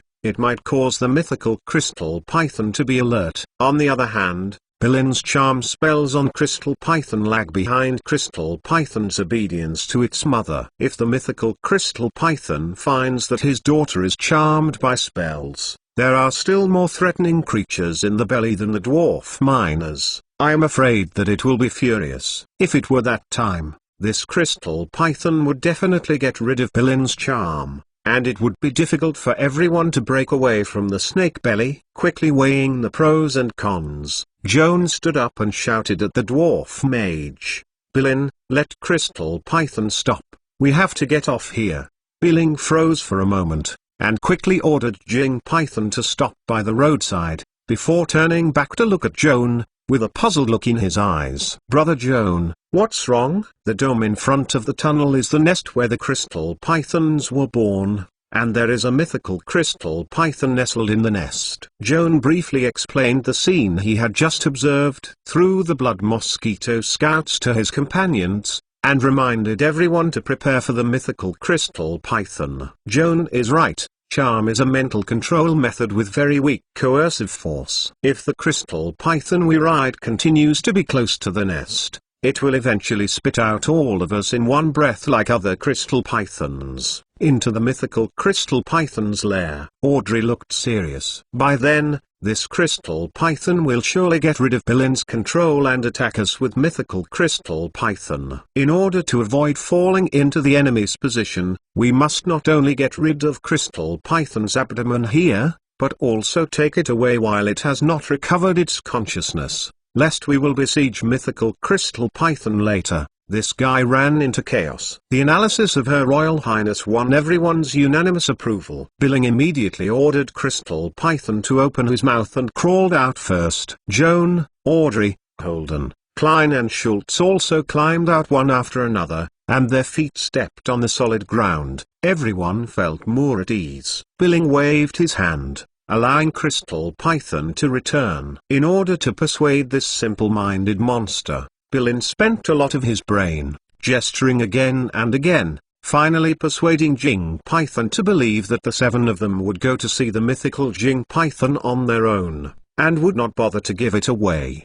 Crystal Python was finally persuaded by Billing and Twisted to climb into the distance. Kiaun looked at Jinya's distant figure, slightly relieved, and turned to remind his companion, in the dome where the mythical Jinyu is located, there are many caves excavated on the 4 walls, corresponding to tunnels leading to different directions. There may be crystal at any time. The Python returns to the nest through these tunnels, and we must try to resolve the mythical Crystal Python as soon as possible before this happens, so as not to fall into the siege. Of course everyone can hear what Joan is worried about. With the strength of everyone, working together against a mythical Crystal Python may not be a winning ticket. If there are other Crystal Pythons joining in the battle, the more the enemy is attacked, the more your situation will become more and more dangerous. Beheading the mythical Crystal Python before other Crystal Pythons are aware of it can endanger the future. Everyone felt the pressure,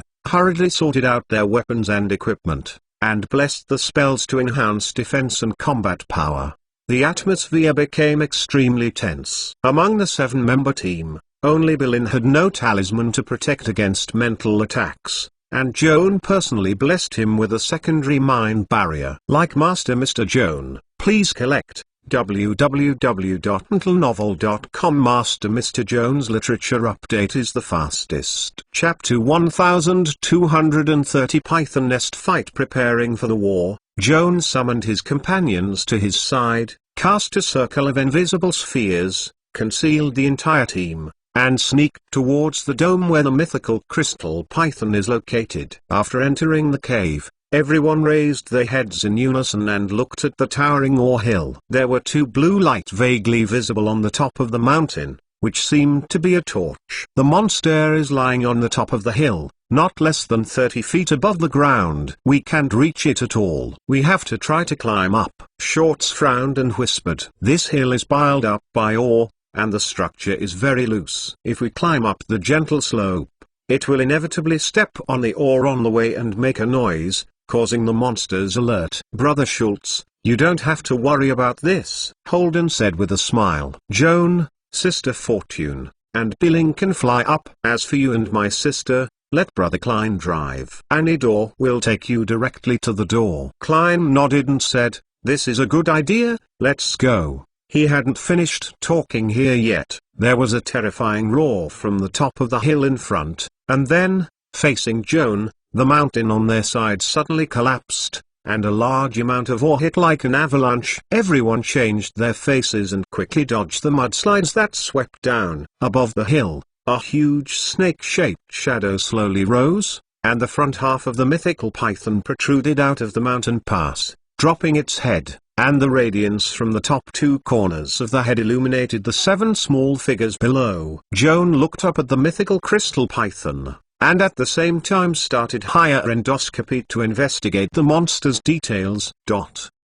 Detection target, giant elemental creature Earth subspecies, Schneck subspecies, mythological subspecies. Attributes, Strength 35, Dexterity 8, Constitution 28, Intelligence 7, Wisdom 20, Charisma 22. In addition to agility and intelligence, the other 4 attributes of mythical crystal python are very high, especially the power attribute of up to 35, which has exceeded the level after Joan has transformed into a mutant snow monster. Compared with the power attribute, Joan cares more about the physical attributes of the mythical crystal python. The higher the physique attribute, the stronger the vitality. To put it bluntly, means more beating. The mythical python with a physique of up to 28 is not like the ordinary crystal python that Joan encountered before. It is easily broken after 2 rounds of sonic bombing and must be prepared for a protracted battle. It seems that we don't have to climb the mountain with much effort. Hayla looked up at the big snake on the top of the mountain and grinned bitterly with his fear. Our hospitable host has already climbed out to welcome us. The roar of this serpent is really scary. Ordinary crystal pythons will not roar like this. In fact, They have no vocal organs in their bodies at all. Bilin said seriously. It's not the time to compare the difference in structure between the mythical crystal python and the ordinary crystal python. I am worried that this cry will attract other crystal pythons nearby. Audrey's expression was worried. Then shut it up. Klein rounded his arms, struggling to throw the magic warhammer. The hammer of the broken sky slammed on the face of the mythical python. Although it failed to cause worthy mention of damage to the rock-solid beast, it successfully interrupted its roar. The mythical crystal python was deeply irritated by the blow at the head, shrunk his neck, and then swooped down from the top of the mountain, using the sharp horns above his head as a spear, and stabbed Klein fiercely. The dwarf elder had long been preparing for its counterattack, tumbling in place, thrillingly avoiding the collision of the mythical crystal python. Boom! The ground trembles violently, where it is hit by the horns of the mythical crystal python, splitting two deep gullies. Klein turned and jumped, raised his hand to catch the warhammer flying back, strode to the mythical crystal python, and while its horns were stuck in the gully, he could not raise his head for a while, holding the warhammer and knocking on the monster's head. Shorts and Audrey also out-trapped from both sides, with enchanted warhammers and morning star hammers blessed with thunder slash, struggling to bombard the huge head of the mythical crystal python, hitting sparks and crushing stones like rain. Standing in the back row, Hayla, Holden and Billing didn't waste any time, and at the same time cast smashing sound waves, aiming at the mythical crystal python's head bombarded indiscriminately. Joan did not participate in the siege of the mythical crystal python, hurriedly took a 3-ring acceleration technique on his chest, and switched the Iron Virgin suspended in front of him to the shield tower mode, and then turned into the shape of a bee, fluttering his wings. Went in. Joan closed the crystal steel plate behind him, making the Iron Virgin a closed triangular prism, flapping his wings to take off in the air, flying back and forth around the mythical crystal python. The mythical crystal python's dome is relatively open. This rare terrain in the underground world provides space for the Iron Virgin to fully accelerate. Joan flies around the mythical crystal python, and each flight cycle has a higher speed than the previous cycle. Hayla and others couldn't figure out what Joan was doing, and he didn't care to ask him. All his thoughts were used to deal with the mythical crystal python. Everyone played ping-pong and ping-pong, but the mythical crystal python looked no big deal. He pulled out his horns from the ground, raised his head, took a deep breath, and suddenly ejected a ore storm.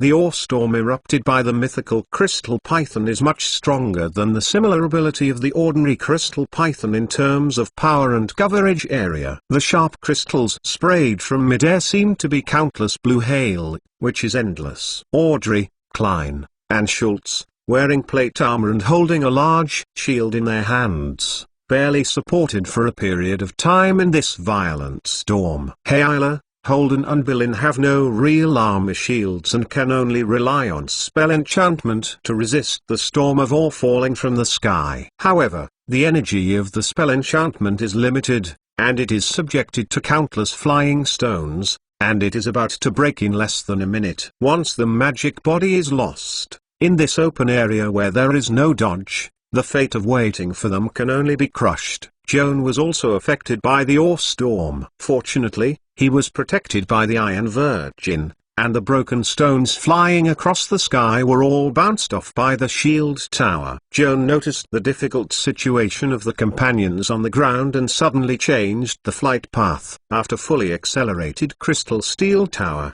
like a steel meteor flying across the sky, it crashed into the mythical crystal python head at subsonic speed. Boom! The air seemed to explode with a thunderous thunder. The mythical crystal python was hit by the Iron Virgin and his head was split.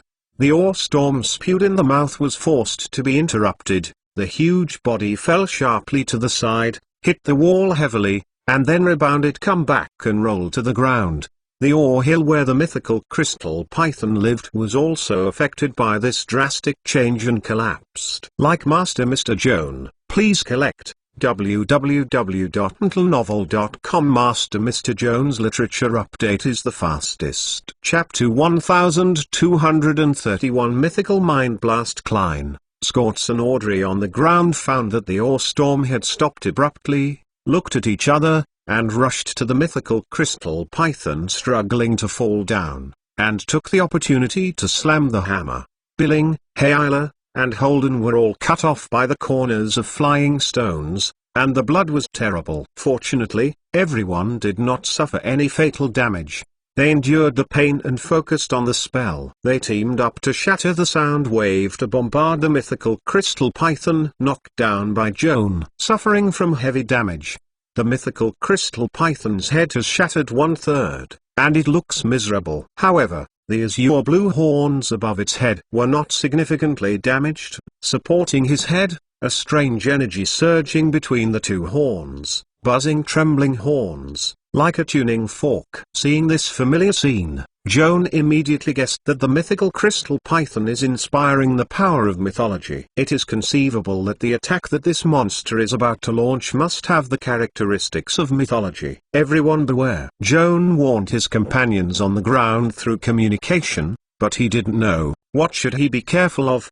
He can't guess the next intention of the mythical crystal python. The question is still circling in Joan's heart, and the mythical crystal python has already demonstrated his intentions with his actions. A psychic power that blends the power of myth is focused through the roaring double angles of the thread, and then spreads out violently. The shockwave of spiritual power seems to be an invisible blade, piercing the soul of everyone. Mythical soul burst!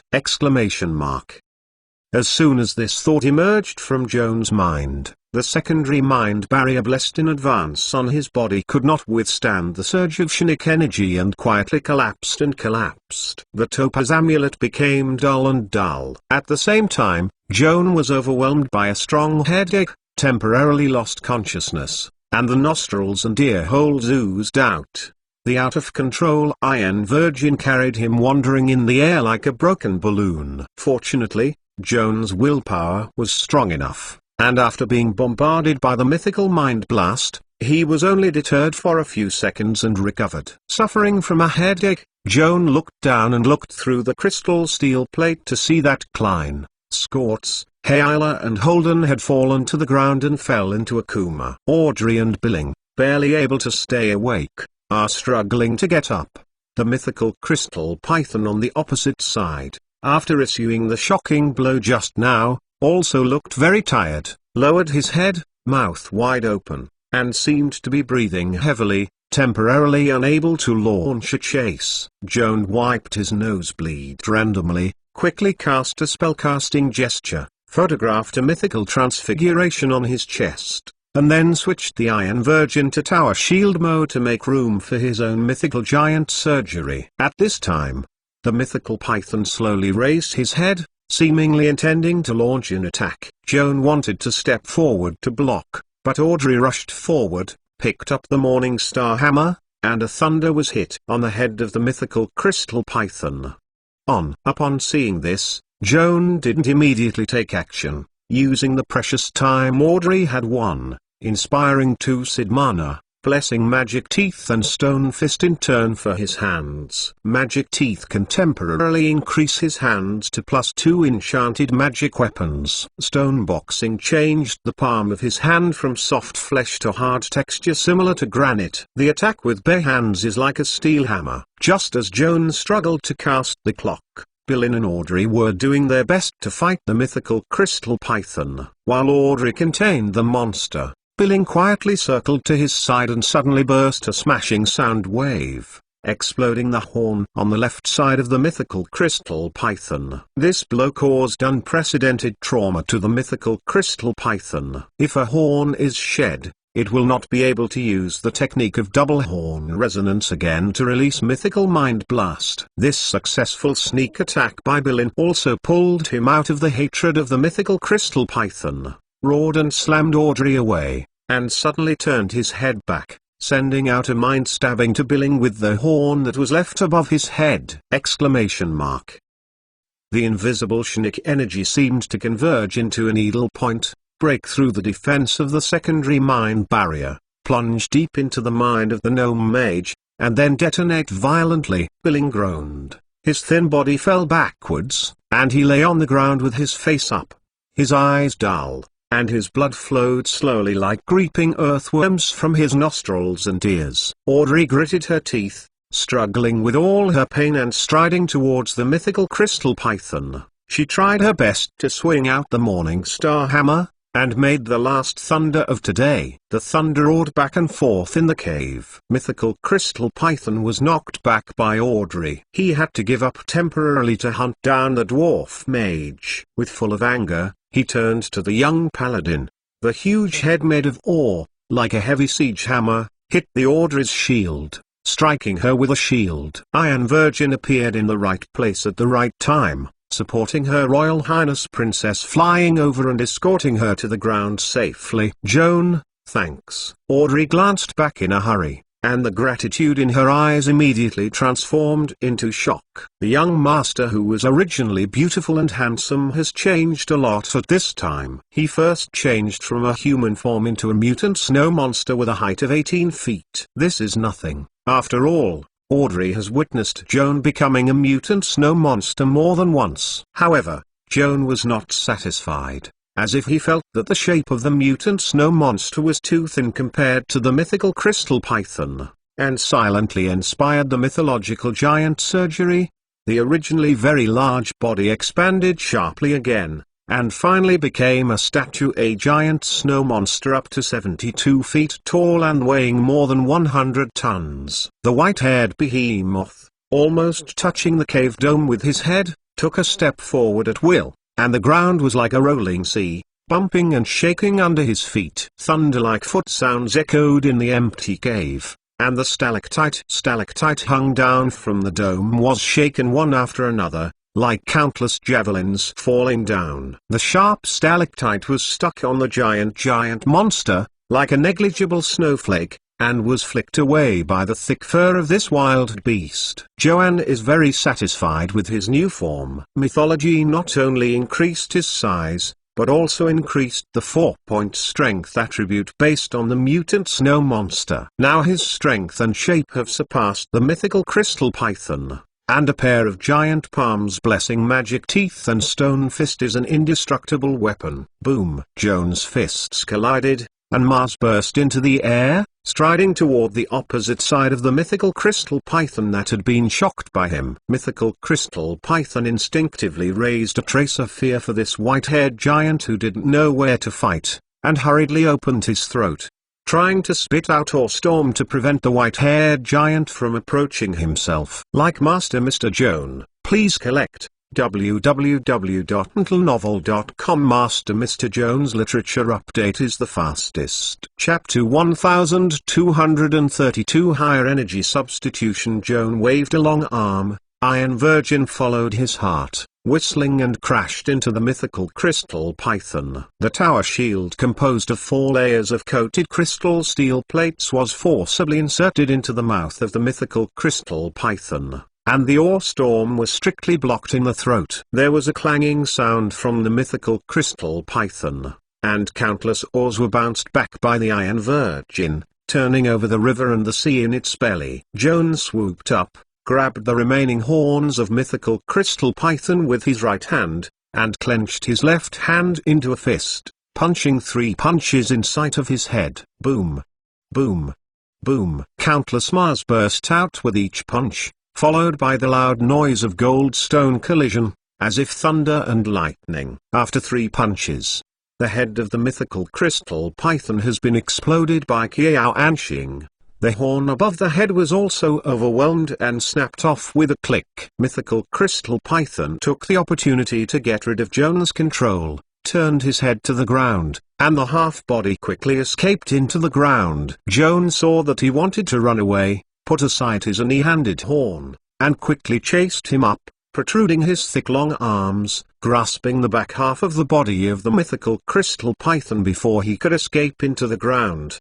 His palms clenched, dragged back vigorously. The sand on the ground was flying, and the mythical crystal python tried to twist his body, trying to get rid of Joan's restraint. but the arms of the giant snow monster continued to exert force, making it unable to break free. Joan was also not easy. He was dragged by the mythical crystal python to slide forward, and the ground under his feet was ploughed by a pair of giant feet to create two deep gullies. The strength of the two sides is not much different. The mythical crystal python desperately wants to escape, and Joan is thinking about the mythological trial, trying his best to prevent the other party from escaping. The two sides dragging back and forth like a sore stalemate. The thick core body of the mythical crystal python can't bear the tears of the two wild beasts, and makes a dense cracking sound, which may be cut off by the waist at any time. This sign made Joan very uneasy. Judging from the characteristics of the mythical crystal python's split and reproduction, this guy is like an earthworm. I am afraid that it will not die if it is torn into two segments. Now, after spending so much energy, seeing that he will successfully pass the third-order myth trial, Joan will not tolerate the cooked duck flying away from his own hands. But he can't make a spell right now. The debilitating rays and burning rays attached to his prosthetic eyes are useless to the mythical crystal python. How can he stop this dying monster from escaping its tail? When he was in a state of anxiety, footsteps suddenly came from behind him, as well as the sound of chanting mantras. Joan glanced back and saw Audrey, Klein, and Schultz walking towards him in a lurch. In another pile of rocks, Hayla, Holden, and Billing all stood up, irrespective of their blood baths, barely maintaining their mental concentration, and were preparing to cast crushing sound waves. The three sang a group of mantras with the same rhythm in unison, as if singing a chorus. For Joan, there is no music that is more beautiful than the chanting of mantras echoing in his ears at the moment. Rave. Hayla, Holden and Billing finally completed their chorus, and at the same time raised their hands to blast out crushing sound waves. The piercing sonic boom roared for a long time in the cave, and there was also the sound of broken crystals. The last vitality of the mythical crystal python was completely destroyed by this round of fire, and the ore body collapsed into a pile of ruins. At the same time, the hint from Tears of God came to Joan's mind, telling him that he had just completed the third-order myth trial. Aside from the gravel clenched in his hand, Joan spread his left palm, feeling the scorching power of the palm, slowly exhaled, and tightened his nerves. After calming down the excitement a little, Joe calmed down and checked the benefits of this upgrade. After the difficult hunting of the mythical crystal python, Joan successfully passed the trial and was promoted to the third-level mythological mage, and obtained two mythological path abilities: Higher Energy Replacement and Myth Link. Strictly speaking, Advanced Energy Replacement is not a brand new ability, but an upgrade of Joan's original energy replacement. The benefits of energy substitution are obvious. When Joan uses the power of myth to launch magic with fire, cold, electric shock, or strong acid properties, he can use this mythical path ability to temporarily change the inherent attributes of the spell. However, the energy replacement is not perfect, that is, the only alternative energy attributes are fire, cold, electricity, and acid. If the enemy is immune to these four types of conventional magical energy, the energy replacement is useless. As for higher energy substitution, the biggest advantage is that it greatly expands the range of available attributes. On the basis of the four conventional energies of fire, cold, electricity, and acid, 5 additional rare energy attributes are added, namely sonic wave, force field, mind, glow and erosion. 9 energy attributes can be switched at will. The sonic attribute of the offensive spell, the typical representative, is the 2-ring smashing sonic wave. The damage of this spell itself is very general, but it specifically restrains crystal creatures and can cause double damage to crystal python and mythical crystal python. Because of this characteristic, in the battle against the mythical crystal python just now, Hayla, Holden and Billing all chose this spell as the main output means of killing crystal python. The 3 of them aimed at the mythical crystal python, blasting no less than 10 smashing sound waves back and forth, causing tons of damage, and finally smashing this monster. Joan didn't cast this spell in the battle, mainly because he felt that the smash sonic range was too short. Even if the damage doubled, it was still not very powerful. Now that he has mastered the higher energy replacement, he no longer needs to use smashing sonic waves, and directly replaces fireball with sonic boom. Long-range bombing 800 feet away can cause a mythical crystal python up to 20. This level of sonic damage is not much cooler than crush sonic. Not to mention the force field attribute, the #1 weapon for slaughtering various incorporeal and spiritual creatures. And the spell of the force field attribute can also penetrate most protective shields, such as refuge cabins. The attribute of the mind is the mental attack commonly known by people. Most of the magic of the Confuse Control School is the attribute of the mind. In the field of magic, there is such a stereotype. The casters are keen to use the energy of the mind to engage in some dark things, such as enchantment, hypnosis, fixation and possession. In short, they are more insignificant, which directly causes confusion of killing. Spells are rare, compared with the caster. The manifestors who are good at psychic abilities use the psychic energy more flexibly and comprehensively. Like Master Mr. Joan, please collect www.untitlenovel.com. Master Mr. Joan's literature update is the fastest. Chapter 1233 Myth link. In the field of Shinix, there are not only sloppy routines similar to confusing control spells, but also more rigid and overbearing tricks. For example, the mind thrust displayed by the mythical crystal python in combat is an offensive ability that uses mental energy to directly kill opponents, turning Billing dry at the first glance. Fortunately, Joan blessed Billing in advance with a second-level mind barrier and absorbed 10 levels of psychic damage. Otherwise, when the dwarf mage was hit by the mind thrust, his head would look like a familiar one. Chestnuts explode like that. Even if they can save a small life afterwards, I am afraid they will become idiots. Shining attributes actually include two subcategories. One is the real light attributes, such as flash burst, daylight, scorching glow, and the powerful 8-ring spell Yanian burst. This type of spell has special effects on photophobia creatures, such as dark elves, who are exposed to a luminous attribute magic and are blinded by blind dogs on the spot. What is even worse is that the vampire continues to be exposed to the magic of light attributes, and he will catch fire and turn into ashes within 2 minutes. The second is positive energy that is biased towards the attributes of holy light, such as the paladin's crushing evil and leading positive energy. In addition to having special effects on photophobia creatures, positive energy can also restrain creatures with natural evils, such as demons and demons, who are afraid of avoiding positive energy.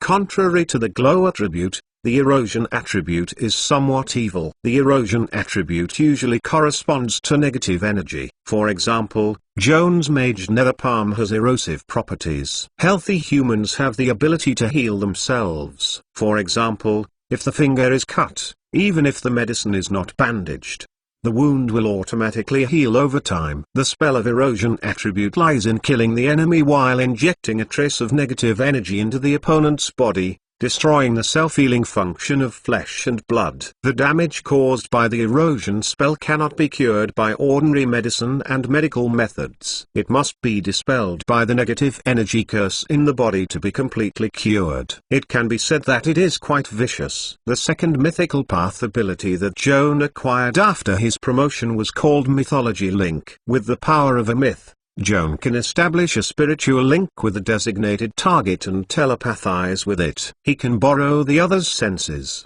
and even use the other's mouth to speak. Mythical links are not limited in distance. Even if the two sides are in different planes, the link can still be maintained. The basic time limit for Mythology Link is 24 hours. After reaching the time limit, Joan can also consume a mythical power again, extending the mythical link for a whole day. Regardless of whether the link target is around, as long as Joan is willing and there is mythical power available, he can renew indefinitely, extending the mythical link to the end of the world. On the surface, The Mythlink is a comprehensive enhanced version of secondary mind connection and synesthesia. However, after careful study, Joan found that the Mythlink has three unique advantages over these two spells. First, both secondary mind connection and synesthesia limit the subject to a wise creature. Mythical links have no such restrictions, and they can also establish links with unwise constructors or undead. Secondly,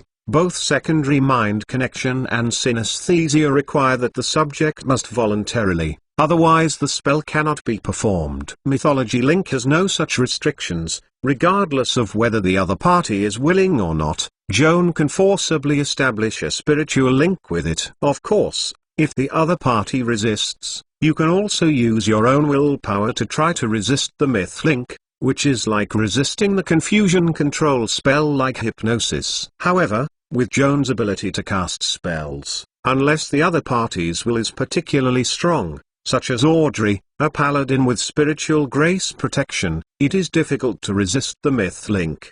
The last and most important point, after establishing a mythical link with the designated target, Joan can not only observe the surrounding things through the opponent's eyes, but also use the opponent as a starting point to cast spells. For example, add a Mythlink to a carrion eater, order it to crawl deep into the tunnel, and through its senses find a large group of carrion eaters in the nest, and then prepare to cast Fireball. When Joan completes the preparation for casting, he can choose to launch Fireball from his own starting point, or he can use the mythical link to initiate the spell with the Scavenger as the starting point. It looks like the Scavenger is releasing the Fireball. Bomb the worm nest. The biggest benefit of this indirect method of casting is to keep the caster away from the danger zone, and to achieve the intention of casting while also ensuring his own safety. Based on this unique function of mythical link, Joan soon thought of a tactic to establish a mythical link with a blood mosquito spy agent, making it an invisible assassin, flying into the enemy's den to cast an assassination. Even if the blood mosquito assassin is exposed after casting the spell, it doesn't matter, he will die if he dies, and Joan will lose at most one tail finger, which will grow again the next day. After completing the third order myth test, the Tears of Gods also upgraded, which provided Joan with 2 intelligence bonuses, making his intellectual attributes exceed the 30 mark. In addition, God's Tears can also create a brand new potion called Awake Agent. Awake Agent can relieve most of the negative effects that affect the mind, such as enchantment, hypnosis, fear and domination, which are eliminated immediately after taking the medicine. In addition, taking the Awake Agent in advance can also prevent harmful mental effects, and the time limit for prevention is proportional to the mythological rank. Joan is now a 3rd level mythological mage. The Wake Up Agent he made has a preventive effect of 3 hours. Although the prevention time is relatively short, it is enough to cope with a battle. It should be noted that the power of the Awakening Agent is also closely related to Joan's mythical power. Now his mythical power is equivalent to 3 ring spells, and the magic level of Awakening Agent it is also equivalent to the 3rd level spell slot. And it is not necessarily effective only if it is guaranteed to remove the negative spiritual effects no higher than the 4th ring. As Joan improves his ability to cast spells in the future, the effects of the harmful agent's harmful mind effects that are released and prevented will also be strengthened simultaneously. There is also a daily increase in the daily share of biochemical energy and the upper limit of the capacity of the Tears of God, which are also further increased. 3 mythical energies are automatically generated every day, which can accommodate 30 mythical energies. After reviewing Tears of God, Joan started in a vision to comprehensively examine his own changes after promotion. Physical condition: basic health, right eye disability, infection with helminthiasis. Class: Master 6, Mythical Grand Master 3. Current spell slots: 0 ring infinite, 1 ring 6 intelligence attribute reward +3, 2 ring 6 intelligence attribute reward +3, 3 ring 4 intelligence attribute reward +2. Mythical Way ability: 9th day of mythic power, wild arcane, mythic spellcasting, higher energy substitution, mythic mana +3, mythical counterattack, mythic link, Supernatural abilities: Sid Mana, shape change human, Beeman, giant bee, insect-like armor, insect-like curse, insect identification, blood enchantment plus trigger, plus stable mind, advanced spider-like form, large variant spiders, spidering elves, attribute spelt plus 4 enhancement, strength 14, agility 16, constitution 16, intelligence 31, tier of god plus 8, spring of wisdom plus 5, wisdom 18, charisma 20. Like Master Mr. Joan, please collect www.untilenovel.com. Master Mr. Joan's literature update is the fastest. Chapter 1234, Mythical Horn. After carefully reviewing the attribute changes after the upgrade, Joan nodded with satisfaction, turned off inner vision, suddenly remembered something, and turned to the wreckage of the mythical crystal python. Rummaging through the hills of ore ruins, wished to find a pair of horns. That mythical crystal python fell off in battle.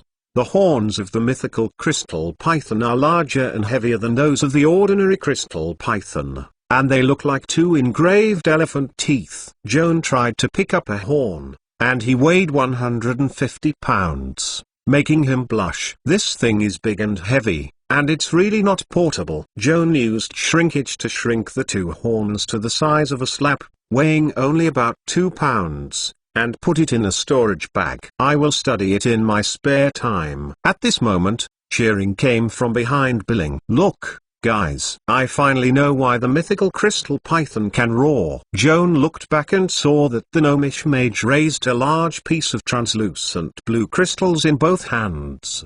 The shape resembled a hollow tube with a wide end and a narrow end. It was 2 feet long and should not be light. What's that? It looks like a horn shaped by the original crystal of magic crystal. Hayla looked over curiously. You are not wrong in saying that. This is the vocal organ of the mythical crystal python. I just dug it out of its throat. Billing put his mouth close to the narrow neck of the horn and tried to sound. However, even this relatively narrow opening is more than half a foot in diameter, which can almost fill the head of the little dwarf, and Billing can't play it at all.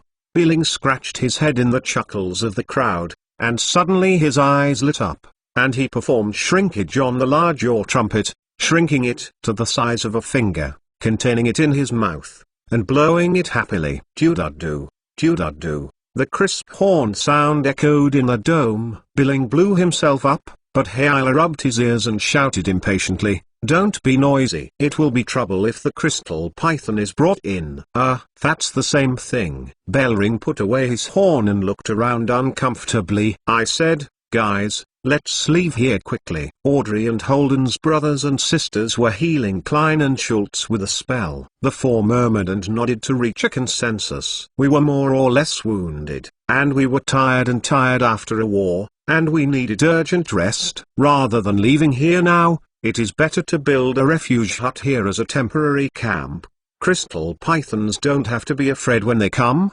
They can't destroy the shelter, anyway. They don't have any teleportation ability.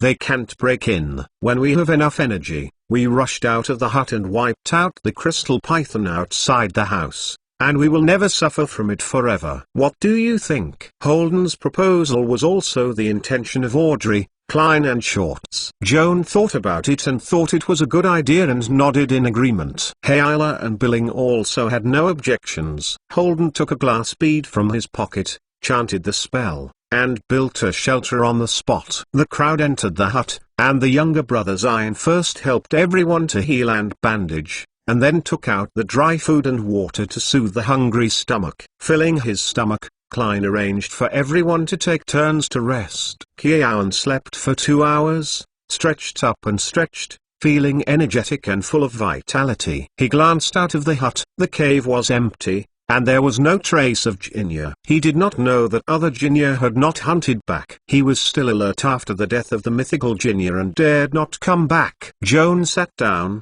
swallowing a meditation capsule, meditating for half an hour, and preparing today's spell. Afterwards, he glanced outside, and he was greatly disappointed. There was no shadow of a crystal python. Joan asked Schultz to rest and watch him for the night. The companions were sleeping soundly, and Joan sat alone in the hut. When nothing happened, he opened the storage bag, took out the pair of horns of the mythical crystal python, and raised a pen to depict the number 4 Unansius, which was identified. Joan stared at a horn of the mythical crystal python. With the identification time, the surprises and confusions in his heart were proliferating. Later, his thoughts had become extremely chaotic, and he had to look away, massage the temples with his thumbs, and empty his brain. After calming down a bit, Joan spent some time sorting out the messy thoughts.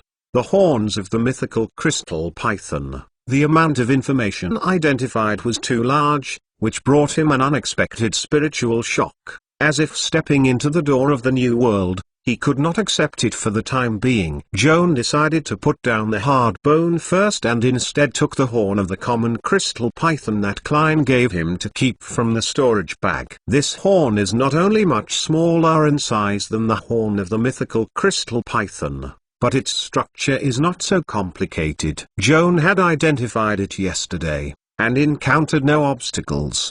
The horn of crystal python is equivalent to a magic guide. The embryo material is the original crystal of the magic crystal purified by the mythical power of the mythical crystal python. The content of the magic crystal is as high as 1%. Although it is not as good as the industrial magic crystal, it is much purer than the ordinary magic crystal ore and contains much more energy.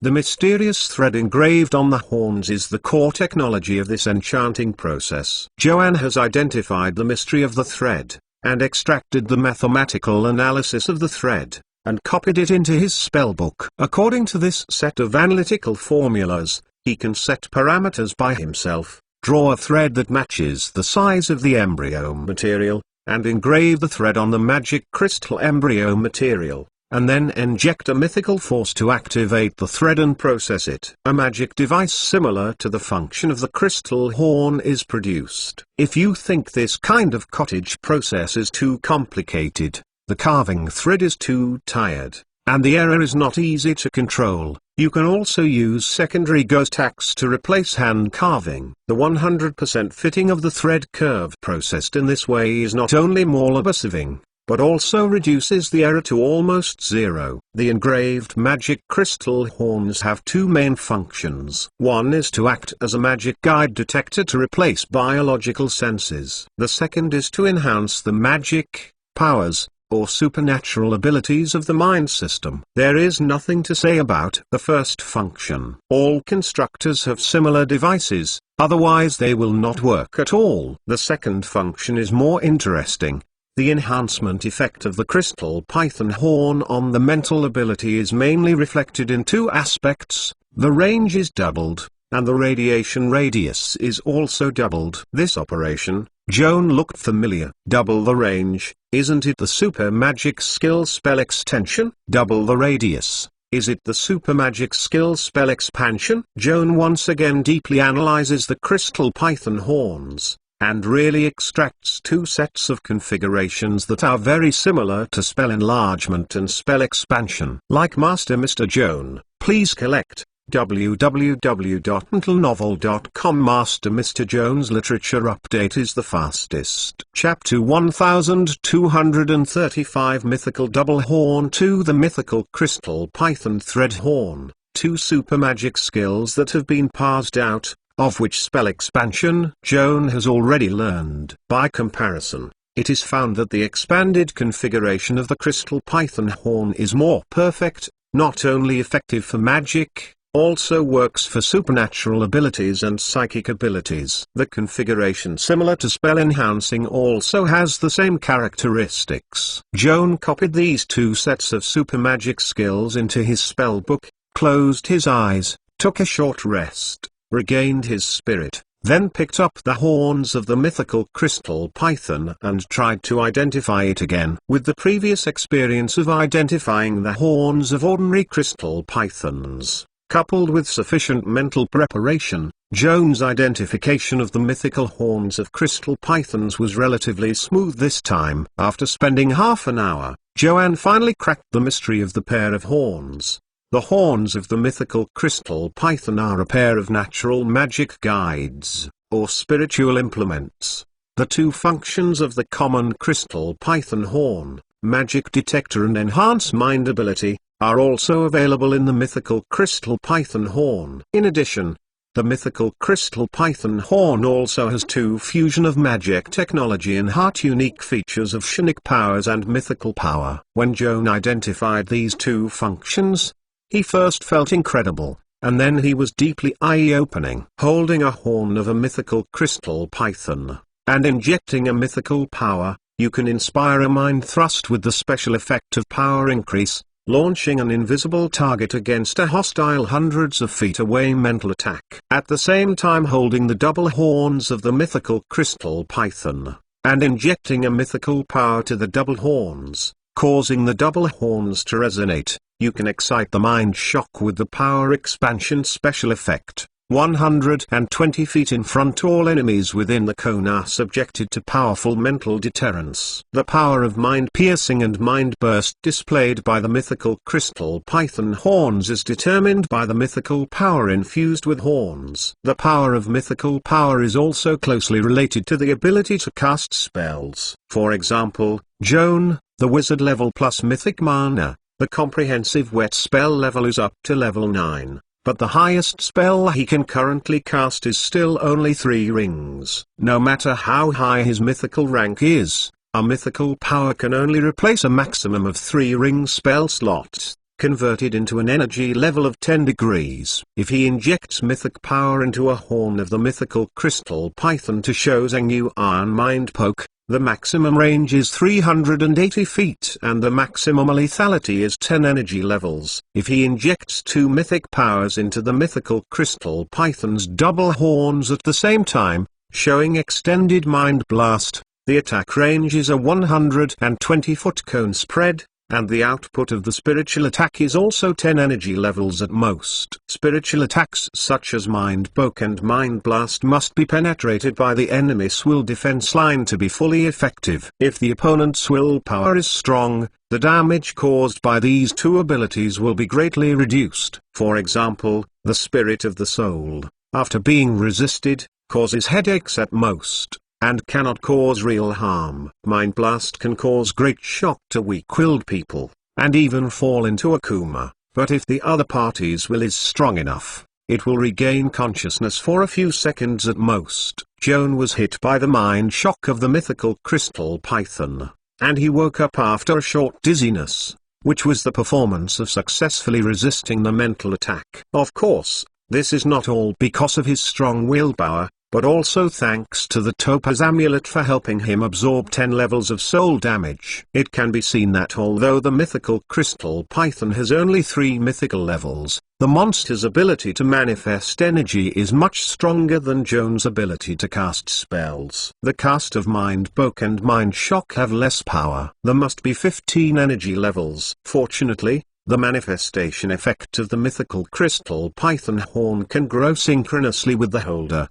and in the future, Joan's ability to cast spells can be improved, and he can call a higher magic level to use the Mind Poke displayed by the mythical crystal python horn. And Mind Burst, the power will become stronger. After an in-depth appraisal of the 2 horns of the mythical crystal python, Joan got a revelation. The power of myth can not only replace the spell position for casting magic, but also replace the spiritual point for showing the spiritual power. There is a similarity between psychic powers and magic, that is, it is a complete configuration. As long as it has a relevant knowledge system, it can be analyzed. Joan naturally thinks that if he can interpret the power configuration, and then replace the Shinic points with the power of myth, even if there is no Shinic occupation, can he still show the spiritual power? It's like he doesn't have a warlock profession, but he can still use the power of myth to release the warlock's bloodline spell. To realize this vision,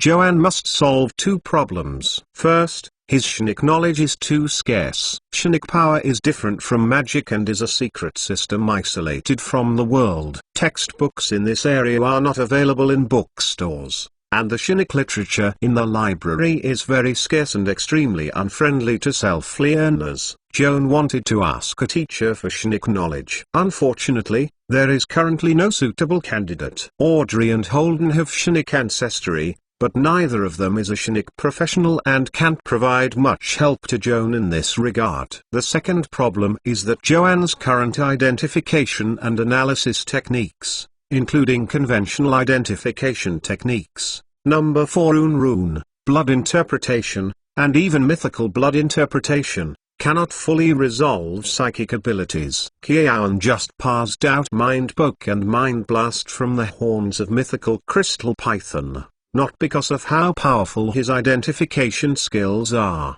but because of his own experience in the battle with mythical crystal python before. When the mythical crystal python showed these two abilities, and experienced the power of Mind Blast in person, the difficult link that could not be identified was purely guessed. This way of continuous guessing can help him master the usage of the mythical crystal python horns, but he cannot copy the complete configuration of Mind Piercing and Mind Shock into his own spell book, let alone learning. Without the horns of the mythical crystal python, he would not be able to show these two psychic abilities. This is like a person who completely does not understand the construction principle of a steam pump, but this does not prevent him from observing the operation of others and learning to burn a boiler to start a steam engine for pumping water. However, if this person wants to design and manufacture a steam pump by themselves, this poor knowledge is completely insufficient, and related courses must be studied systematically. It seems that in the future, we will spend more time on identification and analysis, and strive to develop a spell that can break the power of the mind. Joan secretly decided, like Master Mr. Joan, please collect www.untitled.novel.com. Master Mr. Joan's literature update is the fastest. Chapter 1236 Extra Large Vein 1 Joan, Hayla, Audrey, Holden, Billing, Klein, and Shorts spent a day in the mythical crystal python's lair, during which no crystal python was seen returning to the nest. Obviously, this abnormal sign cannot be explained by coincidence. After some discussion, everyone reached a consensus. The mythical crystal python is likely to send telepathy to all her heirs before dying, warning them to stay away from the nest, and never come back.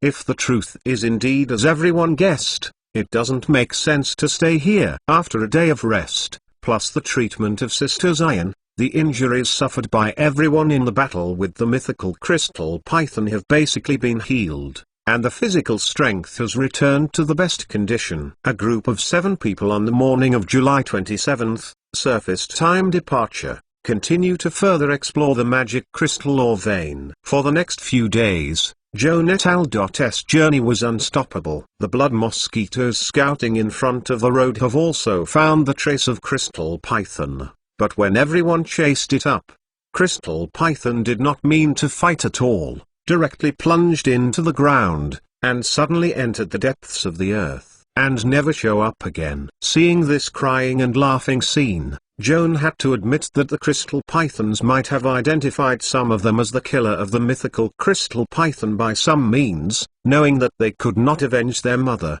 Simply hide first. Get up to protect yourself. This ruthless wisdom of survival really makes people wonder how to evaluate it. In this underground mining area, at least for now, crystal python is undoubtedly high on the top of the food chain. Even crystal python is afraid of Joan, and other weaker monsters are even less likely to pose a worthy threat to this 7-person expedition team. Despite this, everyone's mood is not as calm as the journey, and every day oscillates between surprise and fright. At the beginning of the journey, everyone was looking forward to finding a rich deposit. However, destiny made a big joke with them, leading them into the fertile ore veins that they couldn't even dream of. After the initial surprise, everyone including Joan was shocked by the ore veins they explored, so that they fell into the panic of suffering.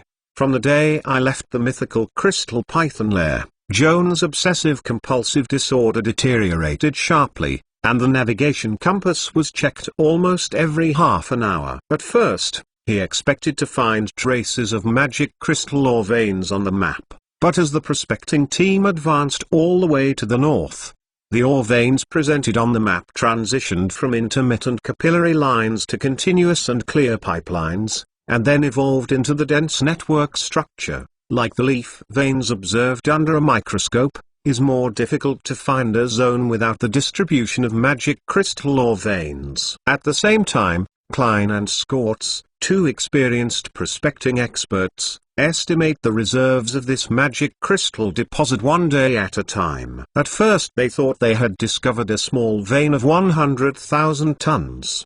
The overconservative conclusion was overturned the next day, because the proven reserves of magic crystal ore could not be less than 5 million tons. On the third day, a valuation of 5 million tons proved to be a joke, and 30 million tons was a more reasonable valuation. On the fourth day, 30 million tons was too conservative, and 50 million tons of ore reserves was a more realistic valuation. But today, on the evening of July 31st, when the prospecting team camped, Klein sat by the campfire and told everyone with a heavy face, "Sorry, the previous estimates must be invalidated. Judging from the distribution of the ore veins that have been surveyed so far, what we have found is likely to be a superlarge magic crystal mining area with a reserves of over 100 million tons. An unprecedented super-rich mine. My lord Demosi is on. I would rather this is just a dream," Audrey murmured, holding the holy emblem,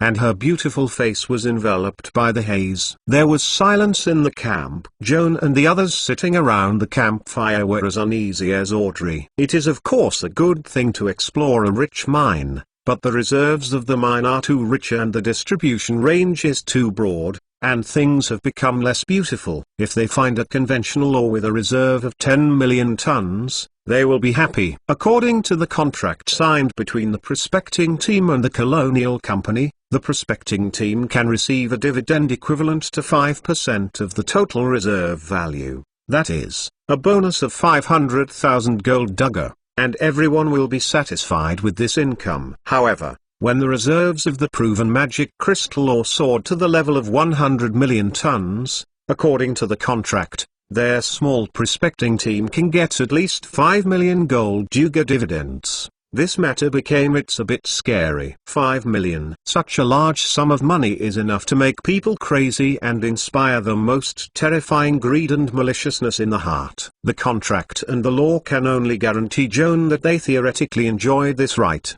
but the reality is more complicated than the contractual provisions on paper. Let's put it this way. 5 million Kinduga is equivalent to the total profit earned by all the business and trade departments of the Midgard Colonial Company in the past year. The Midgard colony is actually equivalent to a semi-independent country, and the Colonial Company is the de facto government of this country. The government's annual fiscal revenue will be used to give you bonuses. Isn't this scary enough, Joan? They have the right to enjoy this huge bonus according to law. The question is, can they still get this money alive? Compared with the payment of 5 million gold dugger, as long as any tenth of this amount is paid by relevant departments, the legendary strongman can be invited to let this small prospecting team completely evaporate from the world as if it never existed. Want money or death? This is a question that makes people think about it. Joan and they have not yet mapped out the whole picture of this superlarge ore vein. In the north,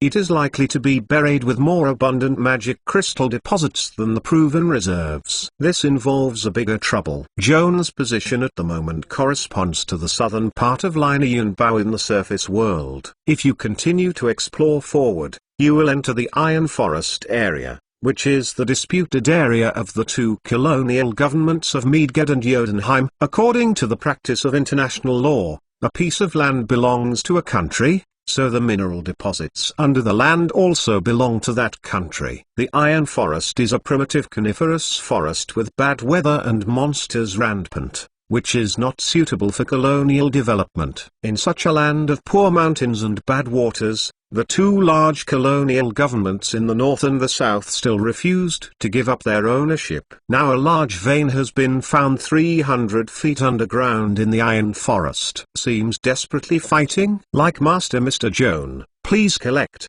www.untitlenovel.com. Master Mr. Jones Literature Update is the fastest. Chapter 1237 Extra Large Vein to Joan. Even if they mapped out the distribution of mineral veins further north, they could not prove that the place belonged to their own country, and even wanted to be wanted by the Fijian colonists as enemy spies stealing their own wealth. Taking into account the various consequences, Kiawan made a suggestion to his companions: we should stop exploring in the disputed area in the north, just finish the exploration here, and immediately go back and report to the senior management of the company. An awkward silence responded to him. Everyone admits that Joan's suggestion is the safest, but no one is willing to let them give up on exploring the sea-rich mineral deposit. Not to mention the final dividend. Even if it is only to satisfy curiosity, we must continue to explore. There was no suspense. With the exception of Audrey,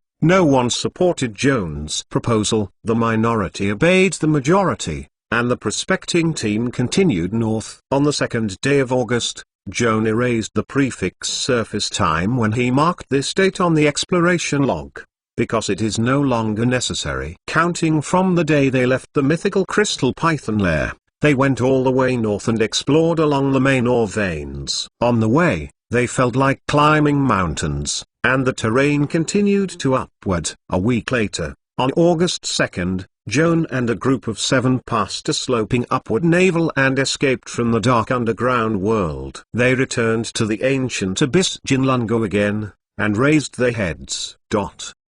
Yes, after going around for a few days, the prospecting team returned to the surface world. Before that, who could believe that this supermining area has the most abundant reserves, actually an open pit mine? Joan now stands on a hill rising from the abyss. The bare hills, with grey basalt on the surface, look inconspicuous, but as long as the grey shell is broken, the interior of the mountain is dug 10 feet deep. As Klein and Scorts did this morning, you can see big beautiful blue crystals, all high-grade magic crystal rough. Joan was numb to the wealth buried under his feet. At this moment he is more concerned about the majestic castle on the top of the cliff. That's right.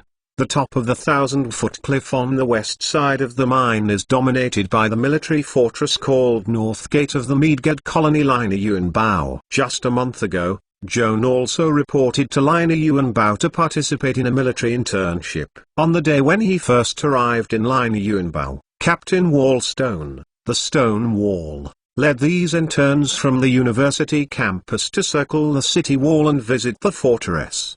At that time, he also cast a glance at the ancient abyss on the east side of the city wall, but he felt that he was bottomless and looked at his dizzy eyes. Extra large magic crystal vein. The location of Lina Yuanbao is on the edge of the abyss. It is mainly for the convenience of defense. It is not the foresight of the predecessors. It is predicted that the mineral veins will be found in the vicinity in the future. It is not difficult for Joan to imagine that when the nearby superlarge mines are exposed and known to the public, the strategic position of Lina Yuanbao will become more important. For the next 3 days, the prospecting team continued to explore north of the abyss. This area is more than 300 miles away from the first stop of Joan and their previous underground exploration mining area base camp. There is no transmission station nearby, which is completely a virgin land that no one has ever stepped on. During these 3 days of travel, Joan and they did not meet any humanoids, not even the goblins and kobolds common in the ancient abyss. There were occasional bats flying over their heads. In the roadside cave, the mole probed the brain. Looking outside, Joan also noticed that whenever the strong wind blew, countless small dusts fell on the top of the towering cliff on the west side, as if the golden haze had fallen. Smelling the golden dust, the dwarves and gnome in the team couldn't help sneezing, and later had to wear a gas mask. Joan collected some golden particles, and after observing with a magnifying glass, it was confirmed to be pine pollen. The pollen falling down the abyss is like smoke and mist, indicating that a large area of pine forest is growing there. Contrasting the map shown in the navigation compass, Joanne found that the location of the prospecting team was located on the east side of the iron forest. No wonder there will be a lot of pollen floating in the wind. On the morning of August 2nd,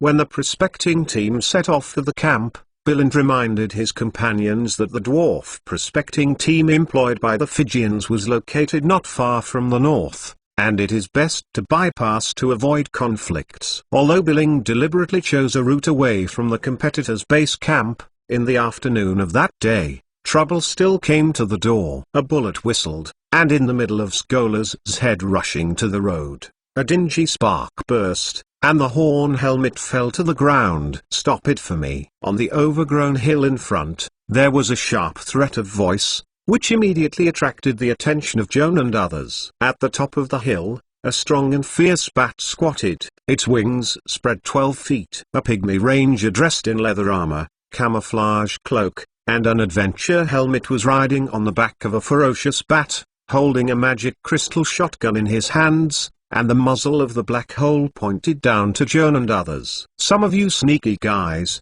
what's the way? Dare to get closer. The next shot is not just a flying helmet." Billing looked up at the pygmy ranger riding a ferocious bat. His face immediately became a little weird, and he lowered his voice to tell his companions, "That guy's name is Ryan, the leader of the Sudari exploration team, and this idiot kicked me out." The prospecting team. Schultz picked up the helmet and glanced at the interrupted right horn, unable to help his face anger. "Damn little dwarf, dare to put a cold gun on Lao Tzu. You wait for me. Don't be impulsive." Klein stopped Schultz and whispered, "There are a lot of gnomes hidden on the hillside opposite. At least 10 shotguns are aiming at us. There are more crossbows, and their base camp is nearby. If there is a conflict, there will be more gnome coming to support soon. Let's withdraw first." Joan, Audrey, Hayla and Holden all supported the cautious approach of the dwarf brother. The 7 followed the dwarf on the hillside and retreated quickly until they were out of range of each other's shotguns. On the back of the fierce bat, the pygmy ranger Ryan's face was gloomy, watching the figure of Joan and others gradually away, took out a high communication stone from his pocket, and quickly called the police. "Boss, we are in trouble. There is a group of suspicious guys who have just come from the south. Looking at their dress, it is likely that they are employed by the prospecting team of the Midgard Colonial Company." "Right. Billing is also in that group. This kid is afraid of being a traitor, and leaked the news of the magic crystal veins to our competitors. Like Master Mr. Joan, please collect www.untilnovel.com. Master Mr. Joan's literature update is the fastest. Chapter 1238. Portrait. Joan and his party withdrew to the camp at noon, realizing that the trip must stop here. The proven magic crystal or veins have 2 large reserves and are widely distributed. They also involve diplomatic disputes between the colonies of the 2 countries. The situation is too wide and everyone is very anxious. To this day, Klein had no choice but to send a letter to the employer of the prospecting team to report. After waiting less than 10 minutes, Klein received a reply and the employer asked him to return to Midgard City as soon as possible to report to the Colonial Company's board of directors. Both Hayla and Zion's brother and sister also felt the severity of the situation and could not carry it with their own strength. Hayla revealed to Joan that after returning to Midgard City, she would contact the senior executives of the Son of Freedom Association to report the results of the underground exploration to the organization. Audrey must also write to the royal family of Canaan to consult with her father and brothers. Is it necessary for the Canaan authorities to adopt a more positive attitude to intervene in various disputes of interest that will inevitably occur after the exposure of the superlarge mines? Joan is the only one of all people without a special background, but he can also feel the tension in the camp. The companions around him all have different forces looming behind them, and they are making a fuss about the mine veins. Only himself, like an ignorant child who accidentally broke into the masquerade scene, Everything in front of him made him feel strange and grotesque, so that he was at a loss. With a slight sigh, Joan took the conveyor eel out of the storage bag. Now he just wants to go back to the university campus and back to the life track he is used to. What kind of magic crystal veins, and the various disputes caused by it, are thrown out of his brain, just to be not seeing and not worrying. On the afternoon of August 2nd, Joan, Hayla, Audrey, and Holden said goodbye to Klein and others, launched the transmission scroll and returned directly to the school. Going out of the teleportation circle, back to the campus, back to the shade of flowers and young students, the youthful atmosphere surrounds himself. Joan sighed with satisfaction, and it feels good to go home. Although Hayla and Zion's sister and brother returned to the university campus, their minds were still attached to the super magic crystal mine, and they hurriedly said goodbye to Joan, and the forces behind their respective connections. Joan was not interested in these intriguing political calculations, so he took a walk on campus alone. He planned to go to the laboratory to find an instructor to report on the experience of this trip, and then go to the cafeteria for dinner. On the way to Moriarty's laboratory, Joan gradually realized that the atmosphere around him was a bit off. Sometimes people cast strange sights on themselves, and then whispered, seemingly talking about him in secret. Joan seldom showed up at school. It stands to reason that apart from a few friends and members of the Skull Society, few people recognized his face. The strangers they met on the road all seemed to recognize him at a glance. Seems like they are still very excited. Is there no dirt on my face? Joan murmured to the edge of the tree-lined pond and took a picture of the calm water. The reflection on the surface of the water looks normal, and it is still the plain face. I can't see anything that is worthy of fuss. Just when Joanne wondered, the magic wave suddenly set off in front of him. It seemed that someone was playing the zero-ring messaging technique, trying to establish a chat group with him. Joan hesitated for a moment, then chose to accept the communication, and was immediately pulled into a private group of 3. In addition to him, there were 2 small partners, his classmates, Angel and Lane. Joan, are you back? Angel asked eagerly. Just arrived at school. Joan answered. Where are you? What are you doing? Angler asked. Walk by the pond and wait for the tutor. Waterfall. Angle interrupted his words with a stern sentence. What time is it? You still have a leisurely walk. Hurry up and get back to me. Ryan and I are waiting for you at the entrance of the experiment building. I can't see you in a minute. You are at your own risk. Angel said, gritted his teeth. Oh, I will come. Joan exited the chat group and scratched his head, unable to understand why Angel was so excited. If you think about it carefully, you have been exploring the ground underground during this time, and you haven't poked any students' baskets. Could it be that there was a problem with the paper previously collaborated with Angel and Ryan? Was the test data of crystal steel wrong? Or the experiment could not be repeated and was reported as academic fraud? This is impossible. Kian dared to swear with his own head that the experimental data were all measured by him, Angel and Lane, and there was absolutely nothing to deceive. But having said that, in case they were negligent at the time, and mistakenly took the false positive indicator that happened many times as an inevitable result, this kind of bad luck is not entirely impossible. Joan panicked more and more, swearing like hell, and hurried to the Olympic Law School experiment building. Less than a minute later, Joan ran to the door of the building and looked up gaspingly. Angel and Lane were waiting for him on the steps, all excited, waving at him again and again.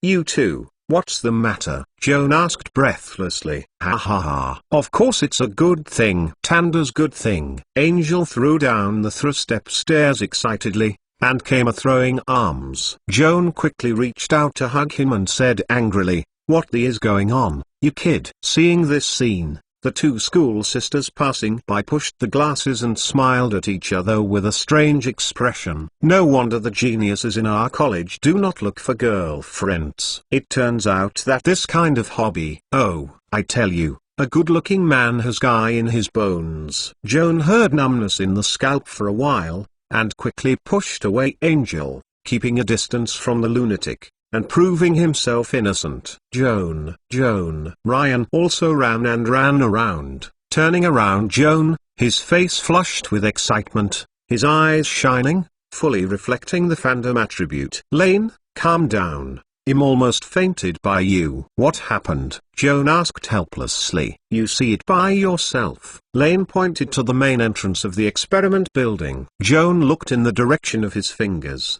and suddenly his eyes were black.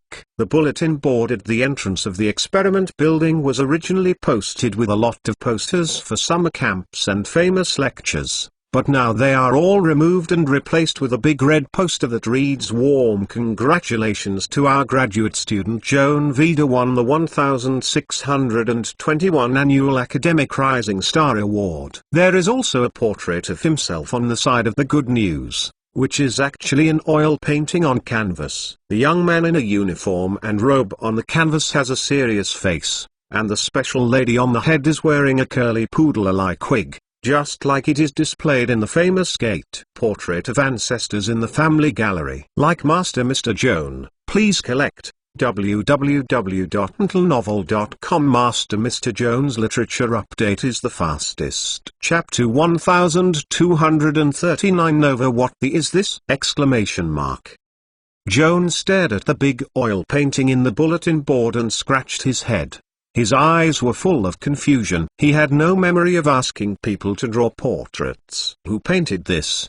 Didn't ask him to be a model. Was it all drawn up with his brain? Well, to be fair, the artist's technique is good, and the portraits are very expressive. At this time, several students came out of the experiment building and saw Joan, as if they found some rare species. No matter they were familiar or not, they all ran and smiled and congratulated. For genius, college light, academic stars and other tall hats that don't need money, buckled his head one by one. Joan covered her forehead. Her face was hot, and she just wished to find a hole in it. No wonder people walked on the road just now, and everyone peeped at him with strange eyes. It turned out that the culprit was this good news. The awards were certainly happy, but Joan didn't expect the college to propagate the news of the awards so vigorously. For such an introverted shy person, this kind of vigorous publicity is like giving him a blow, causing a fatal crit. Just now,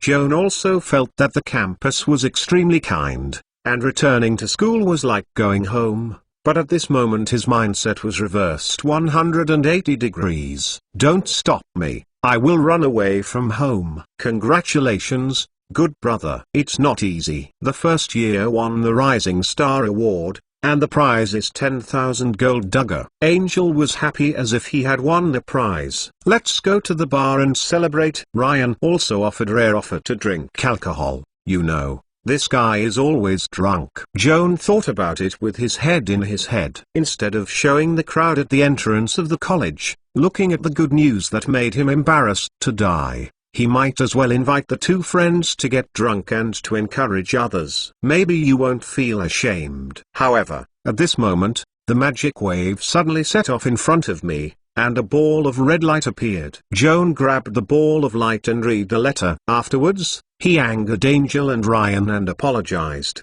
Sorry, the instructor asked me to go to the lab to get the bonus. Then go quickly. Angel said happily. The Rising Star Award has a prize of 10,000 gold dugger. Don't forget to invite you back. Okay, see you later. Joan said goodbye to the two friends. Under the strong onlookers, he hurried through the crowd hurriedly, climbed the steps, and entered the experiment building. Joan sighed in relief when he got into the wind-operated ladder leading to the upper level and returned to the state of being alone. Soon after arriving outside the door of Moriarty's laboratory, Dua ran out without waiting for him to knock on the door and gave him a warm hug with a smile. Mr. Vader, congratulations on winning the Rising Star Award. Come in. The host is ready to make sparkling wine. The warm fragrance in his arms made Joan's heart tremble slightly, but soon recovered his composure, thanking Dua softly, walking to the instructor, and hugging Professor Moriarty, who was smiling all over. The teacher and the student hugged each other tightly, and their hearts were filled with emotion. all in their words. It took a long time before Professor Moriarty patted Joan on the shoulder and said with relief, "When the old man Franklin forced me to enroll, I didn't expect there will be today. Joan, I have made some in my life academic achievements, but there are no achievements that make me prouder than you, a student. Teacher.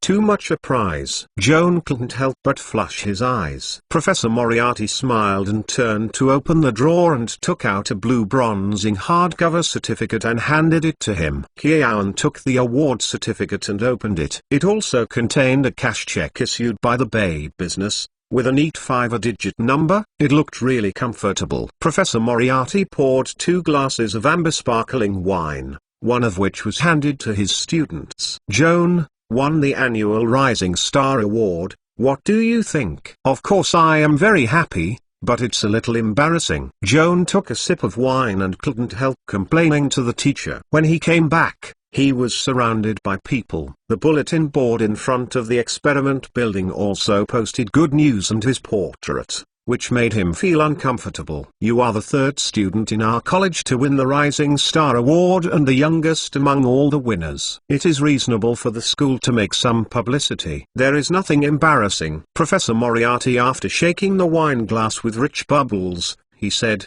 "According to the practice, during the summer vacation, the 5 famous schools affiliated with the Austrian Law Society will organize a theme lecture for the winners of the annual Rising Star Award. You see yourself in the school. All the good news is bashful. What can I do if I go to the major schools to give lectures?" For the first time, Joan heard that the winners were going to give lectures at major schools. Imagine standing on the stage and giving a speech. There were hundreds of strange listeners sitting underneath. He felt his scalp tingle and even felt a suffocation. "Anyway, this is a rare honor. You go back and prepare your speech, and take the time to practice your words. At the very least, you need to write your name beautifully. After all, there is a signature link after the speech." The 14-year-old winner of the Rising Star Award is still a handsome young man. "I dare say that you are indispensable to groups of admirers at any university. Keep your signature and sign sour." Professor Moriarty wanted to say a few lively words in a lively atmosphere,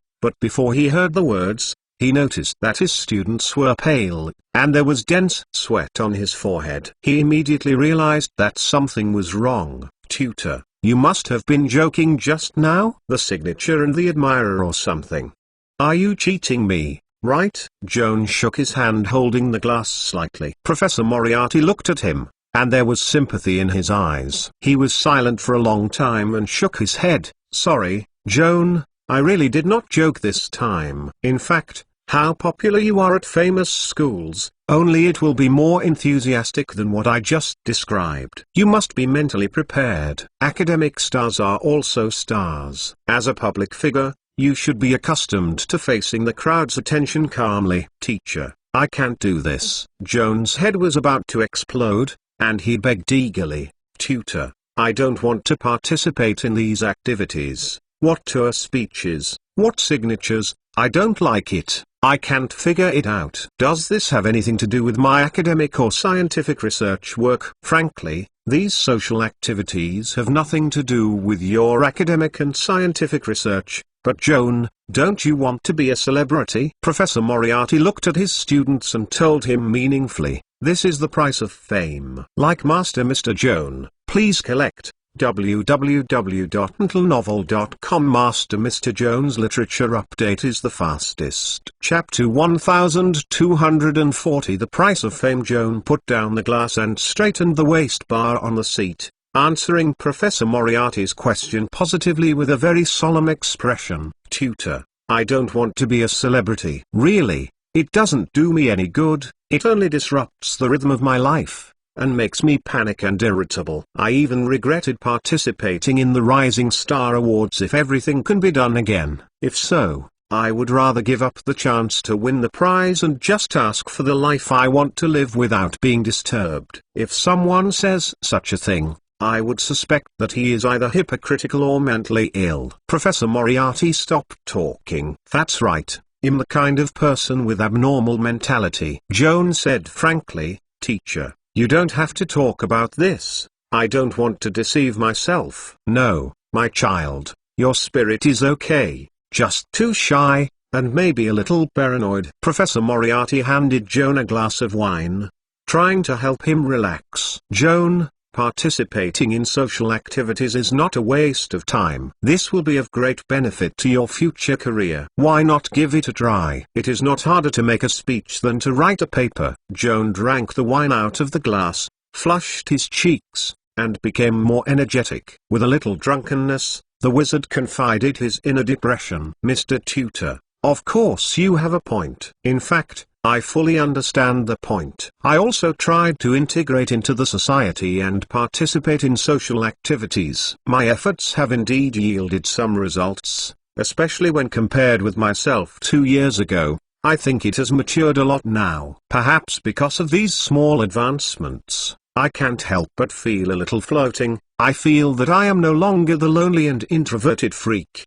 and I can cope with the interpersonal communication on and off campus. However, I heard you talk about touring speeches and signing strangers. I suddenly realized that I didn't change anything essentially. The horror that once seemed familiar, grabbed my heart again and made me feel dizzy and nausea, unable to breathe, full of brains just want to escape from the crowd and hide in a place where no one recognizes me. But Joan, this is honor. Professor Moriarty couldn't help but interrupt. You are not a wanted criminal, not a loser in the eyes of people. On the contrary, you are too successful. You are an academic star, a genius in the eyes of scholars, an idol in the minds of young people. You are the darling of the gods. People all love you and respect you. But why should you escape? What is it that makes you feel ashamed and makes you feel afraid? It's me. Joan's trembling left hand clasped his chest as if to pull out his heart. Teacher, it's me who shames and fears me, because I can't blame my shame and fear. I blame the maliciousness of the outside world on others, and because people are very friendly to me, I feel more ashamed and scared, and even more unable to accept people's love and goodwill. Professor Moriarty nodded thoughtfully. I understand your mood, Joanne. You have been trying to adapt to the society, and the slavery has been integrated into the crowd. You have made some progress in the past 2 years, but this is not enough. It is far from being calmly playing the role of academic star and public figure. The degree of this role, but after all, if you have the courage and step forward a little bit, you may be able to cross this threshold. Do you want to try it? If you have to force me to participate in the tour, I'm afraid I will escape. Joan hesitated, lowering his head, and said with some difficulty, or pretend to fall off the balcony and break his legs and feet. There is a reason to lie on the hospital bed to recover from the disaster. Professor Moriarty gave Joan a deep look. He knew that his students were absolutely capable of such crazy things. I understand. Professor Moriarty sighed, his hands crossed behind his head, leaning tiredly on the armchair. Joan, tomorrow morning I will go to Dean Franklin and try to persuade him to write to the school council and refuse to give you a tour. If all goes well, I think the school managers should be able to understand your pains, respect your decisions, and no longer disturb your life in any way. Thank you, mentor, and thank you for tolerating my waywardness. Joan almost couldn't help tearing. Okay, my poor child, if outsiders know what I am doing, I might think I am jealous of my students, so I give you a stumbling block in front of the dean, preventing you from receiving what you deserve. Honor. Professor Moriarty glared at Joan pretendingly. Of course. Joan saw that the tutor was joking and wiped his eyes, and said with some embarrassment, well, when you talk to Mr. Dean tomorrow, can you please ask him for a favor and quickly send the good news in the bulletin board, and all my pictures, all withdrawn. Professor Moriarty couldn't help crying, and eventually nodded. Teacher, does this really cause misunderstanding? Joan suddenly worried again. Perhaps I should send a public statement stating that I gave up participating in the social activities after winning the award for my own reasons, so as not to be misunderstood by you, which would damage your reputation and even affect your future enrollment. Stupid boy, There is no need for this. Professor Moriarty smiled and waved his hand. I don't care about social reputation. I don't need you to help me maintain it. As for the impact on enrollment, having a student like you is enough for me to worry about. Before you graduate, I don't want to enroll other students. Joan thought this matter was debatable, but Professor Moriarty shook his head. He didn't intend to talk about it. He put his smile on his face and warned seriously, Joan, you can miss other activities, only thing, you can't refuse anyway. What's the matter? Joan asked, anxiously. Today is August 2nd. Unsurprisingly, on the morning of August 5th, the Austrian Law Association will send a reporter to do a special interview for you. The future interview will be published in the Journal of Austrian Law. You have to be prepared for an interview. When Joan heard this, his heart was raised again, but then he thought about it, and interviewing reporters in private is always much less stressful than giving a public speech. He should be able to cope with it. Teacher, what questions do you think Mr. Reporter will ask? Kian asked anxiously. Nothing special, mainly your birth, growth and school experience. Just answer truthfully. Professor Moriarty said with a smile. Joan nodded and decided to go back and make an outline to prepare the answers to the questions that might be involved in advance, so that he would not be able to answer them during the interview and be ugly. Like Master Mr. Joan, please collect www.untilnovel.com. Master Mr. Joan's literature update is the fastest. Chapter 1241 Speculation. Professor Moriarty lit the pipe and asked casually, Joan, you asked me for leave before, saying that you were going to a dark area to help a dwarf friend explore the veins. How about the harvest? The harvest is great, but I can't be sure if this is a good thing or a bad thing. Joan's voice was low. It may be a lot of money, or it may be killed. Professor Moriarty changed his face when he heard the words, put down his pipe, stared at his eyes and asked, what the is going on? Joan sorted out his thoughts, and then talked about the discovery of the oversized ore vein and the conflict with the gnome prospecting team. Professor Moriarty listened silently, sometimes smoking a cigarette, until Joan finished speaking. He did not say anything. Joan sat across from the tutor,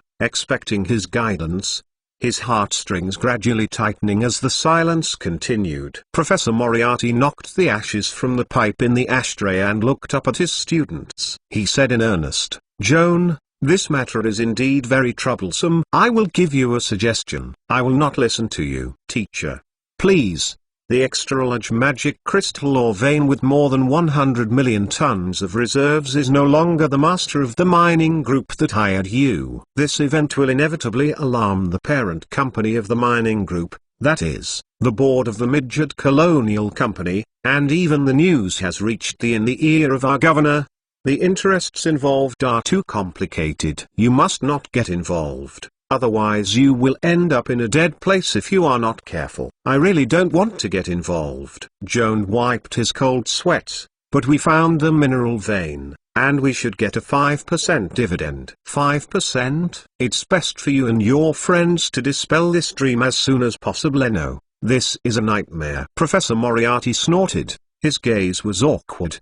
Don't talk to me about the terms of the contract. As long as the benefits are large enough to be dazzling, the contract is just a piece of waste paper that can be torn at any time. I think so too. So, do we not need this dividend? Joan inevitably has some snacks and is unwilling. Joan, the initiative in this matter is not in the hands of your prospecting team. If I am you, I will listen to the arrangement of the board of directors of the Colonial Company. I will take as much as the gurus of the board of directors offer. What the lords say is what? Unconditionally obey the superior arrangement, even if a copper plate is not given. I recognize it. The most important thing is to keep a tight mouth on the outside world, and never show a grieved mentality. Do you understand what I mean? I know. Joan focused on what he was paying, and it didn't matter what he paid. After all, life-saving mattered most. Tutor, I will tell you what Hyla and Zion brothers mean, and my dwarf friends. I hope they can accept your suggestions. I hope so. Professor Moriarty lit another cigarette and smiled again on his face. Joan, although you probably won't get the prospecting dividend you deserve. But don't be sad. With this secret message you have about the super magic crystal veins, we can find other channels to earn money. A lot of money. Joan was surprised. Teacher, what do you mean? Professor Moriarty spit out a string of smoke rings and replied lightly, futures exchange. Futures. Kiawan muttered to himself, vaguely guessing the tutor's intention, but he was not sure. You listen, Joan. The next thing I want to do is to raise as much capital as possible. First, buy put options for bulk magic crystal ore.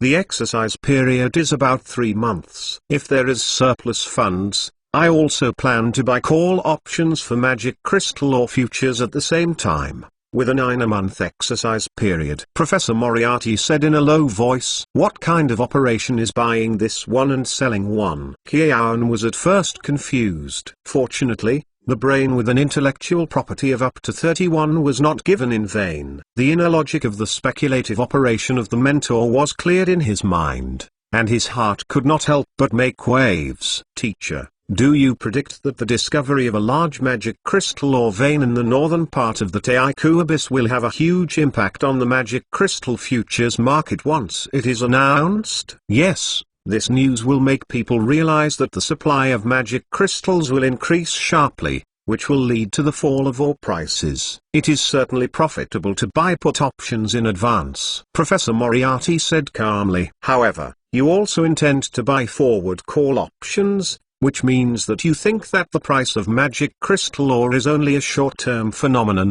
and in the 9-month time dimension, the price will rise back.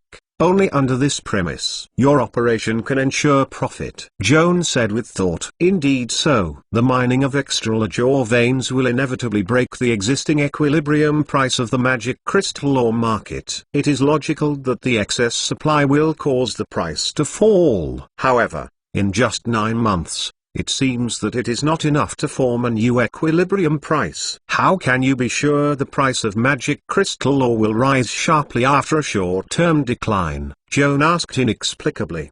Because of greed, my child. Professor Moriarty's cheeks appeared on his face. Because of greed, people breed hatred for wealth and even murder. It is also because of greed. It is also for competition. Fortune. Guess what happens between countries? Joan spit out a hard word. War. You just understand. Professor Moriarty patted the student's shoulder, and his lips raised a tempting arc.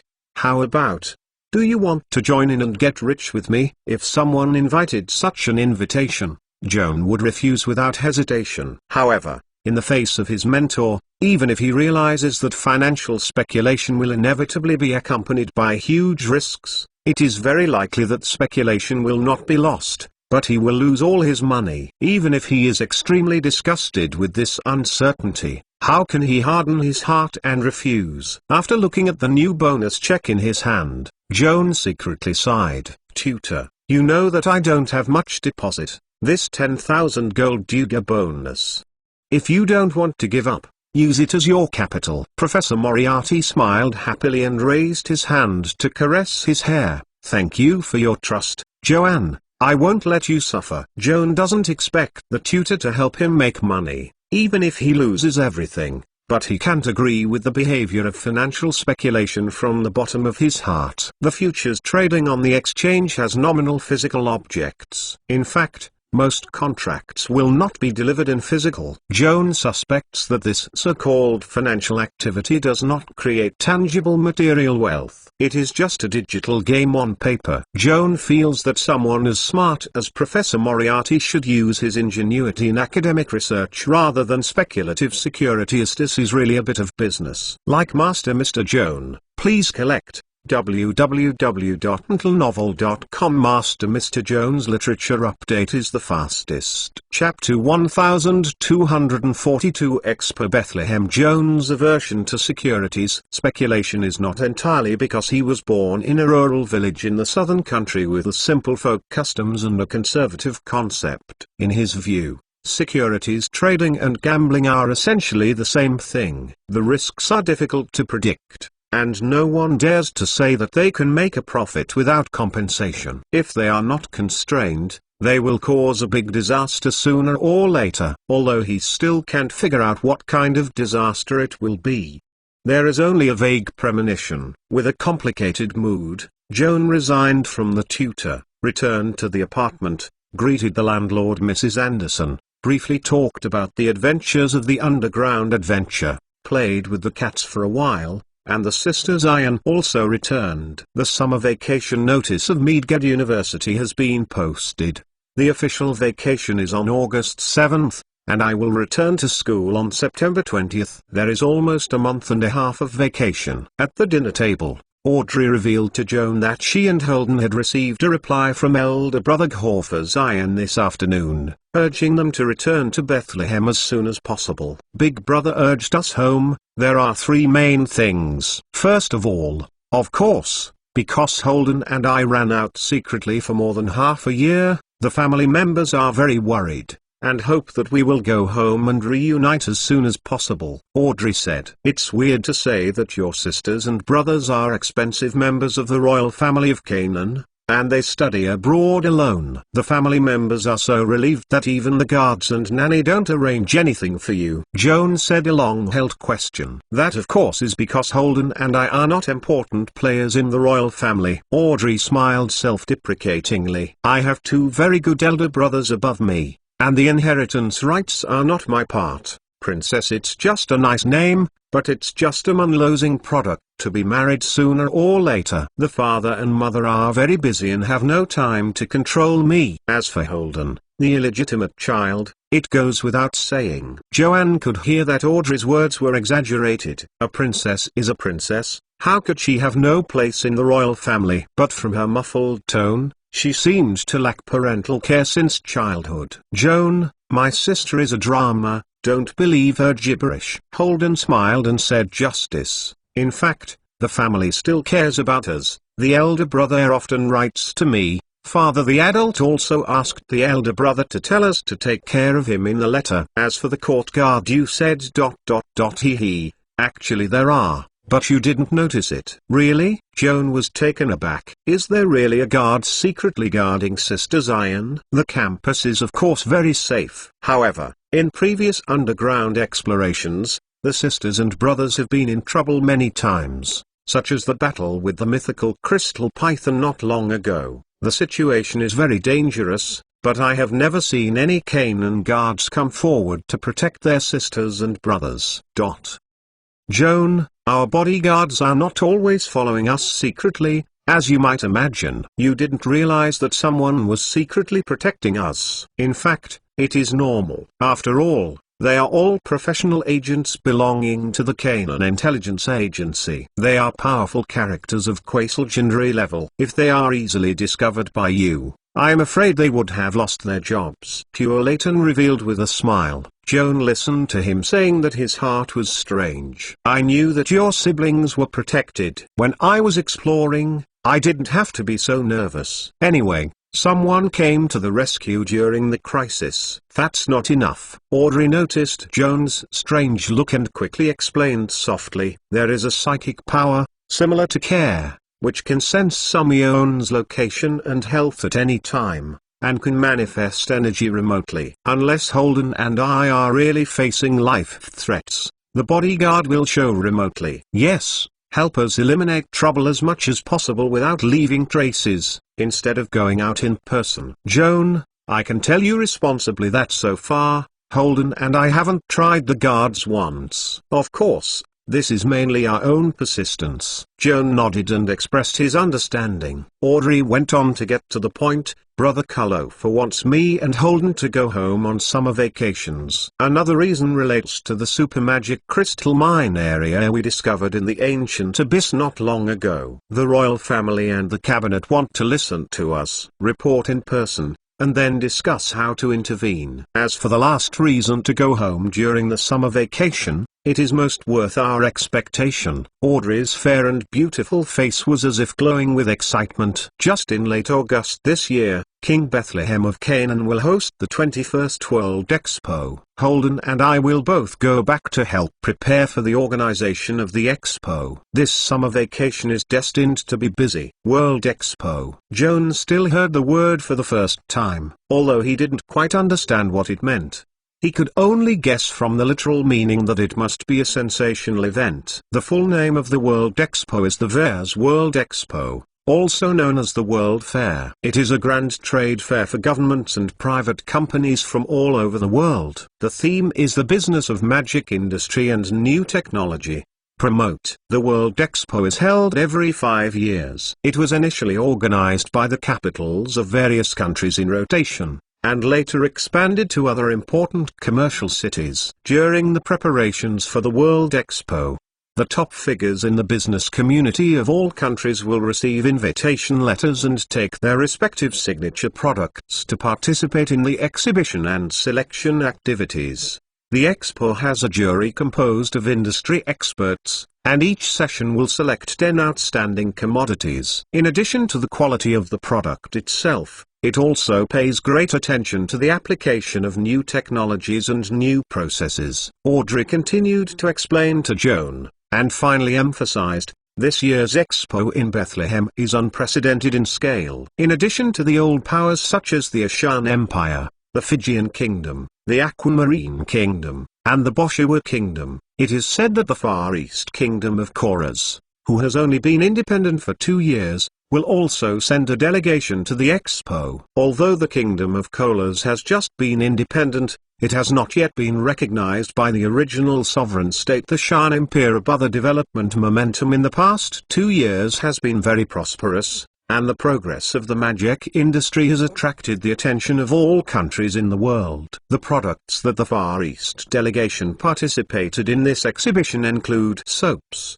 mercury mirrors, new carriages, and an affordable Volkswagen pocket watch that is said to be affordable to the working class. Very curious. Joan, if you have no other arrangements for the summer vacation, just come home with us. We will take you on sightseeing tours around Canaan, visit the World Expo, and think about it as interesting. Her Royal Highness made an invitation with anticipation. Like Master Mr. Joan, please collect www.untitlenovel.com. Master Mr. Joan's literature update is the fastest. Chapter 1243. High Gorgeous Belt. Joan didn't have much interest in sightseeing abroad, but the Expo Bethlehem with the theme of the application of magic industry technology made him quite emotional. It is not difficult to imagine that the goods displayed at the current Bethlehem World Expo represent the highest level of magic industry technology in the civilian market in this era. There will definitely be many strange products to participate in the exhibition. Maybe you can find good quality and cheap baby to give him some inspiration for creating magic guides. However, in the interim, Joan put down the impulse in his heart again and said to Audrey, during the summer vacation, my tutor may arrange work for me, and I may not take off. Audrey and Holden glanced at each other, and both showed undisguised disappointment. Well, if you can spare your time, even if it is only a week, remember to contact me and send it directly to Bethlehem for a few days. Joan nodded and was very grateful for Her Royal Highness' consideration. After dinner, Joanne returned to his bedroom upstairs and opened the spell book to review it. The night was dark when he came back, and he was still awake, so he took out his diary and checked the memo. Most of these memos were the inspiration he got by accident. At that time, there was no time and resources to study in depth, or the ability was not yet reached. Joan wrote it down. After flipping the memo from beginning to end, Joanne found that there was something to do now. He untied his belt and placed it on the desk. The original enchantment effect of this belt was to enhance the wearer's athletic ability. Later, it was upgraded by Joan, and he additionally obtained the functions of strengthening the wearer's strength, agility, physique, intelligence, perception and charm.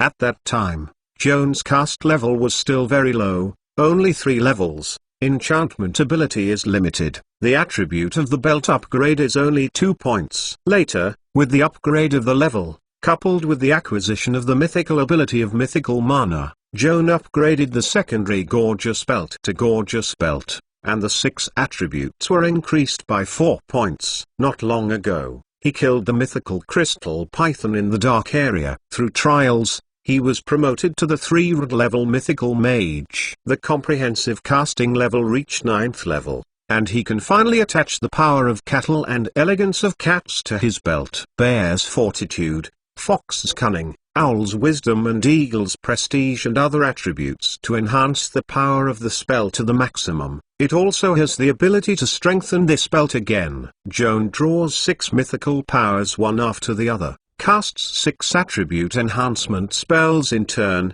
re-enchants the belt, and increases the enhancement of the 6 attributes from the original 4 points to 6 points. After such an operation, Joan successfully upgraded the Gorgeous Belt to Higher Gorgeous Belt. The high-intensity cast in a short time made Joan feel exhausted, but before going to bed, he still re-entered his belt and opened the endoscopist to examine his labor achievements. Physical condition, basic health, right eye disability, infection with helminthiasis. Class, Master 6 Smith Archer 3. Current spell slots, 0 ring infinite, 1 ring 6 intelligence attribute reward +3, 2 ring 6 intelligence attribute reward +3, 3 ring 5 intelligence attribute reward +3. Mythical way ability, 9th day of mythic power, wild arcane, mythic spellcasting, higher energy substitution, mythical mana +3, mythical counter control, mythic link, supernatural abilities, Sid mana, shape changes humans, beeman, giant bees, insect-like armor, insect-like curse, insect identification, blood enchantment +trigger, +stable mind, advanced spider-like form, large variant spiders, spidering elves, attribute spelt +6 enhancement, strength 16, agility 18, constitution 18, intelligence 33, tier of god +8, wisdom spring +5, wisdom 20, charisma 22. After Joan carefully checked his physical attributes, he yawned and went to bed contentedly. Early the next morning, as usual, Joan came to the university library after breakfast. The summer is coming, the final exam is over, the library has become extremely deserted, and more than half of the seats in the reading room are empty. Joan found a desk by the window and sat down, not busy looking up the literature, first spread out the notebook, turned the pen, and assumed that he was a special correspondent of a magazine affiliated to the Austrian Law Society, sitting opposite the 6 famous schools this year. The winner of the Rising Star Award. Joan pretends that his job is to interview the opposite young man who is slightly restrained and obviously unspoken, so where should he start? First of all, it is necessary to politely inquire about the other party's family situation. Next, we must inquire about the other party's childhood growth experience. When did they become interested in magic and how to embark on the road of the mage? Joan's thoughts were smooth, and he listed the questions he could think of on the notebook one by one, writing 2 pages of paper. Putting down the pen, Joan looked at the more than 20 questions listed on the notebook, nodded in satisfaction, couldn't help but floated up, and was so arrogant that he thought he had the ability to engage in news interviews. Although I am not good at chatting, I am good at asking questions. In an instant, Joan was ridiculous for his ignorance. The reporter is certainly not so good at doing this. As long as he recalls the group of old friends in Portland, Xiao Miao, Akai and Miss Benai, understands what day he has spent every day. After setting out the outline of the question, Joan switched roles. Suppose he was asked these questions when he was interviewed the day after tomorrow. How should he answer them? In fact, when Joan just asked questions, he was already thinking about how to answer. Next, he sorted out the abdominal draft and wrote the answers carefully, feeling like he was doing exam questions. After spending an hour, Joan gave a concise answer to all the questions listed, checked it carefully, and found nothing wrong. He closed the notebook, made a trick, and refilled the pen with ink. He took out his pocket watch and glanced at 9 o'clock in the morning. Joan decided to borrow some of the core journals published this month. After lunch, he went to the instructor's laboratory for a walk. At this moment, magic ripples appeared in front of me, and a ball of red light appeared quietly, trembling slightly above the desk, as if intentionally attracting his attention. Who would send me a letter at this time? Joan secretly wondered, then raised his hand to hold the magic light ball, and read the message loaded in it. The result was a little beyond his expectations. The magic message was sent by the long-lost Countess Josephine Antoinette de Poisson. Like Master Mr. Joan, please collect. www.untitlenovel.com. Master Mr. Joan's literature update is the fastest. Chapter 1244. Mosquitoes who don't like blood sucking. In the letter, the Countess first complained about Joan and blamed him for being too ruthless. Even if he didn't contact him, he didn't even notify her of such a happy event as the Rising Star Award, or Professor Moriarty ran away. After asking her to show off, she learned of the matter, and in a rage, she immediately sent a letter to Master Xing Xing to ask for guilt. Joan scratched her head embarrassedly and quickly apologized to Mrs. Josephine, persuading her to pass her breath. Mrs. Josephine soon sent another magic message, asking him if he could spare his time today and accompany her for a cup of tea. The Countess was cordially invited, but Joan felt a little embarrassed. This lady is the ex-girlfriend of Professor Moriarty. The two men have formed a grudge of love and hatred since they were young, and the relationship is still very tense. As a student of Professor Moriarty, Joan should logically avoid private contact with Mrs. Josephine, so as not to be understood by the instructor. But having said that, the Countess was really good to him. Although they only spent a short time together during their holiday in Baden Hot Springs, the Countess's sincere love and meticulous care for him made him feel the lack of maternal love since childhood, and regarded her as his own in his heart. Sisters and even mothers generally respect and love. Joan's eyes were on the desk. Pocket watches and pens that never left him on weekdays were gifts from the Countess. People are so good to him, how can he be indifferent? Thinking about it this way, Joan sent out a short message and gladly accepted Mrs. Josephine's invitation, saying that he could go to the meeting at any time. 2 minutes later, Joan received a reply again, and Mrs. Josephine had sent the driver to pick him up and meet at the Tuileries Hotel. Joan packed up the books and hurriedly left the library. After waiting for a long time at the school gate, he saw a luxury carriage with the Earl of Poisson's crest flying along and slowly stopped at the school gate. Joan went to the carriage and nodded to the driver in uniform and white gloves. The driver took off his hat and bowed back. "Good morning, Mr. Vida. Please get in the car, and I will take you to the Tuileries Hotel. You have worked hard." Joan touched his pocket and took out a gold coin and handed it over. After all, he was a servant of the Countess' house. The tip should not be too stingy. "Benevolent sir, may the gods bless you." The coachman gratefully accepted the gold coins, pulled the door open, and asked Joan to get in the car. Joan sat firmly in the carriage covered with velvet cushions, and the carriage slowly started, running smoothly on the wide street. At this time, Joan felt a strange airflow from the opposite seat, moved his heart slightly, and raised his hand to touch the prosthetic eye to turn on see-through invisibility and tremor perception, pretending to look inadvertently toward the opposite side. The seat opposite was empty. At first glance everything seemed normal. However, Joanne knew that seeing through invisibility does not always see through invisible creatures, especially when the opponent is good at mythical invisibility. At this time, tremor perception is more reliable than see-through invisibility, and through slight airflow fluctuations across the opposite side, Joan can trace the outline of the mysterious invisible man in his mind. To be precise, it is not the human who is sitting quietly on the opposite seat at this moment, but a quirky big mosquito. Joan suddenly looked forward, grabbed the naughty ghost who was playing the peekaboo game with himself in the void, and patted it lightly on her head. "Ruby, don't show up soon." The little brother is so good."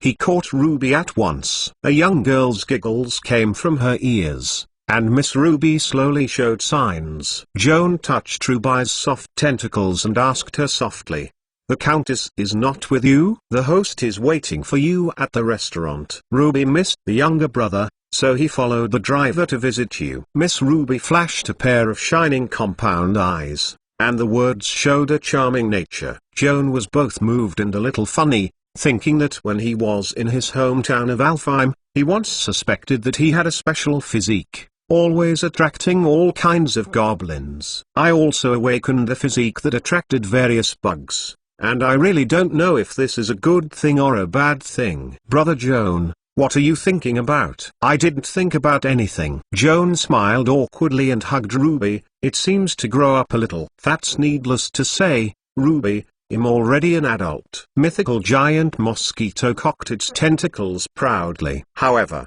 the ability to cast spells seems to have grown a little." Joan poured cold water on her deliberately. Ruby dropped her forehead in frustration, and said quietly, "The master also said that Ruby was not upset with me, thinking about eating, drinking, and playing all day, but he didn't practice seriously." "Ruby, a worm-shaped magic beast like you, how can you practice to improve your strength?" Kiaon asked with interest. Ruby raised two front paws. "There are two main ways. One is like an ordinary mosquito. It has much biological blood as possible. The more powerful the caster, or the blood of a supernatural creature, the better the effect. If you too much blood, my body will evolve and all abilities will grow." This method is not unique to our giant mosquito family. In fact, most supernatural creatures in the world are like this. The longer they live, the better they eat, and the higher the evolutionary class. This is indeed the case. Joan nodded and then asked Ruby, "This evolutionary path is not difficult, as long as it is blood-sucking. Why don't you practice it well?" "Because Ruby, although she is a mosquito, she doesn't like the smell." Miss Ruby lowered her head, and embarrassedly told Joan, "Compared to the smelly blood, Ruby me, prefer to drink sweet juice." "I also like to drink juice, especially watermelon juice." Joan touched his chin, fascinated. "Ruby also loves watermelon." Miss Ruby nodded hard, and suddenly annoyed again. "Damn. Why do we have to blood to evolve for our unfortunate race? It can't be changed by binging iced juice. Is it stronger?" "I'm afraid it won't work." Joan couldn't help crying. "Ruby, you don't like blood-sucking. Isn't there a second evolutionary path?" "The second evolutionary approach. The owner said that supernatural creatures like me with magical ability, like natural warlocks, can adopt the practice methods of warlocks to improve their ability to cast spells by developing and strengthening their blood potential." Ruby answered in a serious manner. "The spells of supernatural creatures, to be called spell-like spells, are indeed very similar to the spellcasting methods of the warlock." "Why don't you try to strengthen your bloodline power?" Joan asked Ruby. "Like Master Mr. Joan, please collect www.untitlenovel.com. Master Mr. Joan's literature update is the fastest. Chapter 1245 Countess Invitation. Ruby and I have considered this evolutionary path, but it is too troublesome, and the owner said that strengthening the bloodline is always accompanied by risk, bad luck and failure to strengthen. It is not surprising to die directly." Miss Ruby shrugged her wings, looking a little helpless. "Brother Joan, Ruby knows that you are a very diligent person, but Ruby is different from me. I am a guy who just wants to fly around and eat mixed food every day, instead of risking his life in pursuit of strong power. Ruby, I would rather eat a few more red crumbs and watermelons during my lifetime. Anyway, my master is strong enough to protect me from being hurt by others. What is the point of trying to improve my strength?" I said. Ruby ... You're such an ambitious little ladybug. Joan stretched out a finger and poked her head angrily. Miss Ruby hugged his arm and plunged into his arms with a smile. Hee brother Joan, if you want Ruby to work hard, Ruby, maybe I can really cheer up. Mrs. Josephine persuaded you to practice hard, and you wouldn't listen. What I said would be of any use. Joan shook her head disapprovingly. That's different. Because Ruby likes the little brother. Miss Ruby coquettish in Joan's arms. To make the little brother happy, Ruby is willing to work hard a little bit and become better. After listening to her naive and sincere heart confession, Joan, besides moving, also moved to help Ruby strengthen her bloodline. Indeed, as Ruby said, blood vessel strengthening is a risky practice method, but Joan has a set of strategies and rich clinical experience to reduce the risk during the blood vessel strengthening process, ensure that Ruby's safety is safe, and fully develop the blood vessel's casting potential. While thinking about it, the carriage slowly slowed down and stopped at the roadside. "Mr. Vida, the Tuileries Hotel is here," the driver said back. Joan winked at Ruby and motioned her to start mythical invisibility. When Ruby was hiding, he opened the door and jumped. The Tuileries Hotel is the most high-end restaurant and hotel in Midget City. Its architectural style resembles a magnificent ancient castle, and the luxurious atmosphere is coming. Kian looked at his school uniform and secretly regretted that he hadn't thought about it well. He should change into a formal suit before going to the appointment, otherwise it would be difficult to avoid being rejected by the hotel waiter. Fortunately, this little trouble can't help the genius Mage. Joan draws a Sidmana and uses a transfiguration technique to turn the robe into a white shirt and tuxedo. A top hat, shining leather shoes, strode toward the hall. Wow! Little brother changed into a formal suit and became more handsome. There was an admiration of the Miss Ruby nympho. Joan glanced at Ruby angrily, beckoning her not to make a noise, lest she be suspicious. She quickly walked through the lobby on the first floor and boarded the wind ladder leading to the upper floors. The layout of the fourth floor of the Tuileries Hotel has private rooms like a theater. Mrs. Josephine was waiting for Joan in a private room. After meeting, she took the initiative to come forward and kissed his cheek with a smile. Joan also kissed the Countess' cheek, took her hand, and sat back at the table.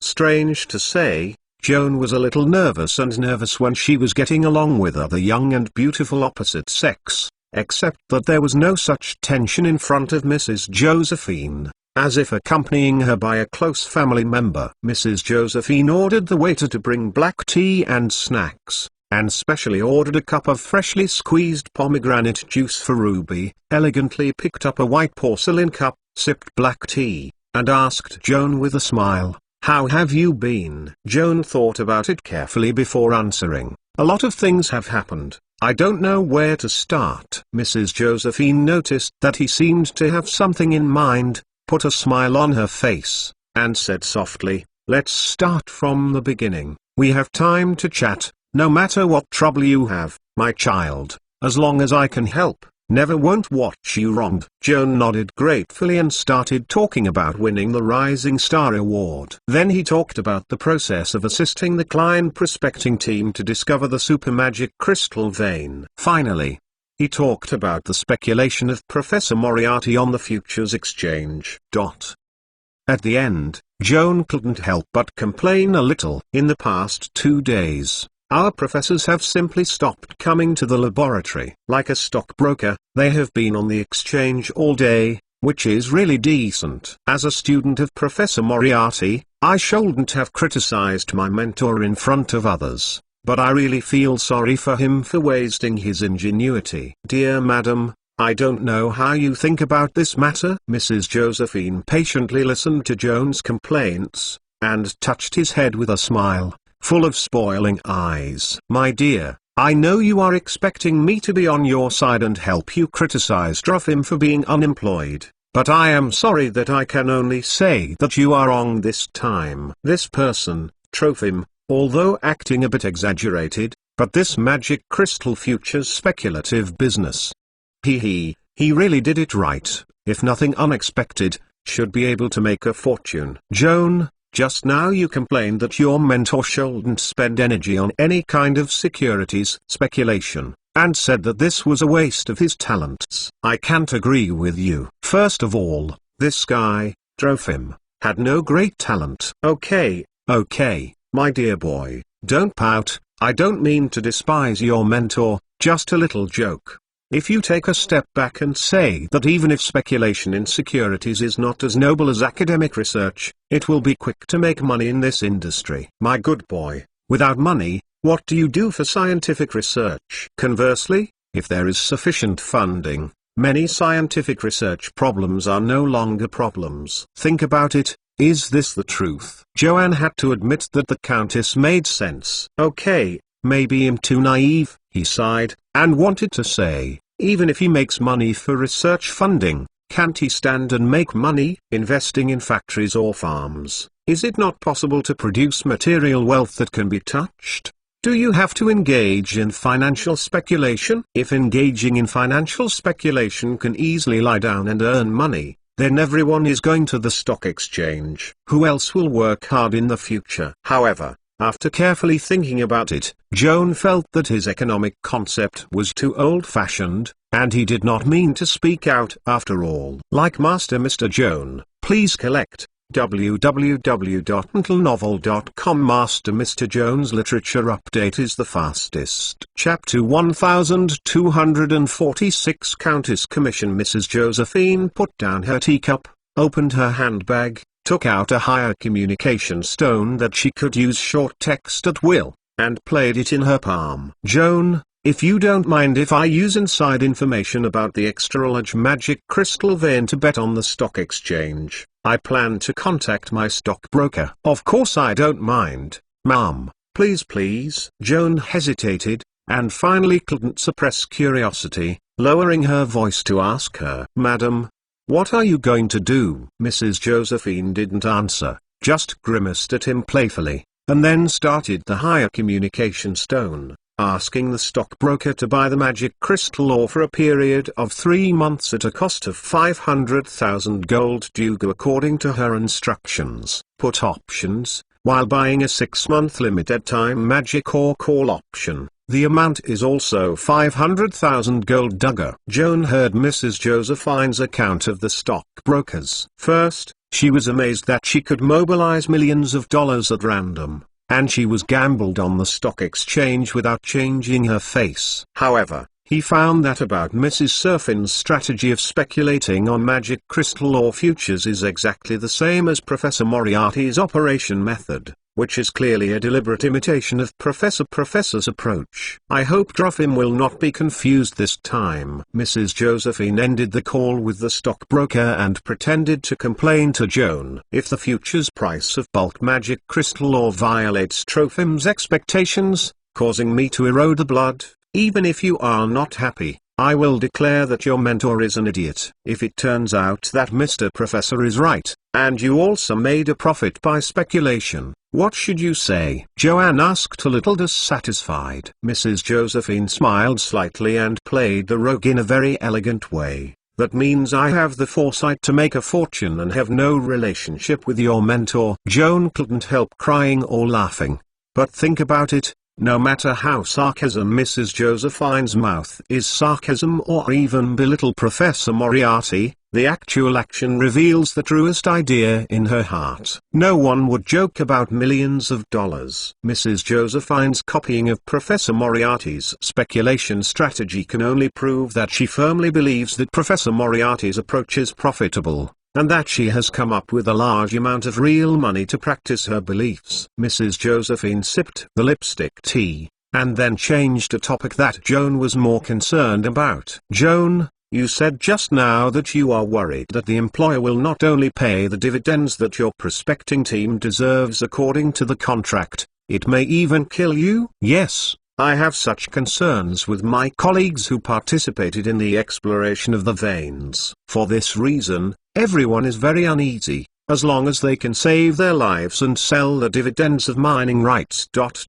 We would rather not. Joan tells the truth. I talked about this with my tutor. The professor thinks that it is better not to talk nonsense, let alone to have bargaining ideas. No matter what the employer offers, nodded and promised to do so. You becomes a trouble that must be obliterated in the eyes of others. Trovim's view is a bit too pessimistic. In fact, big companies do not do things as brazenly and lawlessly as you worry. Mrs. Josephine comforted softly. Joan shrugged, undecided. As far as heart is concerned, he is more inclined to agree with the tutor's point of view. It is a matter of life and death. He is not afraid to speculate on the greed and cruelty of the powerful figures who control his own destiny with the greatest malicious intention. Joan, I have a friend who serves on the board of the Colonial Company and asked him to come out for tea in the afternoon. By the way, your concerns, please ask him to try to protect the interests of your prospecting team. For the sake of old friendships,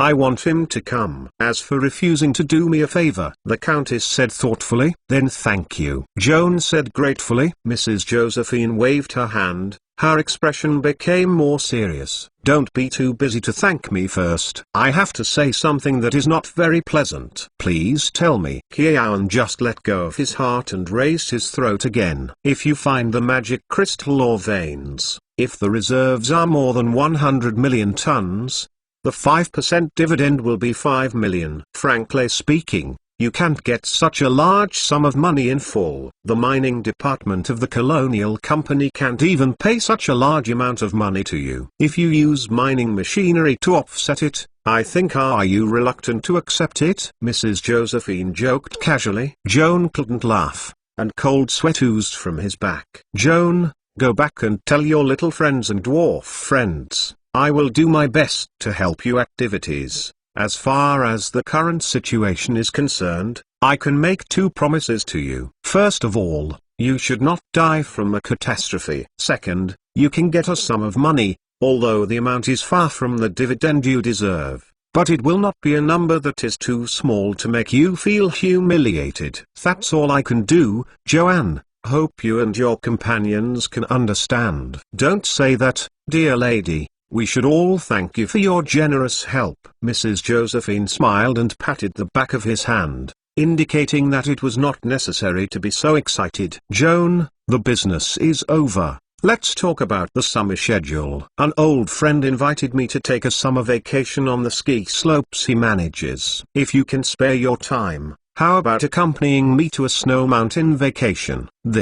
Joan's face was awkward. I'm very sorry, ma'am. If the tutor knew that I accepted your invitation, I'm afraid it would be very unhappy. Please forgive me for not being able to accompany me. You stinky child. Only your mentor is in your heart. What a shame. Mrs. Josephine stomped her feet angrily. I blame Trofim, that bastard. That guy is the nemesis of my life. All the unhappy things in my life are almost related to him. I am so angry. Maybe this is true love. Joan couldn't help but snicker in his heart. The Countess lit a cigar like a quill pen tube, took a deep breath, relaxed her body against the back of the chair, and slowly spit out a string of pale blue smoke rings. Her face gradual and calm. Joan, if you really don't want to spend my vacation with me, I won't force it, but during my vacation, I have something to ask you to help. Despite your orders, I will do my best. Joan said sincerely.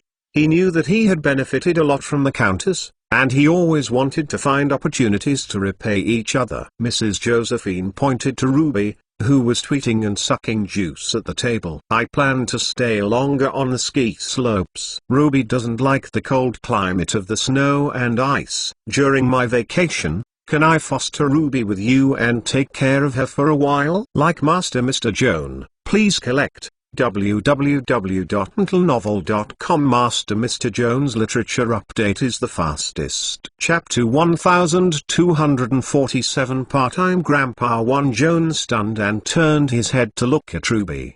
The first thing she thought of was her biological type. As we all know, the mosquitoes are most rampant in the hot summer months, and they blood madly. When the weather turns cold, the mosquitoes will become rare and wither.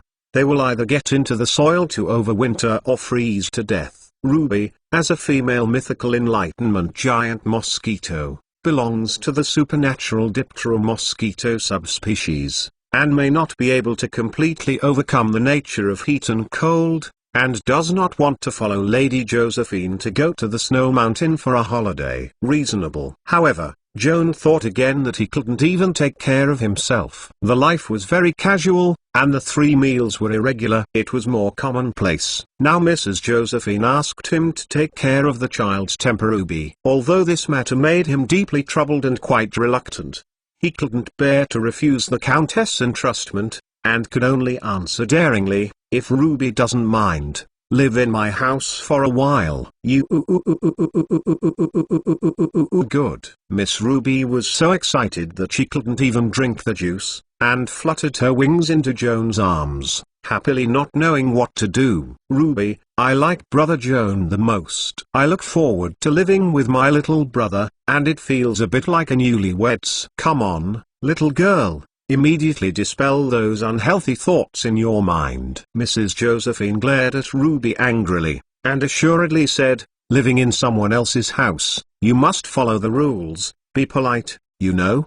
"Ruby, I've always been very good." Miss Ruby nodded vigorously. "I really don't know where your little naughty bag came to say this." Mrs. Josephine was still a little uneasy, and said to Joan half truly, "If Ruby doesn't listen to you, you're in trouble. Don't be polite to her, you should scold and scold, and you can't be too spoiled for this kid." Joan reluctantly nodded. Mrs. Josephine opened her handbag, took out a check, handed a string of numbers, and handed it to Joanne. "This is Ruby's foster care fee, so take it whenever you want." Joan glanced at the check and it was 10,000 gold dugger. Even if Ruby eats watermelon every day, he can't spend so much on living expenses. However, seeing the Countess' firm eyes in the gentleness, he dared not quit, scratched his head, and accepted the check with some embarrassment. "Anyway, how much is spent, and the rest will be Ruby's pocket money." The Countess stood up,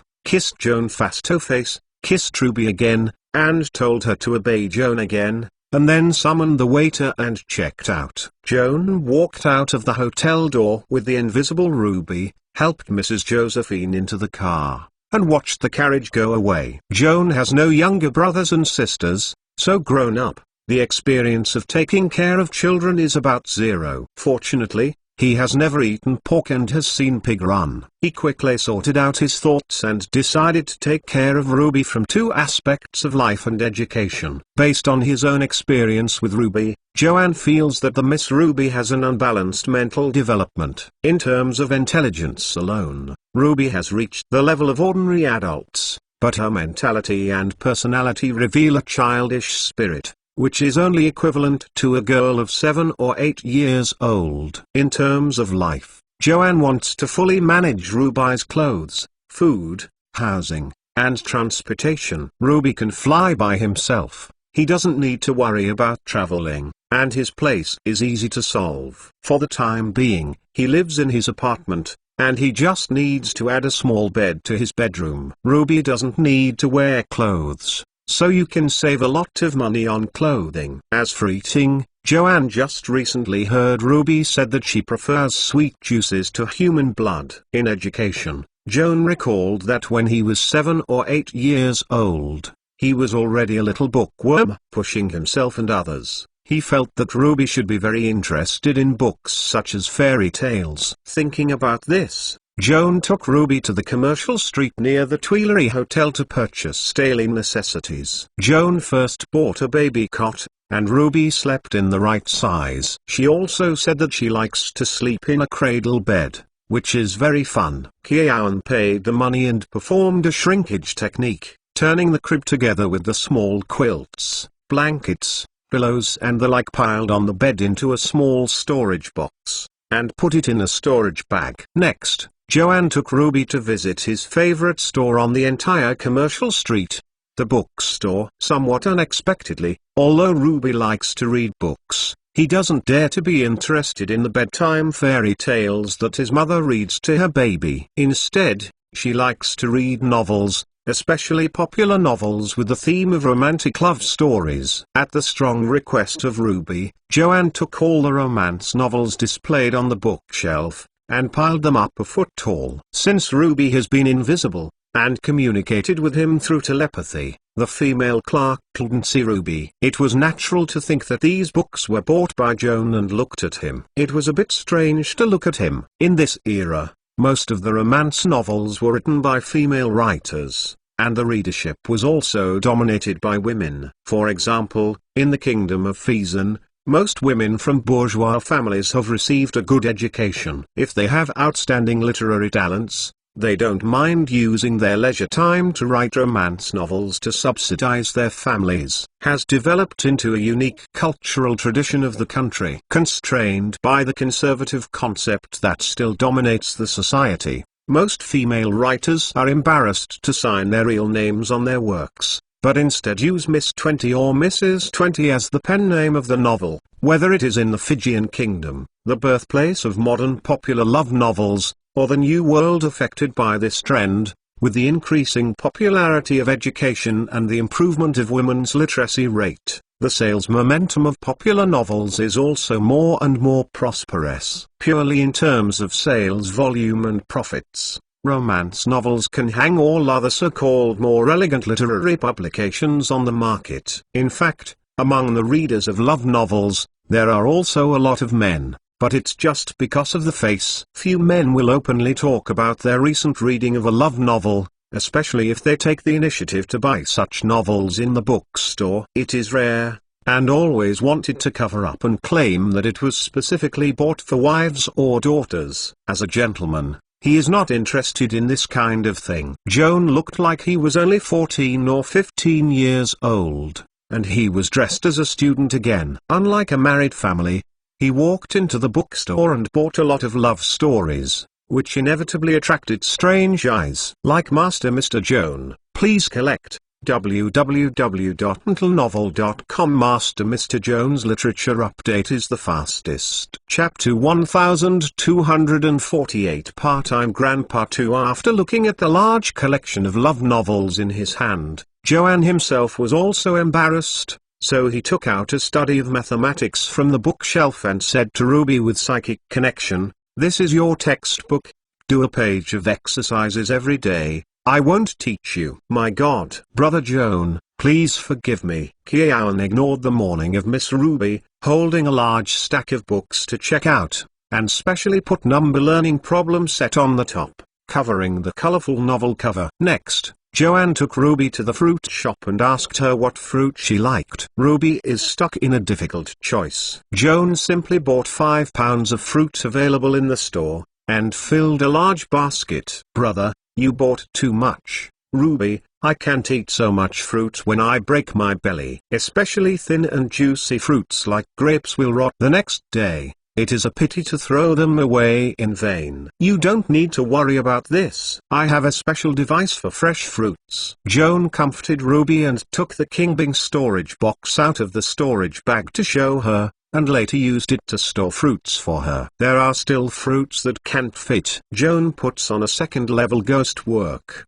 directly turning the fruit into juice, bottling and sealing, blessing shrinkage, and then chilling to keep fresh. In this hot season of late summer and early autumn, he and Ruby both thought that drinking iced fruit juice is an irreplaceable and enjoyable enjoyment. After Joan had purchased the daily necessities, he called a rental carriage and returned to the apartment. After arriving at home, Joan decided to set a rule, and he seriously asked the 3 chapters of Miss Ruby. "Ruby, you live with me and you have to obey 3 rules." "Brother, what are the rules?" Ruby plunged the long, sharp mouthpiece into the watermelon, sucking the watermelon juice with relish. Joan pointed at her mouthparts and said in a straight voice, "The first rule, you are not allowed to bite at random." With a tweeting sound, Ruby pulled the straw from the watermelon and looked at Joan nervously. "Can't the bad guys bite?" Although she doesn't like blood sucking, when she meets wicked people, she doesn't mind using this natural blade on her mouth to punish the other party. "Of course, the bad guys are not here, but you are still young. You may not be able to tell whether a person is good or bad. In short, try not to take the initiative to hurt people." Joan softly advised. "No problem. I promise to obey this one." Ruby nodded vigorously. "Second, you are not allowed to bully the landlord's cat." When he went upstairs just now, Joan noticed that the cat seemed to be keenly aware of Ruby's existence, and Ruby also seemed eager to try, clearly a little naughty bag who loved to trick cats and dogs. What if the cat takes the initiative to bully me? Ruby asked in disbelief. If the cat chases you, come to me and I will help you out. I don't have to ask you to shoot. I can deal with a group of cats myself. Miss Ruby lifted her tentacles with confidence. Joan sighed and taught Ruby patiently. I'm not worried that you will be bullied by cats. I'm afraid that your shots aren't serious. If a cat is killed or injured, I can't explain to the landlord's wife. Okay. Ruby's grievance justified. Actually, Ruby, I didn't want to bully cats. I just wanted to find cats to play with. Of course it's okay to play with cats. When I have dinner, I will take you downstairs to meet the landlord's wife and her cats. I hope you can get along well. Joan touched Ruby's tentacles gently. Miss Ruby was very useful, rubbing on his hand, and then asked, Brother Joan, what is the last rule? Well, I haven't thought about it yet. In short, you just listen to me. Okay, Ruby, I must obey my little brother. What are we going to do next? Joanne picked up the study set of mathematics. The expectation in Ruby's eyes suddenly turned into fright. R screamed and flew into his own bed. Little brother, I suddenly felt a headache.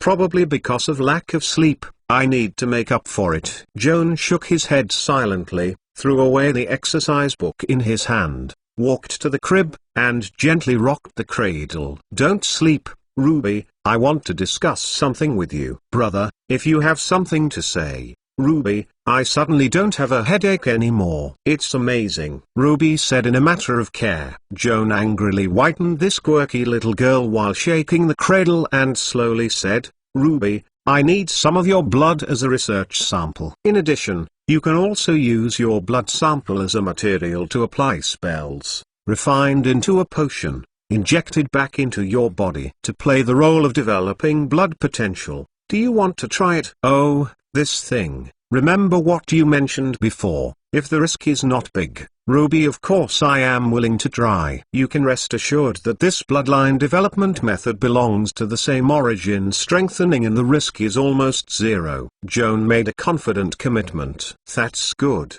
Brother Joan, do I need to draw my own blood? Ruby pressed his sharp mouthpiece against his body, making a stabbing blood-sucking gesture, which looked a bit funny. Joan shook his head with a smile, took out the surgical instrument box from the storage bag, opened the lid, and took out a small sterilized syringe. Hold on, Ruby, there might be a little bit, but it will be fine soon. I'm not afraid of pain, Brother Joan, but it feels so strange. Ruby shook her tentacles, her eyes looking strange. Maybe you are the first man in the world to mosquito blood. And I am the first mosquito sucked by a man. Joan was almost amused by her. He barely restrained his smile and tried to draw blood, but found that the needle could not pierce the extremely hard and smooth chitinous exoskeleton of the mythical Enlightenment giant mosquito. So he blessed the needle with enchanted weapon and temporarily increased 2 enchanting levels. This time,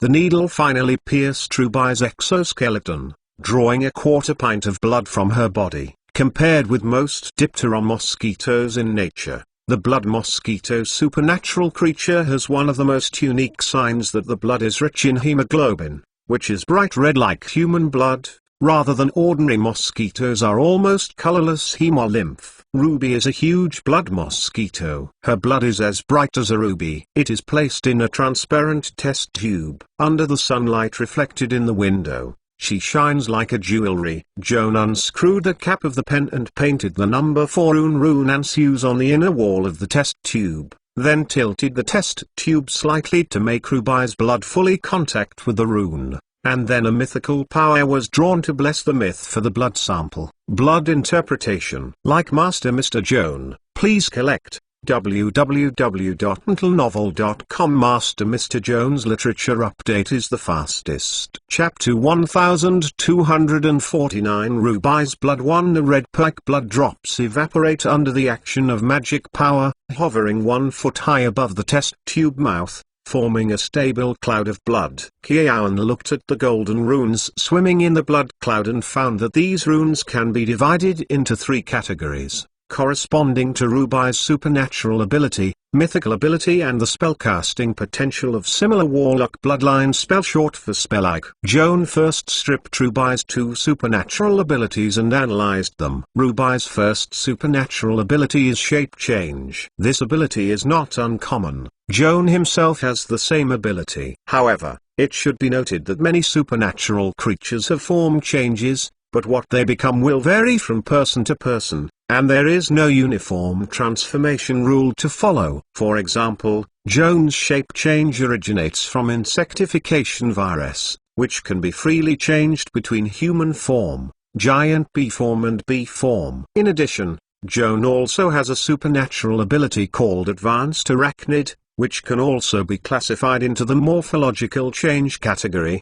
with human, large variant spider and spider elf 3 forms are available for free change. Compared with Joanne, Ruby's ability to shape change is simpler, and it seems that it has not yet matured, and only 2 forms are available for transformation. In addition to the usual giant mosquito morphology, Ruby can also become a tiny blood mosquito morphology, almost exactly the same as the blood mosquito scout created by Joan using the mosquito finger technique, and the size is similar to that of ordinary mosquitoes. Ruby's second supernatural ability is called Pathogen Carrier. The so-called pathogen carrier refers to those organisms that carry and can infect the virus, but do not have the virus themselves. For example, some kinds of mice are pathogen carriers of the plague virus, which can spread the horrible Black Death, and the mice themselves will not be killed by the plague. There are also some mosquitoes that are pathogens of malaria,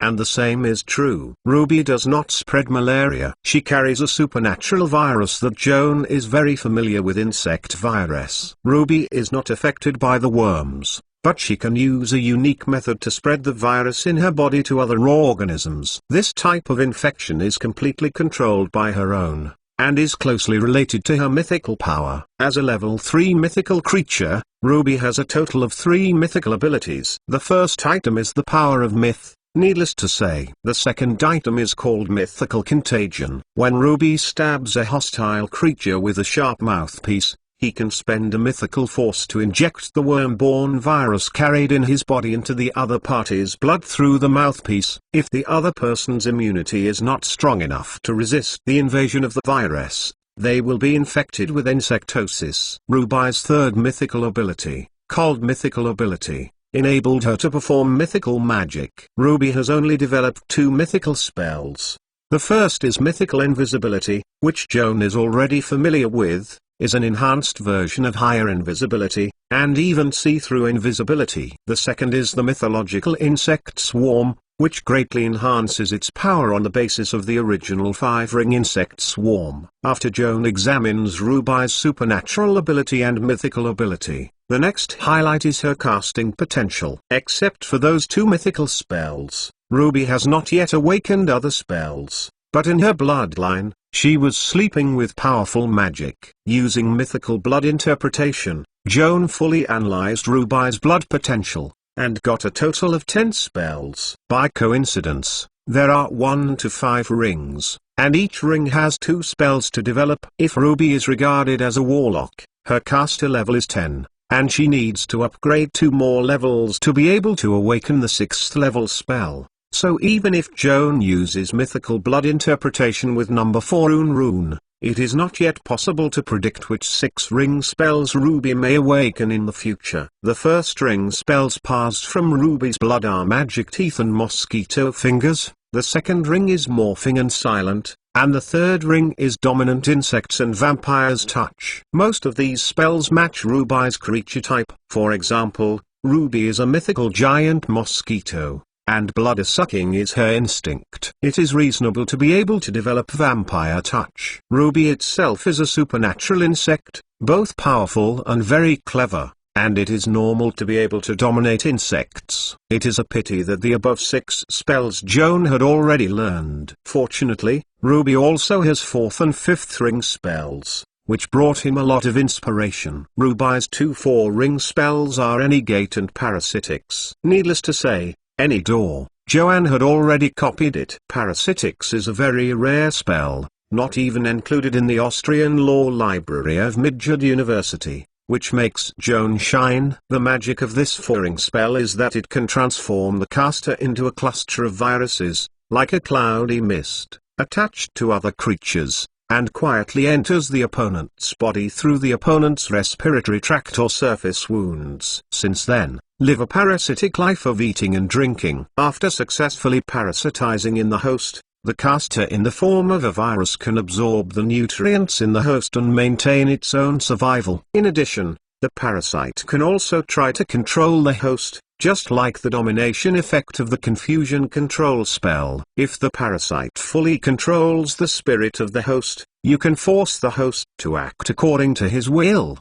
What is more powerful than the domination spell is that the parasite can even force the host to commit suicide. The parasite can stay in the host permanently, maintaining a symbiotic state. If the host dies, the parasite will be forced out of the body of the host, and a cluster of viruses will reaggregate into their original flesh and blood form. This parasitism does not guarantee success every time. If the host's body is particularly strong and the immunity is super strong, the parasitic attempt will fail and be forced out of the host. If the host's body is not particularly strong, but their willpower is super strong, then parasitic surgery can only be half the battle. You can invade the host's flesh, but you cannot control the host's mind. In addition, the parasitic life of eating and drinking in vain seems to be a happy life, but in fact it also carries risks. If someone performs magical techniques such as removing disease or rebelling against evil to help the host treat, the parasite will be expelled from the host without any resistance and suffer serious damage. If they are unlucky, they may even be directly medical magic kills. Like Master Mr. Joan, please collect www.untitlenovel.com. Master Mr. Joan's literature update is the fastest. Chapter 1250 Ruby's Blood 2 Joan's 2 5-ring spells passed from Ruby's Blood are alien teleportation and animal variation. Joan couldn't help being surprised when he recognized the alien teleport. Alien teleport is like a clear spell, a spell that can teleport across planes. This spell is not like the 5-ring teleportation technique. It has distance and space restrictions. As long as it is the place you want to go, whether it is far in the world, or in a different world where goblins, angels, or demons live, you can try to teleport. Alien teleportation can ensure that the caster reaches the world he wants to go to safely, but it can't ensure the precise landing at the position designated by the caster. There will inevitably be errors in the transmission across the plane, ranging from 5 or 6 miles to as many as hundreds of miles. What's more, the errors are completely random and difficult to control. Considering the shortcomings of alien teleportation, the conclusion is obvious: this spell is not very suitable for intraplane transmission, especially for short trips with only a few hundred miles. The use of teleportation is more reliable than outbound teleportation. On the contrary, if you want to travel across the plane transmission is the best choice. First jump to the world you want to go to, and then solve the transmission error through other travel methods. Anyway, the maximum error is only 500 miles, compared to the distance between the two worlds is negligible. For arcane spellcasters like Joan, alien teleport is a 7th level spell, and in the list of divine spellcasters, this is a 5th level spell, so the priest can always be earlier than the wizard. Travel across planes. Ruby's equivalent warlock level is only 10. And he can only awaken 5-ring spells. It can be seen that her bloodline may contain a trace of power from a certain true god, or there is a strong priesthood in the ancestry pedigree, so that she can obtain the sacred heritage inherited by this bloodline and can be used as a warlock.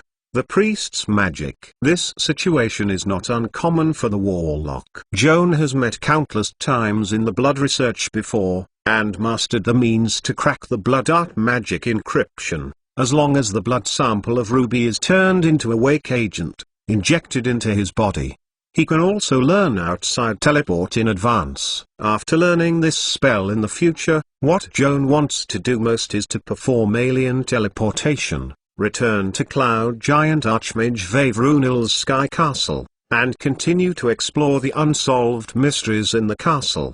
The last 5-ring spell passed from Ruby's blood, Animal Variation, is a fairly powerful buff spell. Casting this spell can double the size of a group of animals, gain 8 points of strength, increase physique and resistance by 4 points, increase natural defense by 2 levels, and also gain a magic shield against physical damage. Only magic weapons can cause tangible damage to it. All-round improvement can undoubtedly greatly enhance the combat effectiveness of the subject. The problem is that this spell is only valid for animal, and the word animal is not strictly a biological category, so the spell configuration of Animal Variation inevitably has ambiguity. For example, the hound is undoubtedly in line with the subject of Animal Variation. So does the hound with the winter wolf lineage, such as Jamie who grew up with Joan meet the operation requirements. Are insects an animal? Can it be strengthened by Animal Variation? These questions can only be answered when Joan learns this spell in the future and conducts experiments in person. According to his research experience on giant insect technique,